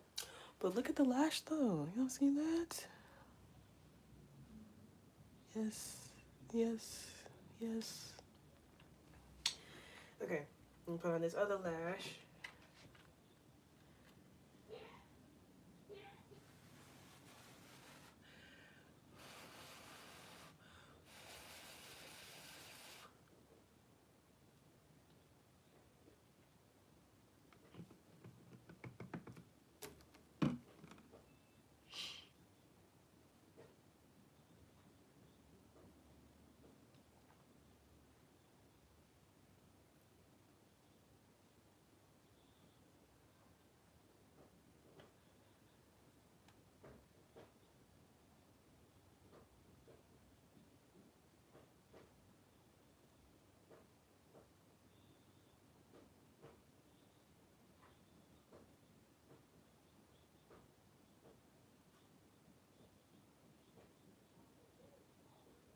There you go.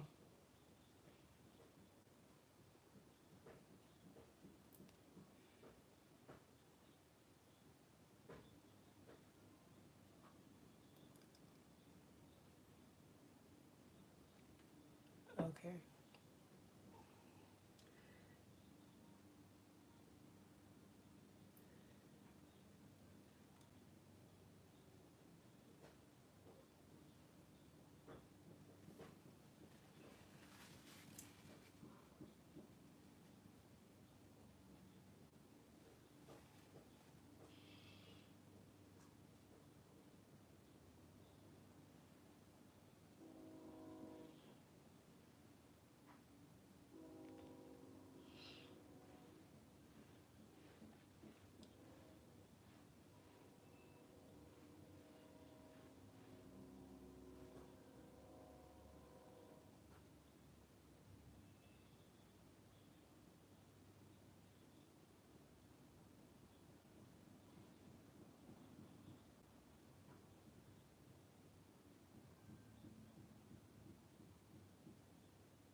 Hey, so, not really cool with the whole, like, you can see the glue thing. But these lashes, though. Who are you talking to? Because I don't think you're talking to me. Like, what? Excuse me? No, I'm telling you, it always looks better on camera. Like, I'm gonna get close so y'all can see, like, it's kind of messed up. You probably can't even see it. Of course, you can see the glue on the top. Like, you can see that, but, like, how it looks. Bro, I put you in timeout. How are you? Like, it's the fact I put Black Alien in timeout for 30 minutes and he's gonna come back talking about some what the fuck. It's the fact that you waited to get out of timeout after 30 minutes to come back to the comment section. Anyway. Yeah. Yes, the lashes are a vibe for sure. Yes. Definitely a vibe. Now, like I said, not really fucking with the glue. Hopefully, like, this is just a drying process sort of thing. But the hold is pretty good too. Just making sure on the insides. I usually, like, my biggest thing is making sure the inside corners are glued down all the way. Crystal Lightweight MySpace said, good afternoon, goddess. How you doing, goddess? How you doing? Great afternoon. Honestly, I'm finna end. I got my lashes on. I'm not doing, like, blush and eyeshadow and lips and stuff. I'm finna do lip gloss, but not the dark pink. I'm finna do lip gloss. But we talked about a whole lot today, and I got a new ponytail. So this is my old one, and for most of this video, like, while I was talking, I was refreshing that ponytail, like clipping the ends and cutting off the frizzy stuff. So now I did half of it. I'm gonna finish the other half another day. But I'm finna go ahead and wrap up, do my lashes. I'm using this glue today. I used some clear glue instead of my black glue. You see how it's like still white on there? That's the only reason I use the black glue. I don't like the way that the clear glue looks when it's drying, and then, like, what if it dries like that? But I was guided to go ahead and use that though, because I have it for emergencies, just in case I run out of black glue or something happens. So just trying something new. And then I'm finna do this cute little lip gloss look. And then I'm gonna get to work. I'm gonna let y'all see my outfit, and I'm gonna get to work. I'm gonna go live on my business page and do some work over there. So I'm gonna do my lip gloss, and then I'm gonna change my clothes, and then I'm gonna put on my nails after, because I got these long ass nails. Like I told you, I got these from the kids section. Look at these long ass nails. Long ass nails from the kids section. I got them because of the color, because I had told you before I wanted the brown. So I wanted to keep with the brown, the dark brown color. Long ass nails. They sparkly. They cute. Long as fuck though. Crystal said, heart, I see I'm late. Looking great though. We'll chat soon. Okay, for sure, for sure. So yeah, now let's get to the gloss, ladies. So, like I said, I'm gonna do a little bit of chapstick. When I say a little bit of chapstick, I mean I'm gonna do one line because y'all know what the chapstick is. If you don't know about chapstick, they make chapstick to where you have to keep using chapstick. So I only have it because it's getting cold outside. And so, you know, I just make it to where my lips aren't dependent on it. And when I'm not wearing anything on my lips, just get some coconut oil, wipe it on there. So whatever oil is your go-to, just put it on your lips and it'll heal the cracking. Okay. It's starting to dry. I don't want it to dry like that.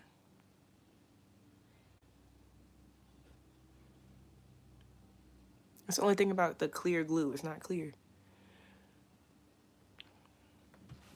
Now I'm gonna get my gloss.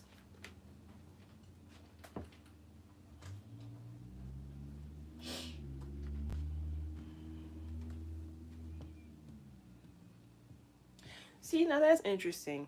I don't know if that's because of the lighting or because that's the truth. You can't see the glue. Like, okay, so when I would mess up the lashes, you couldn't really see it on camera. But with the glue, you could see it on camera, but you can't really see it like in the mirror or in life. Like, it's not that visible in the mirror. Like, you can still see it, but you have to really pay attention and look. The hold is good though. So I don't have any complaints when it comes to the hold. Like the actual usage of the glue. That's pretty good. That's pretty good. Okay.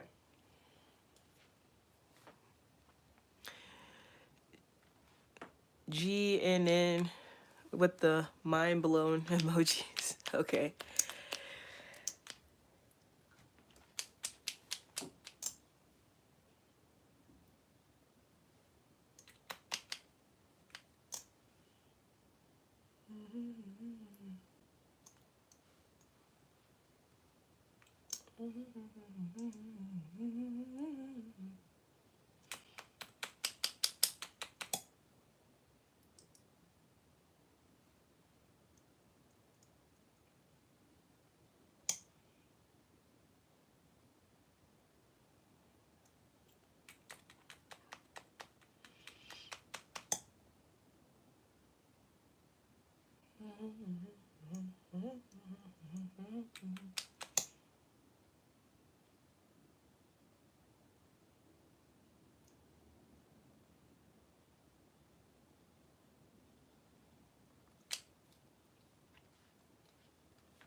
Hey there.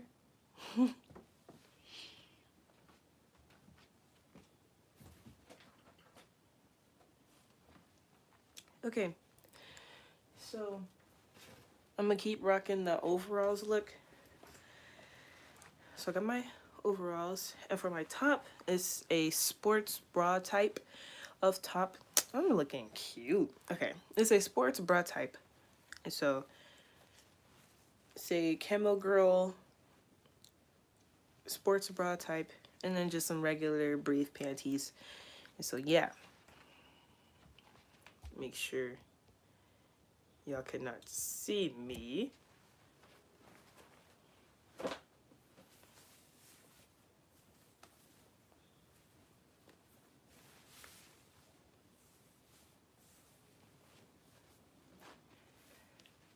Okay.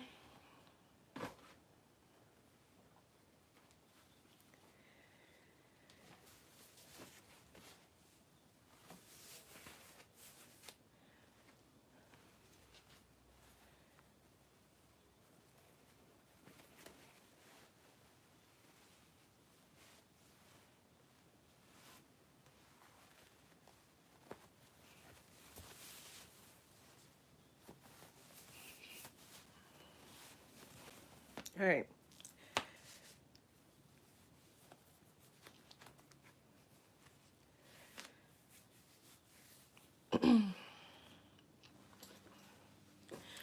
So this like what the fit look like, sort of thing, like that, with the top, and then I'm gonna put these on at the bottom.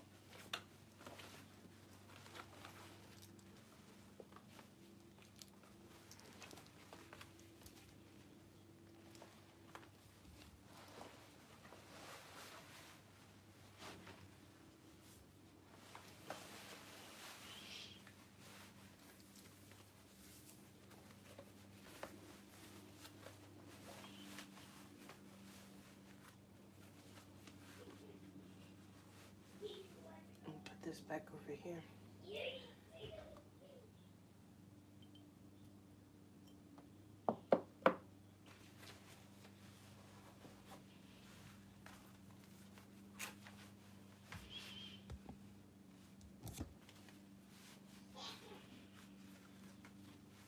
I look like I'm finna beat people up, like the way this outfit looks. What we doing? What we doing? Let a whole plate. But we're finna put the straps on. Oh, tell her get the strap. Let me stop.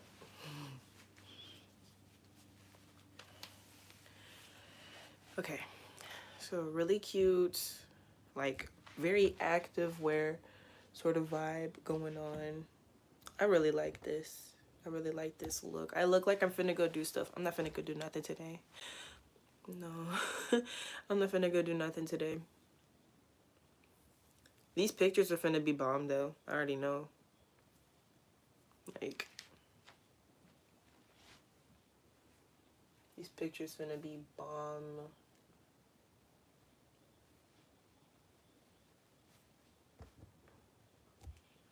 So yeah.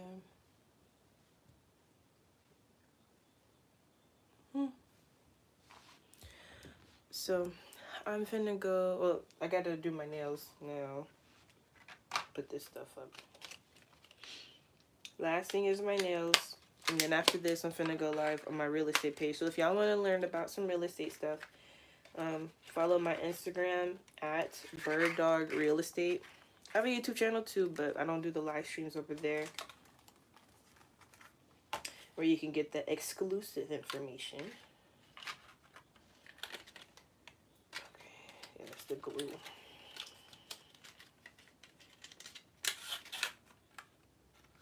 And glue is definitely less noticeable with the clear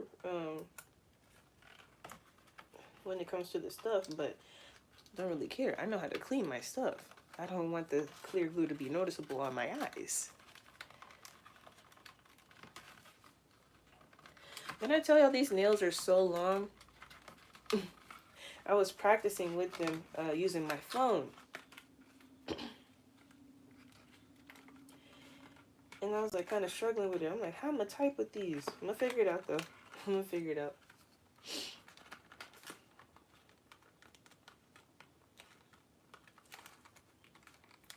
That's what I gotta do today. I gotta do my typing. Got an hour left of my work day.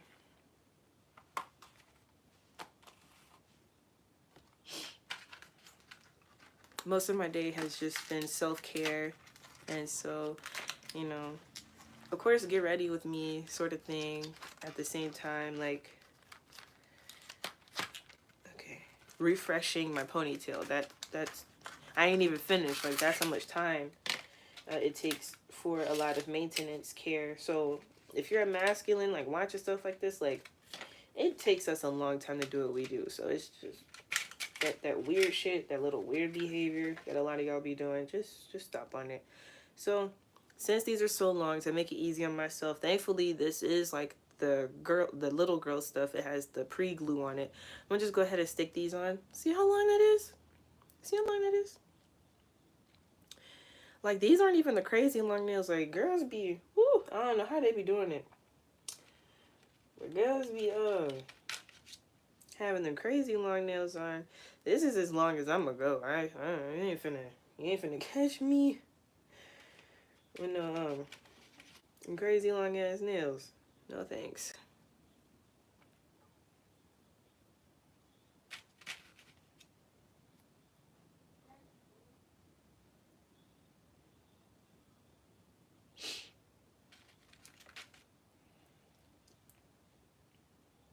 That one is just too big. I think that one's too big.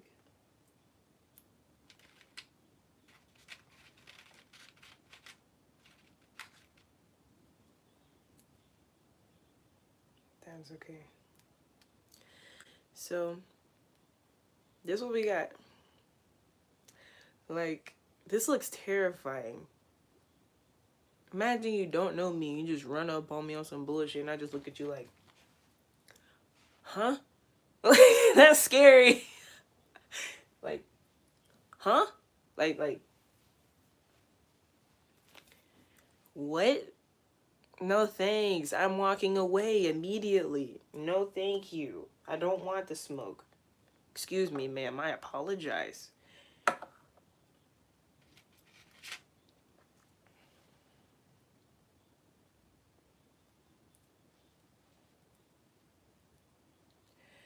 So I'm doing it like this. I'm sticking them on, so then when I start gluing, it'll be simpler and I don't have to figure out which nail goes where. So appreciate it being a little girl's nails, but still, y'all see this? Little girls wear it. This from the little girl section. I got them because they're cheaper, and I didn't, I saw that they were long, but I'm like, damn, you talking about these little girls out here with nails?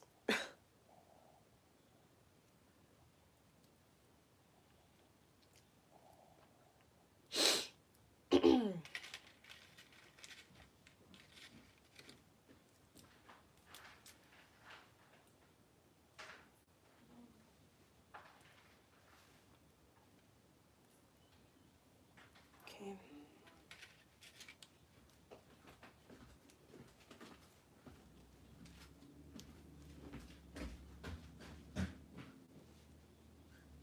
So this is the look, and I'm finna put the glue on, so the whole thing would be put together. ASMR. So yeah. But this is the whole fit, though.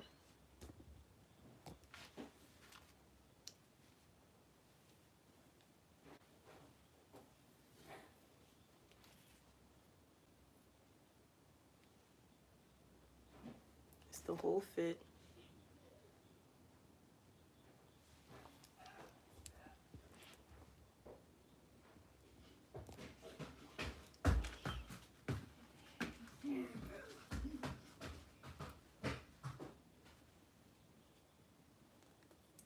I don't know how girlies be doing so many activities with nails on. Like, y'all can see me struggling opening up the nail glue with my nails on.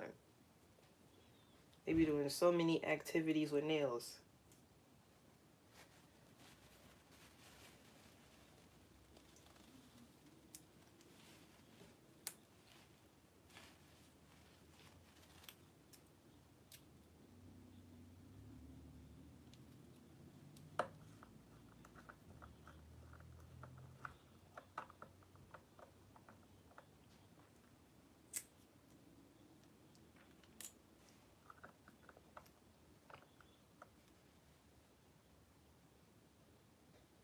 But yeah, this is the refresher.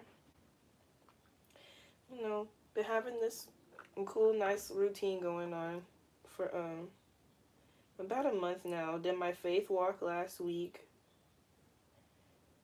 And so back in routine with doing my work and upgrading my physical appearance to manifest my new life and all that good stuff. Family love said LOL, same with my mom. Is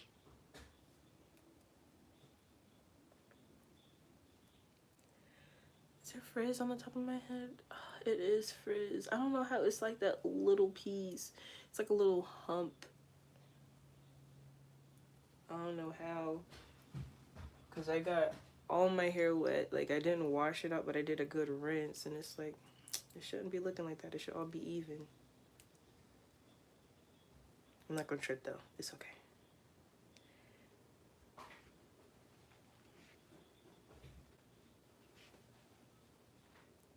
See? Like, it looks way better in person than it does on the camera with the dry glue look.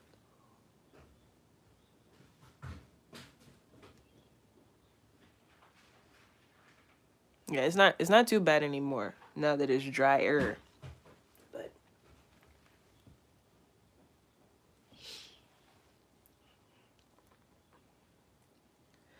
okay.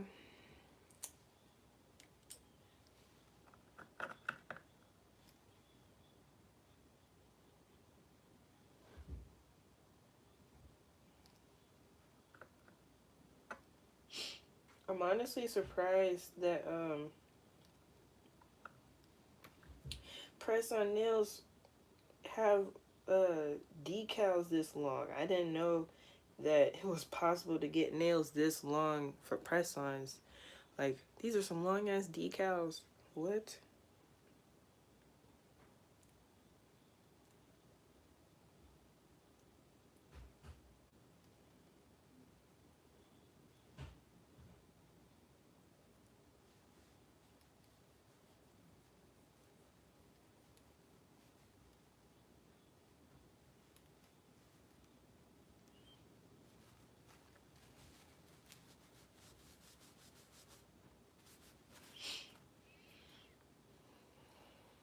Super long.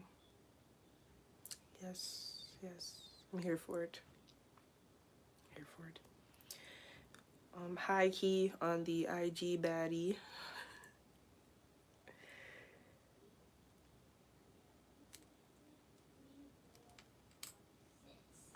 Cause y'all know,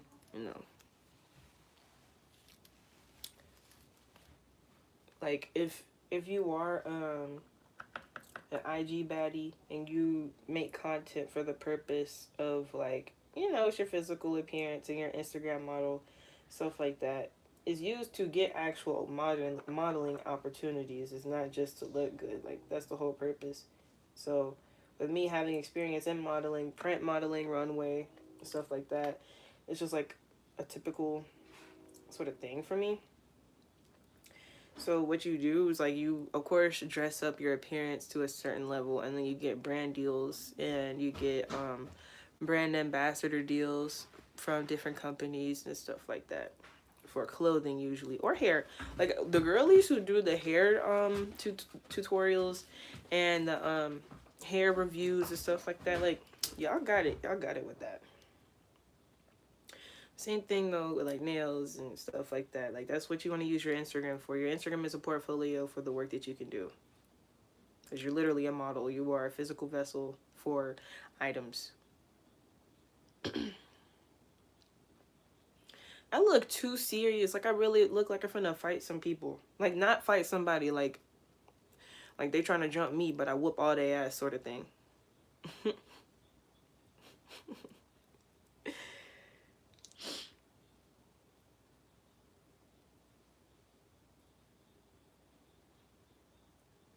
Okay.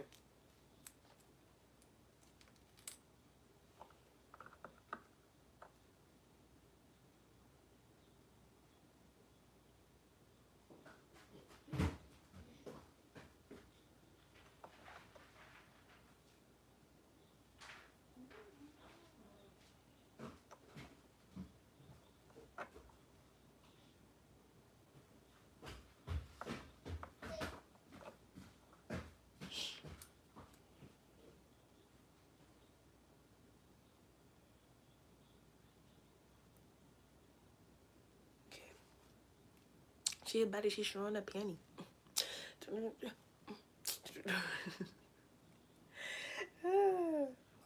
I just be vibing. I really be vibing. Okay, one of the like, one of my siblings has seen, like, I do the whole upgrading lifestyle thing every so often, and so I had gotten pretty much a new wardrobe, and so I was asked to take them to the mall. So we're headed to the mall. I'm looking cute because I'm finna hang out at the mall too. I'm finna do my thing at the mall as well.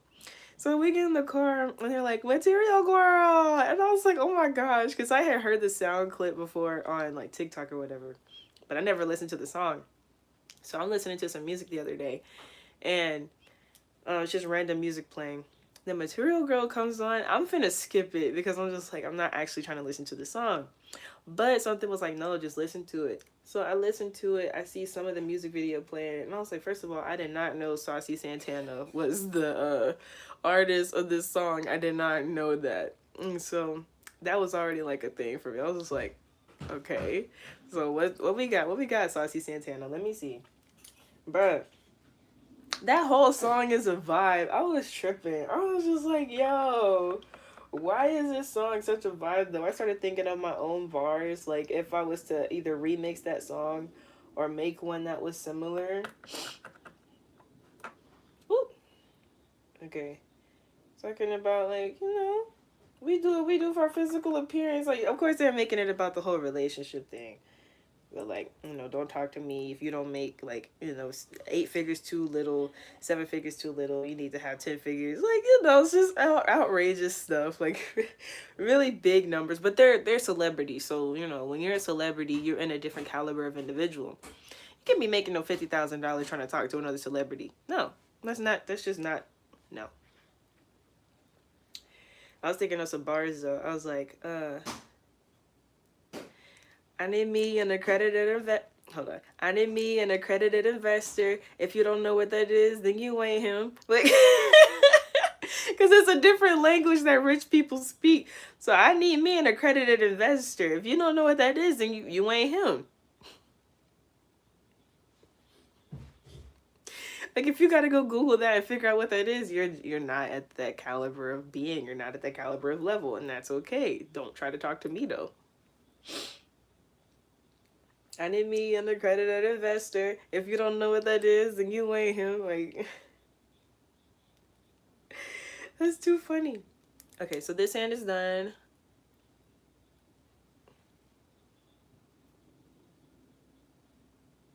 When I do the peace sign, when I have on nails, it looks like I'm doing the middle finger. Like, it don't even. Hold up, back there, right here. Because when I do it regular, like with my fingers, it don't look like this looks like a straight up middle finger. You can't even tell that this is here. I don't usually do it that way. I usually do it like this. So, I don't know. Material girl.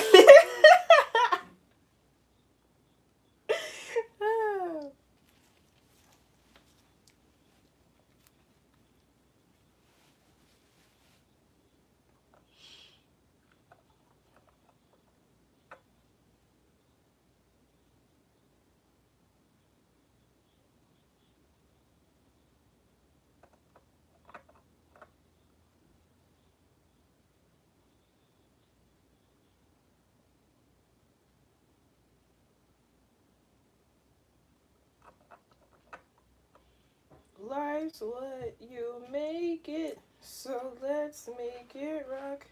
I mean that literally. The Matrix is a video game. Do whatever you want to do, bro. Like, high key. Just do whatever you want to do. This is our party. We can do what we want. This is our house. We could do what we want. Do whatever you want, bro. Just be righteous. Like, of course, will somebody take my expression and teachings of glamour magic and try to use it for the wrong intentions? Probably. Probably. At the same time, I'm not teaching it for malicious intentions.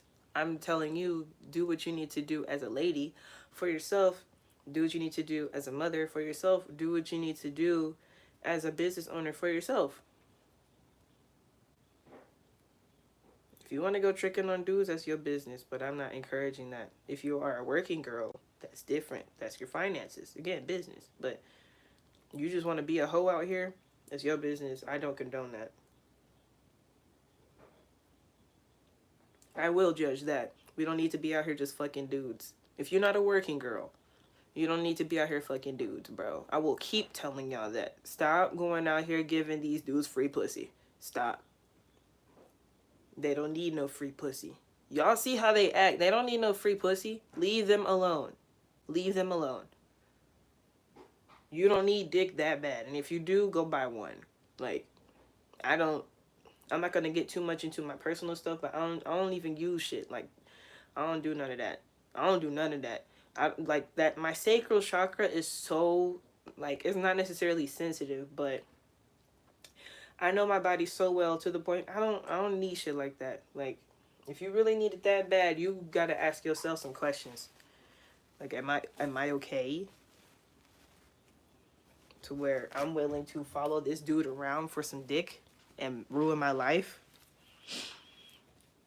ruin my kids' lives for some dick? Okay, I'll just do that after. Because 2 of my nails came off. Okay, this ain't go ahead and do it. Alright.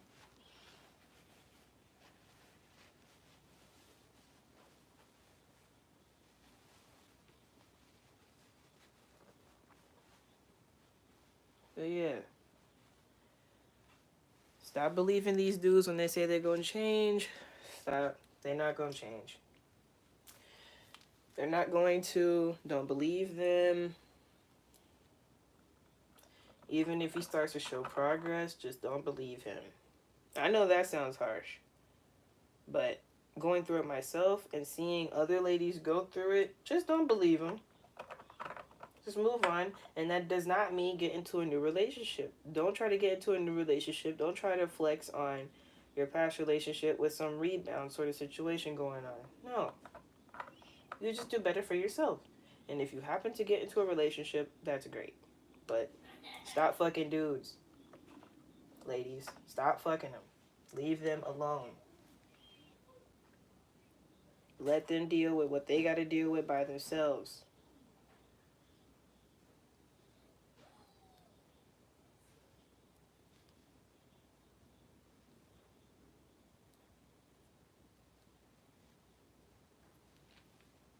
Leave these niggas alone. There's somebody who's trying their best not to listen to me, because otherwise I wouldn't be getting it this strong to keep reiterating that. Leave these niggas alone. Stop fucking them. Stop giving them free pussy. Even if you're married. If you're married to a dude who's on bullshit, stop fucking him. Leave him alone. Let him be in his own bullshit by himself. I literally did that with my ex because he was like, a cheater and like doing other shit. And so it's like, I'm just not gonna fuck you anymore. You getting pussy from other bitches, like, okay, I don't gotta fuck you no more. This dude leaves me and now has refused to legally divorce me. So what does that say? These niggas don't make no sense. Stop fucking them. I gotta go through and jump through all these type of hoops to force this person into a divorce instead of them just signing the documents that we already paid for. Yeah, nah. Stop having sex with them. I gotta put more glue on this one. The glue didn't even take at all with this one. What was that about? The glue didn't take at all with this one. Did I forget glue on this finger? I don't think I skipped this finger. I recall putting glue on this finger. Anyway, let me just put some more on. I could just be tripping.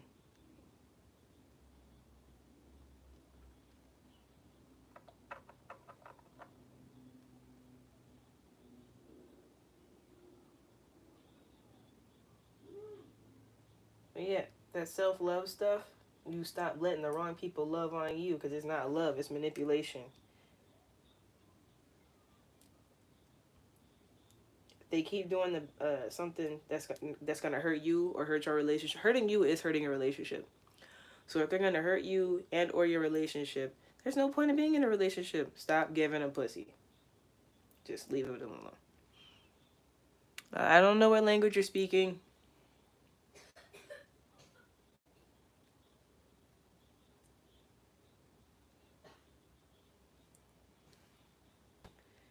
I may be multilingual, but y'all be coming out the woodworks with all these different ethnic groups here.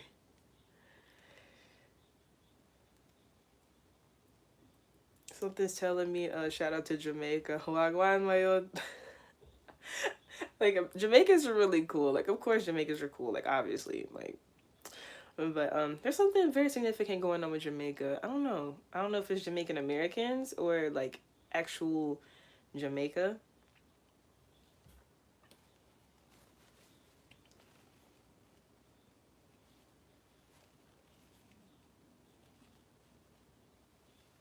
Could be both. Could be both. Yeah, like it's getting better, but it's still like white. You could okay, this one's really good. This one's really good. You can still kind of see it, but it's not that bad. On this side, you can see it more, but it's still way better than it was before. Okay. Yeah, I must have missed that first finger.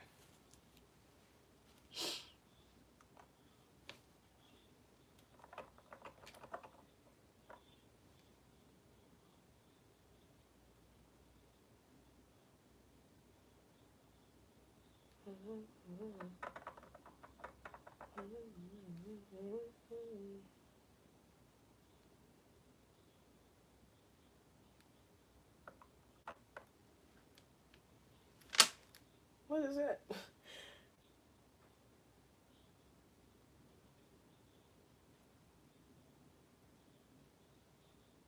Must have grabbed on the string. Yeah, must have been that string. Material girl! I'm telling you, that's it's too funny. It's too funny.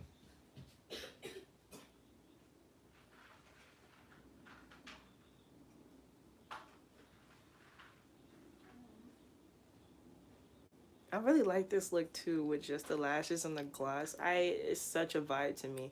The pink is really cute too. I'm not saying that, you know, I'm done with the pink and I'm done with the pink lips and stuff. I'm not saying that. It's just I'm really vibing with just the lashes. Excuse me, just the lashes and the gloss. Cause ladies, if you do your eyebrows, your lashes, and put on a little bit of color or a little bit of gloss, you're fine. Like, as far as that upgrading how you look, like if you're looking for an everyday look, bruh, lashes, brows, and lips. I don't do my brows really.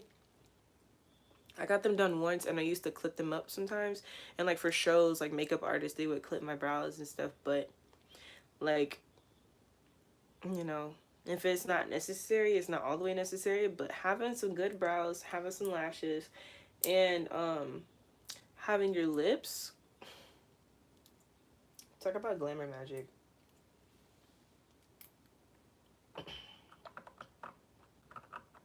And that's inexpensive. These lashes were only $2. The lash glue was only $1.25.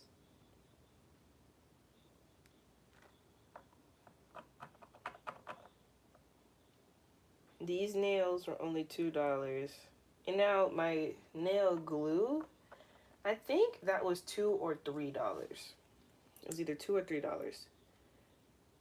Still not crazy though. Cause I like the paint on nail glue. I don't like to squeeze out nail glue. No thanks. I like mine to come out like a nail polish.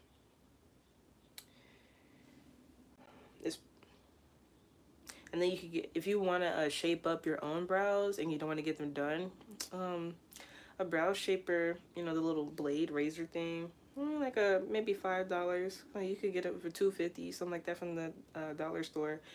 Cause all you gotta do is just, you know, like be careful. Basically, make sure you have your sanitation proper, have your alcohol and stuff like that. Sanitize the blade. You're fine as long as your precision is good. Material girl. I already know lip gloss is not that much. You know, like I put on some chapstick before I put on the gloss, so that could affect the look. But my gloss still usually be popping whether I put on chapstick or not.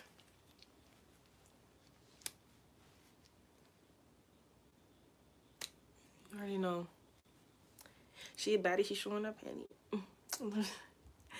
Alright, y'all.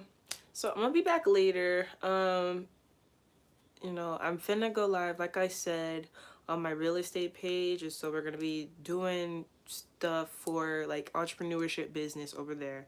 So I'll see y'all over there if you want to, you know, participate in that on Instagram. Otherwise, I'll be back over here talking about some other things, of course, relating to similar topics surrounding business, but being a high vibrational individual at the same time.